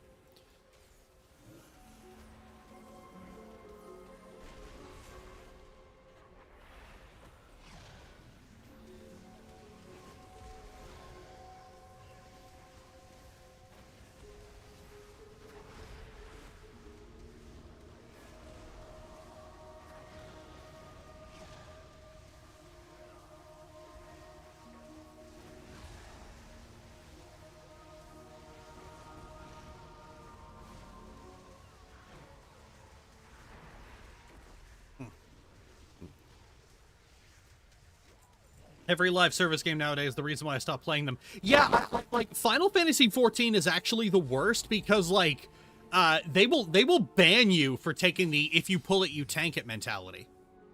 Which just basically means that DPS are allowed to be abusive, rude pieces of shit, and tanks aren't allowed to retaliate. Like, holy shit. What a, like, just, I heard that and I heard that from like multiple different sources. I was like, oh, wow. Like, oh, so this game is shit. Okay.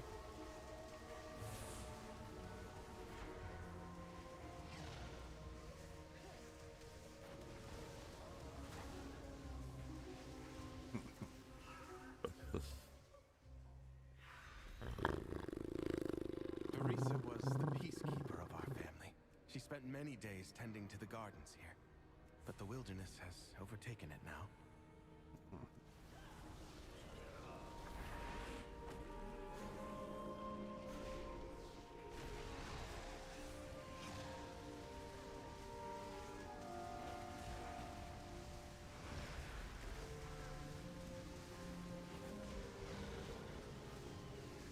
I fell into a burning rain of fire.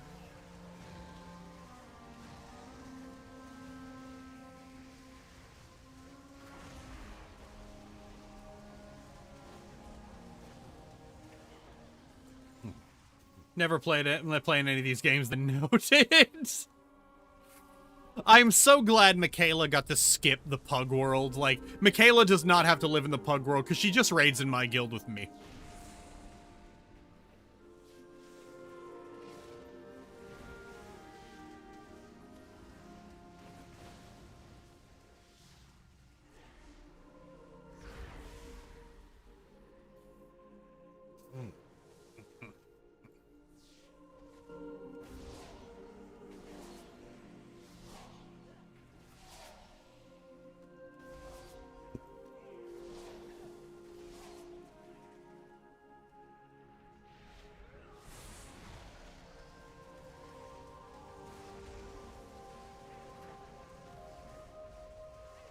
You moving him out of my rain of fire?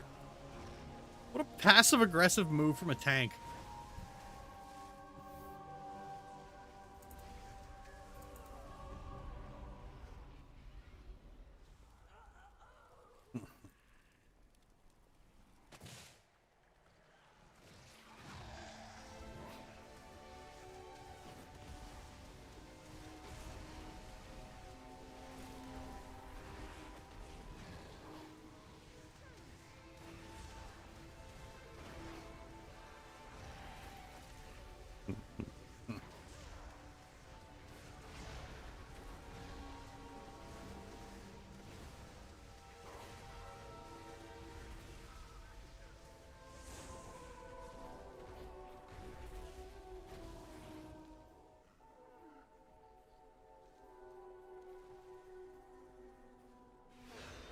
The soothing sounds of my harp brought Verisa joy beyond measure. I'll need that relic. Oh, clumping them all up for my cataclysm. This tank is passive-aggressive as shit, but I love him.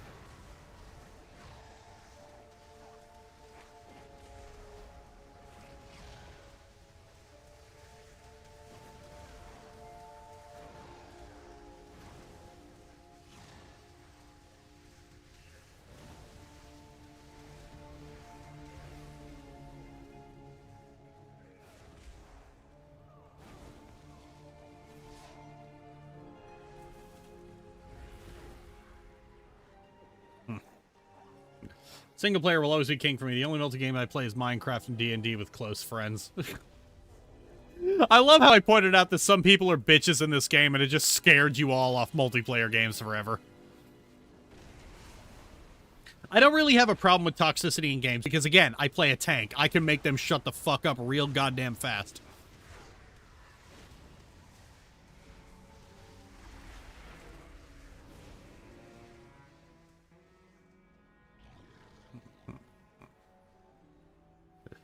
Might be petty, but at least they're able to be efficient at the same time. She won't let you close without a fight.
She reminds me of Arisa. My sister was also ferocity itself if her family was threatened. Having a long time ago. I like playing games with people. It's just randoms that cause issues for me. Ah, I see. But yeah, like, Mythic Plus is the worst for this. Like, people just get so bitchy. Like, the moment anything threatens the precious efficiency. And it's like, so like, random pugging right now is having a problem where there's a tank shortage. It's really hard to get tanks to queue up for pugs for Mythic Keystone dungeons.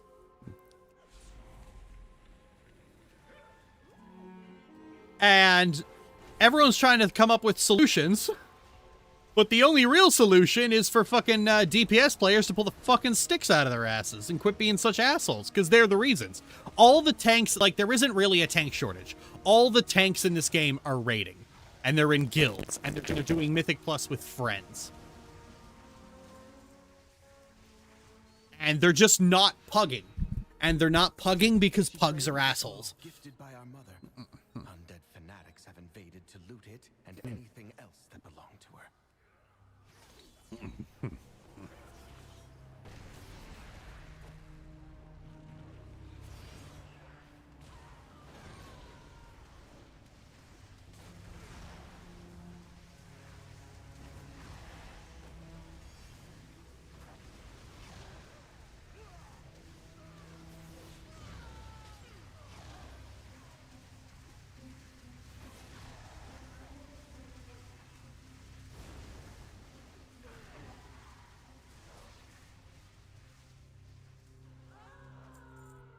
The solution is to stop being a dick. Shouldn't be a hard concept, but this is gamers we're talking about here. Yep.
I feel like Raid and Journey Down the Spire Memory Lane should be more close combat focused. I'm sorry, what? I know exactly how I was able to tolerate these assholes in WoW dungeons. I never queued for a dungeon on a difficulty higher than Heroic. Oh. Yeah, all the toxic little assholes are all in Mythic Plus. Complaining that nobody's carrying them through keys.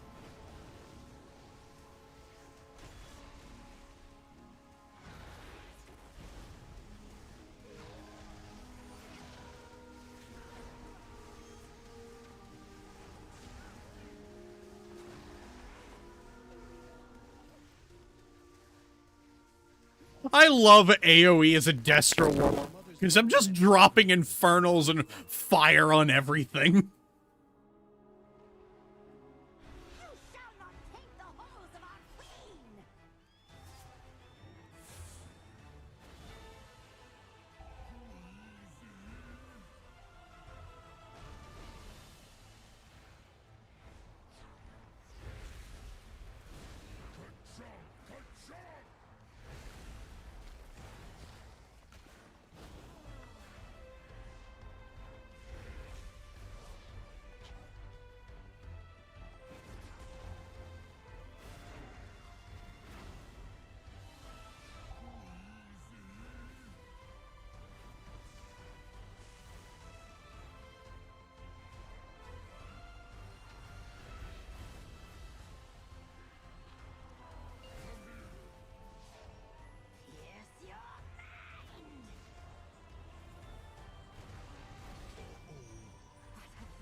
Back to the leak conversation. The only time I hate leaks is if it was done out of malicious intent toward the creator, but that rarely happens, so I basically never care about leaks. Yeah, see, the kicker is you can never really know exactly why a leak was done.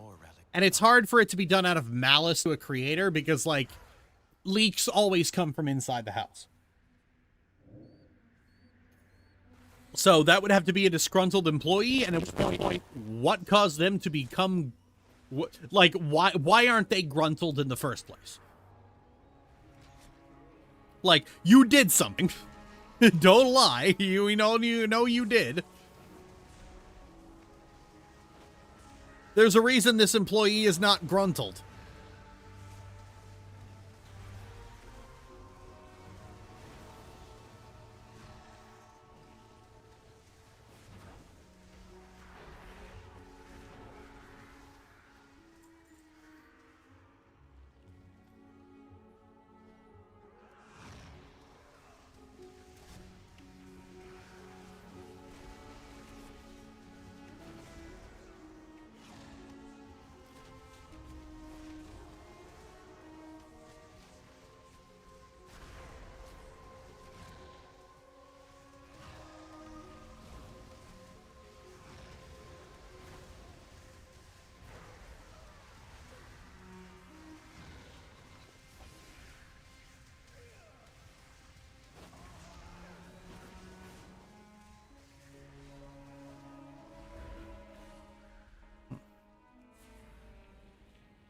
Alaria hunted the old horde with a ferocity bordering on obsession.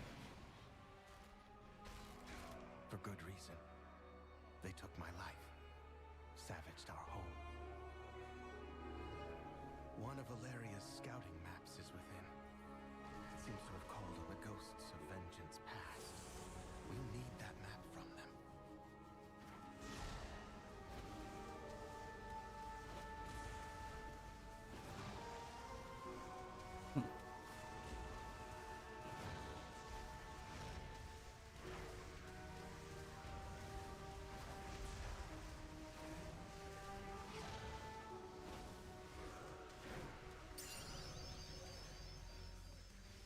Oh, nice. Full soul shards on level up. That's fucking sweet.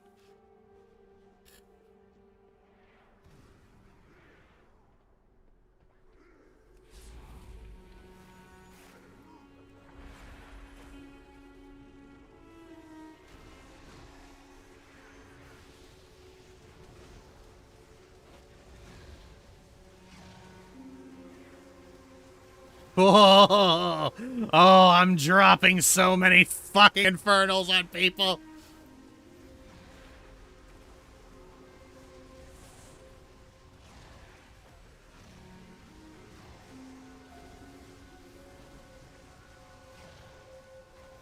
Oh, man.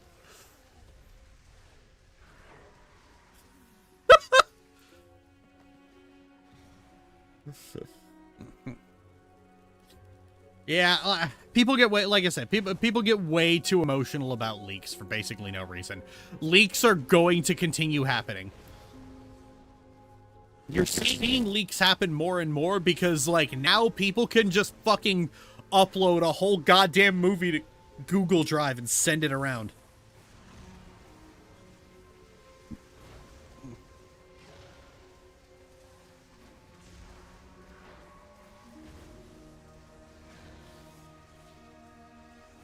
It's gonna keep happening, and you're gonna see bigger and bigger leaks, and like this is just gonna be the landscape going forward.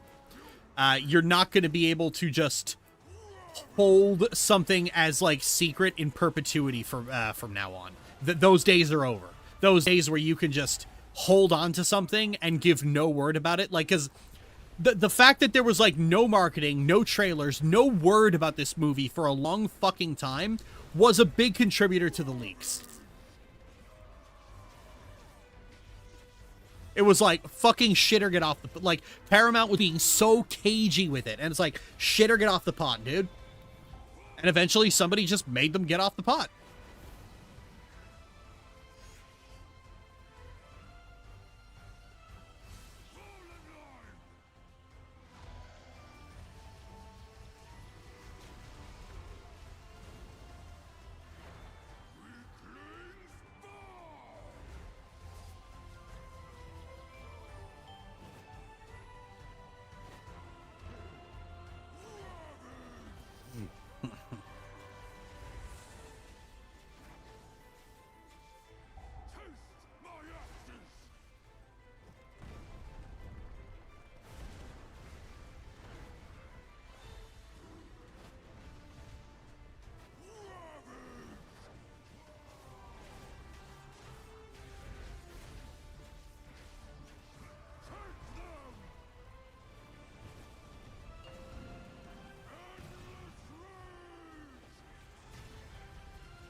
Come on!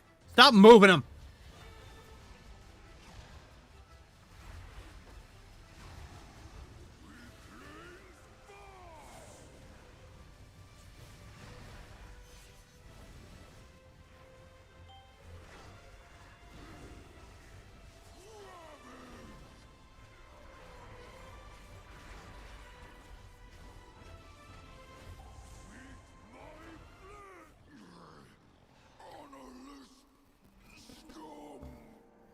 We've done it. One last task remains. Yeah, I care more about spoilers after release than I do about stuff getting leaked before.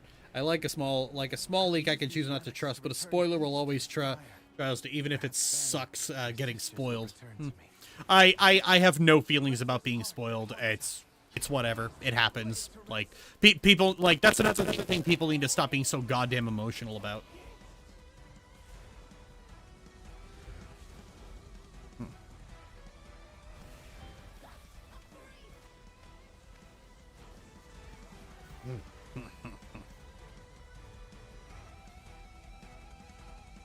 Oh god, the music's popping off.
At last, the spirits that linger within these halls have found peace.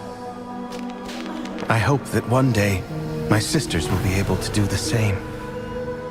As for myself, I shall fill these halls with music until they return home. Thank you, champions.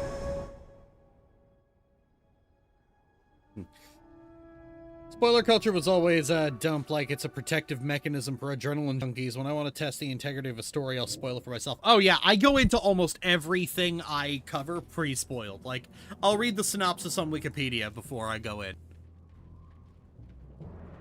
Somebody got really angry at me for that, by the way. Like, are you just afraid of being moved by a piece of art? And I'm just like, what are you talking about? I get moved by art all the time.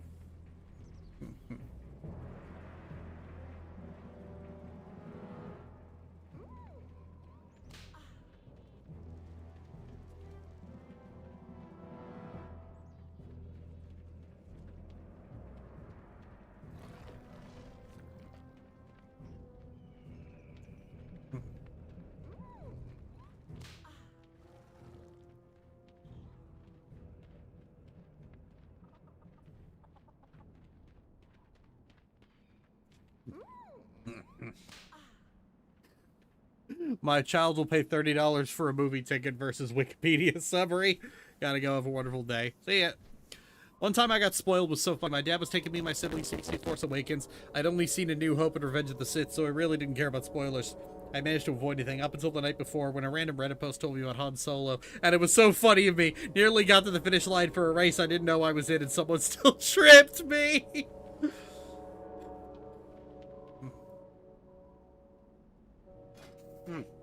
That's fucking hilarious.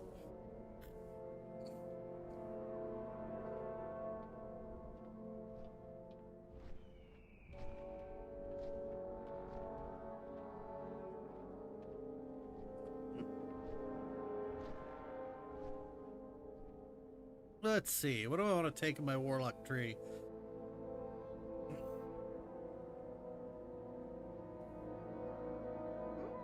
Oh, who's at the door?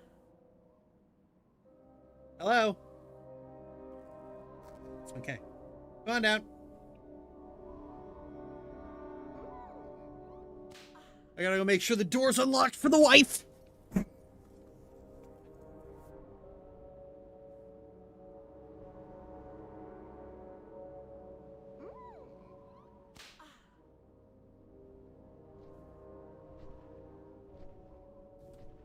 And I gotta clear off space for the wife.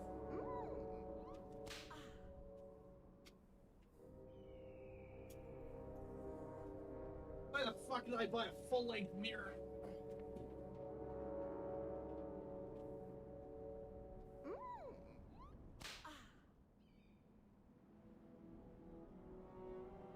Ugh. Let's see. Ooh, Blight of Weakness. Blight of Tongues.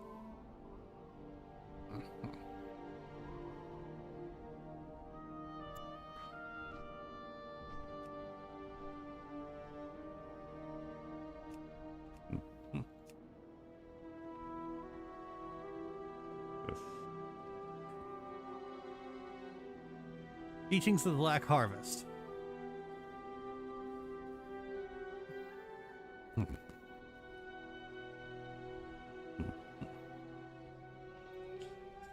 Yeah, sure. Let's take Blight of Weakness. That looks fucking cool. Oh, please tell me that has a cool visual. God, I so desperately want AoE Curse of Weakness to look cool. Come on, come on, come on, don't... Oh! Oh, that's cool! Oh, well, I just used it, but it's like... one of my capstone talents, Blight of Weakness, is like an AoE Curse of Weakness, and I was like... And it basically just threw out a cloud of fucking mist to the enemy that it exploded outward. Oh, that was so cool. That's nice. Oh, Curse of the Satyr is like already at... Oh, hang on.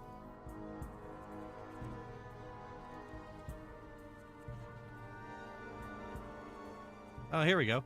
Casting Curse of Exhaustion, Curse of Tongues, or Curse of the Satyr now curses all enemies within 10 yards of the target. Okay. So Blight of Weakness is a more powerful version of it, funnily enough. Oh, interesting. Oh, right. Curse of Exhaustion. Where is that? Ah, yes. Give to mama. Ooh, look at that. Curse of Exhaustion. Curse of Tongues. Ooh. Curse of the Satyr. You're getting poised. Yeah, Warlocks don't use their curses enough. Like, Curse of the Satyr is great because it basically combines weakness and tongue. So, increases the time between an enemy's attacks by 20% and the casting time of all spells by 30% for 2 minutes. The fact that, like, with these all being AoE, throwing this on a pack in Mythic Plus will make your tank love you. Ooh, nice. Hell, a Warlock throwing Curse of the Satyr on the ads in, like, Imperator Aversion. I wish our Warlocks would do that. And they fucking don't. Aww. That's a shame. Oh god, how bad, like, the ads on Heroic Imperator. God, how much I would have lived for a Blight of Weakness. Okay, here we go. Oh. Time between attacks increased by 100%. Chance to crit reduced by 10%. Oh my. God, God, why don't our Warlocks throw this on the fucking enemies? Like, it's just fucking AoE. You curse everything in the group. Yeah, I wish I knew why they didn't.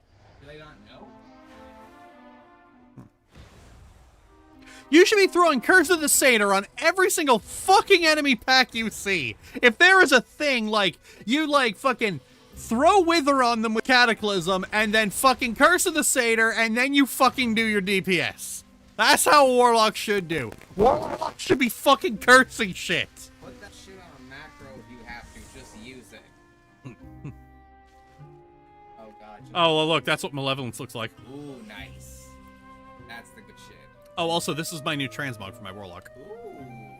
Oh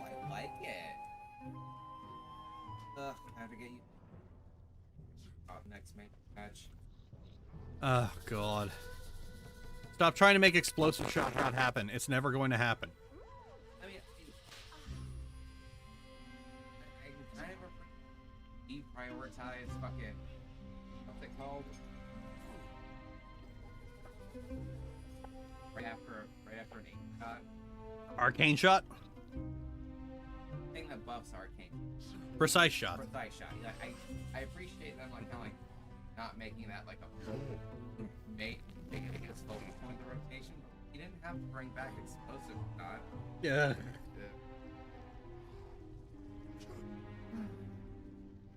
Explosive shot should change its fucking its visual based on your hero spec.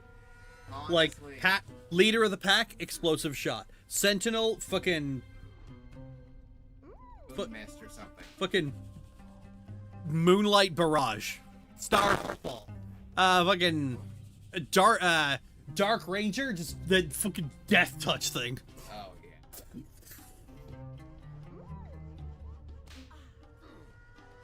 I'm still waiting because like the fucking Midnight Dungeons have had like 2 bosses that where like a hunter does like the spread shot arrow move that would work so well in place of that stupid fucking shotgun move. Oh, you mean Barrage? Not Barrage. The fucking shotgun move that fucking. No, the like Barrage is what you want in its place. It's like Barrage, but like it like fans out. Like the last boss in Windrunner Spire you. Yeah, that's Barrage. Oh. You're thinking of Rapid Fire. Oh right. Yeah, no, Hunters used to have Barrage. It's been gone as of midnight.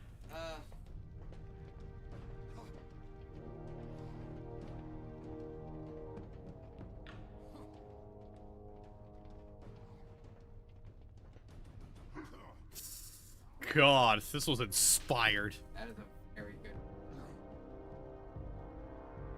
Also, just this Fell Cape is perfect for a Warlock. Holy shit. Warlock is my favorite caster class. God, like I have. There's a special place in my heart for the Warlock. Who here has seen Demo Warlock? Well, you're about to.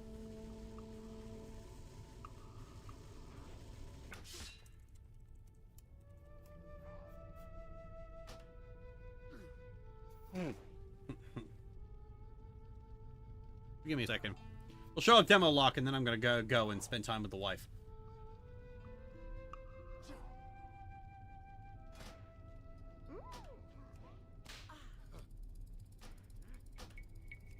Fucking Syad smacks itself way too often.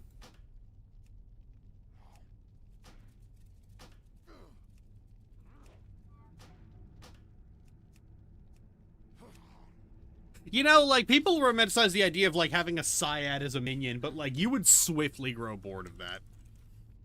Like, it's... You would very quickly begin to hate its shtick.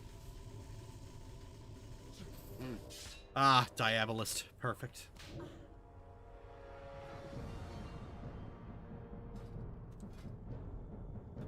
What?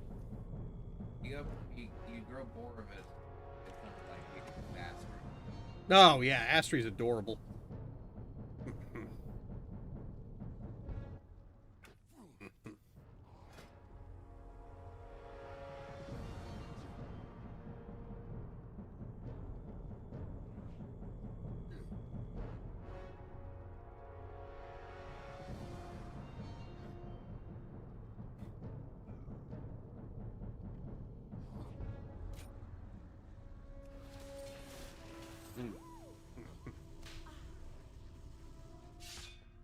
Astrid is perfect. Kitty cat demon with city kitty elf. Okay, what do we got here? What am I missing? Blight of tongues. Nice.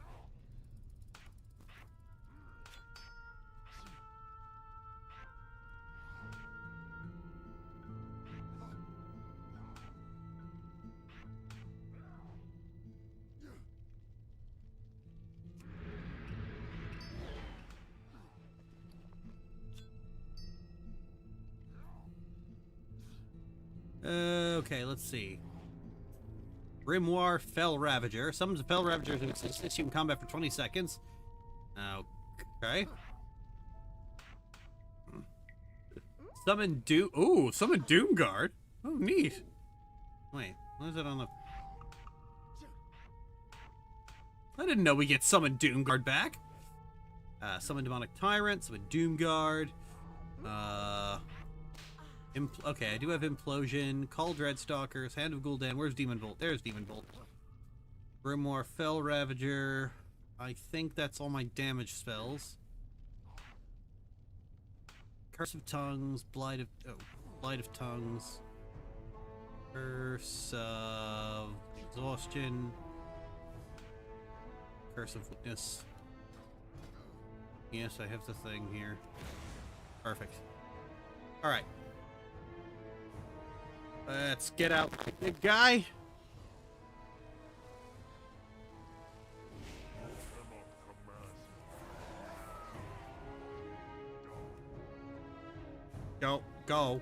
Go in.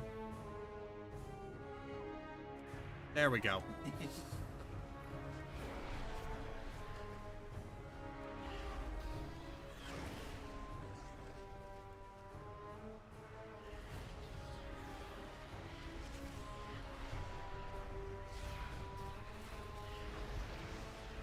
Look at this! Look at me summoning all these fucking demons!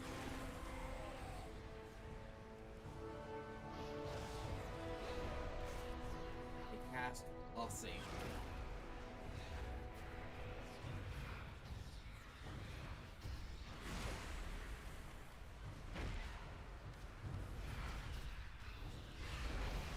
Oh.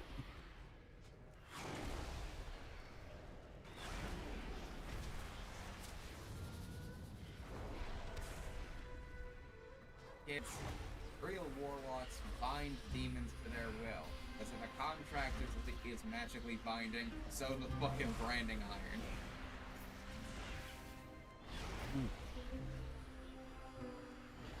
Like, shitty D&D warlocks form a contract with the demonic entity for power. But the fucking amazing fucking World of Warcraft warlocks will do... Meanwhile, warlocks in WoW, they do this. Watch. Everybody, suicide bomb.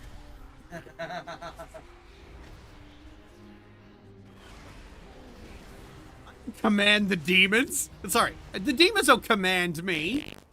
I'm not bound by a contract. I rip these fuckers out of the nether and make them do my fucking bidding. That's a warlock. That's a fucking warlock.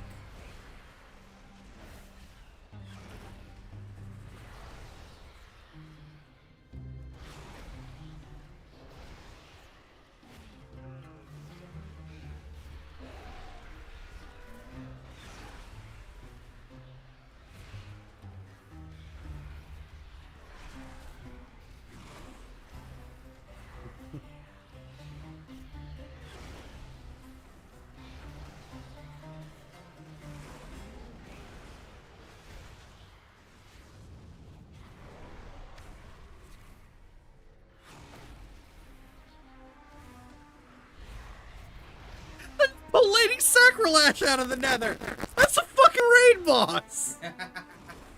Why do you think 5e is so bad? All the interesting mechanics were ripped away in favor of just letting the players basically telling players that they're God's special little boy and that they can never lose.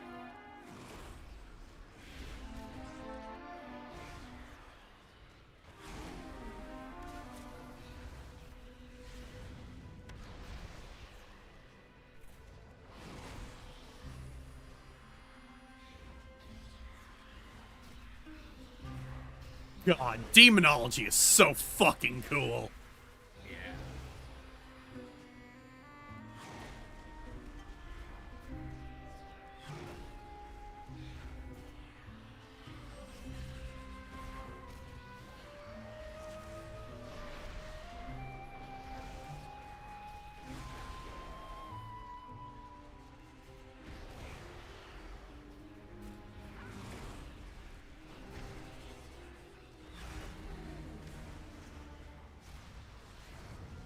It's like, bitch, I am the Burning Legion. Delicious.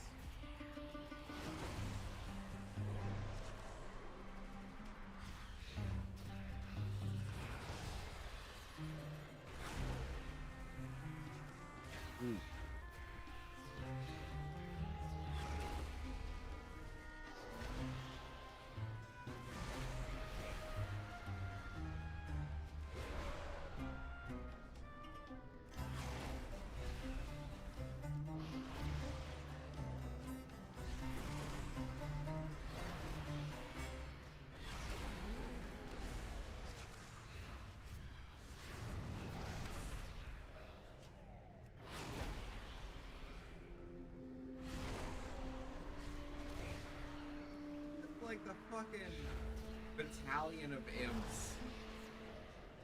Yeah, see, that's a warlock. That's a fucking warlock.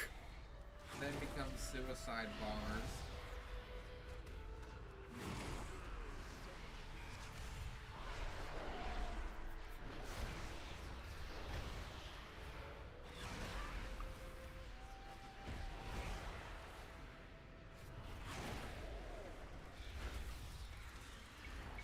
And you just see, like, the big guys just come out really regularly. Like, fucking hell. Like, that's not just an occasional thing. Those things pop out constantly.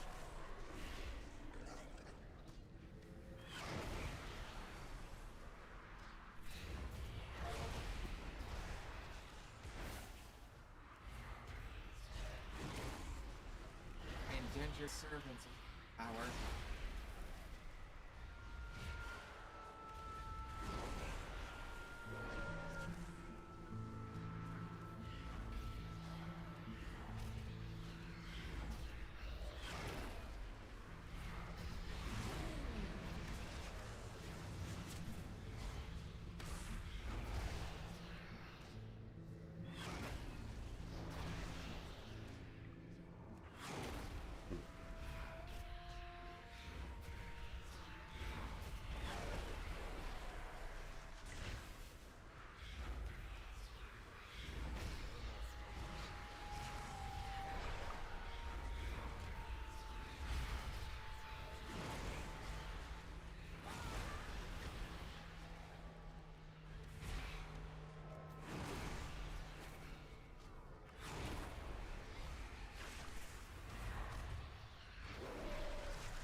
This class match seems like LMA and my 15 friends decided you're a bitch. In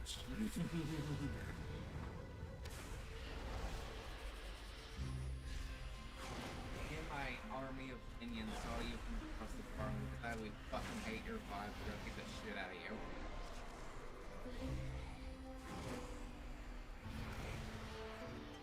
you. You walked into the wrong neighborhood.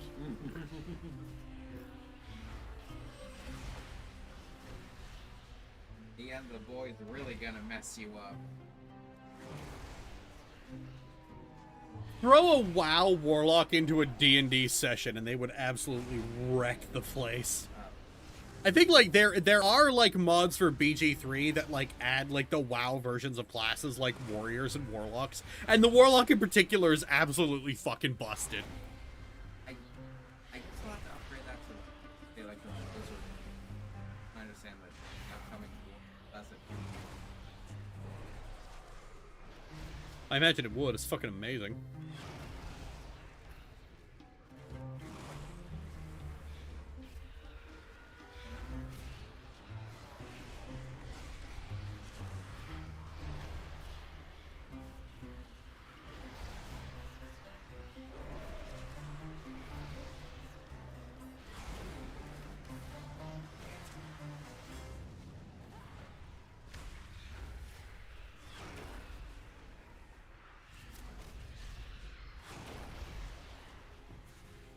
Fucking amazing.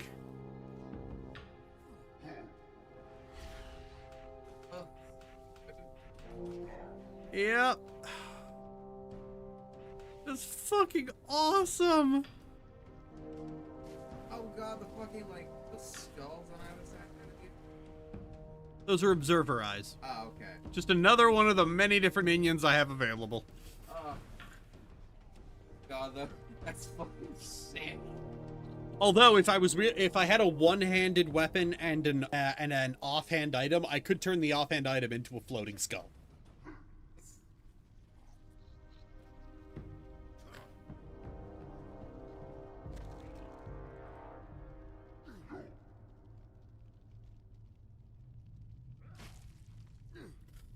Anyway, thanks for joining me on this really long weekly stream. I'll see you all next time. Now get the fuck out. Toodles.